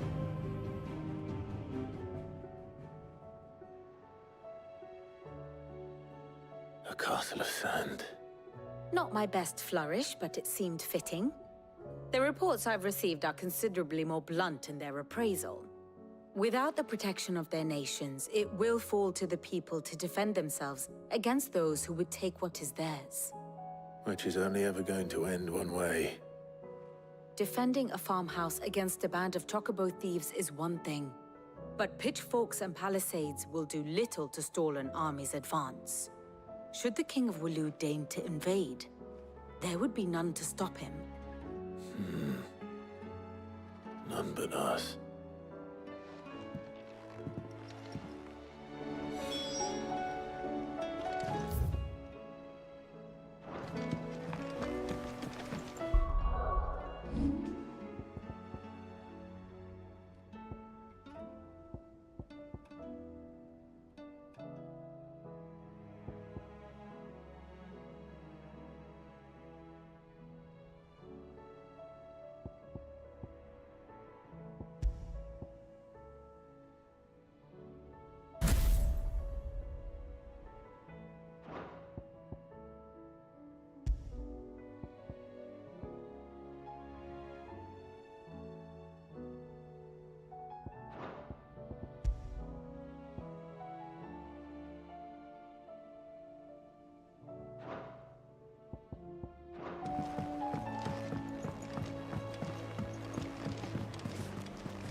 Is a storm coming, Sid?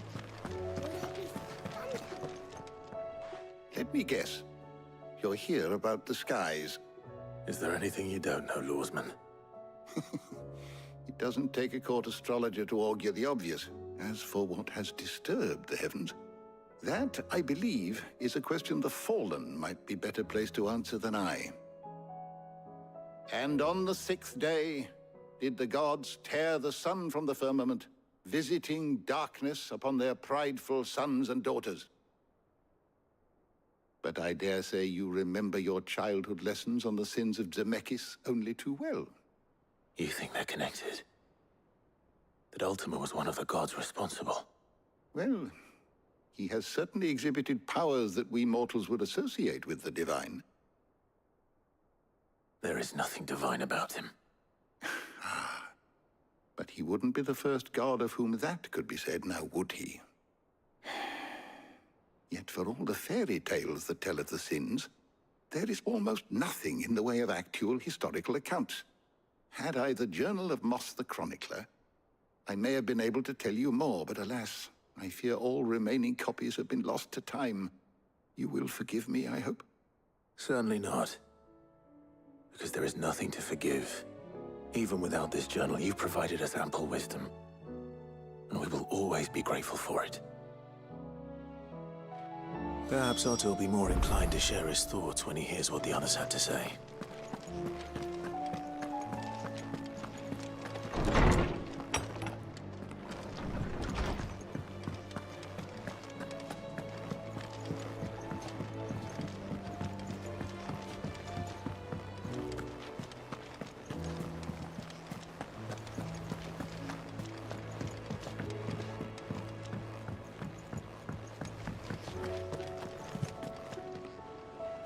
Clive, we have a problem. Only one. That would be a first. It would. Actually, there are 3. We had as many owls arrive while you were at the shelves. Martha's got a Akashic at her gates, and talk of monsters roaming the hills outside of Northreach has put the wind up Isabel and her lot. And don't forget Dalamil. Lubor says the village was raided by bandits. When it rains... It fucking pours. The Cursebreakers are spread thin, taking stock of the damage in the Dominion. And even if I could get word to all of them, I doubt they'd get here in time to make any real difference. Which means... there's only 2 people who can. Jill and I. Let them know we're on our way.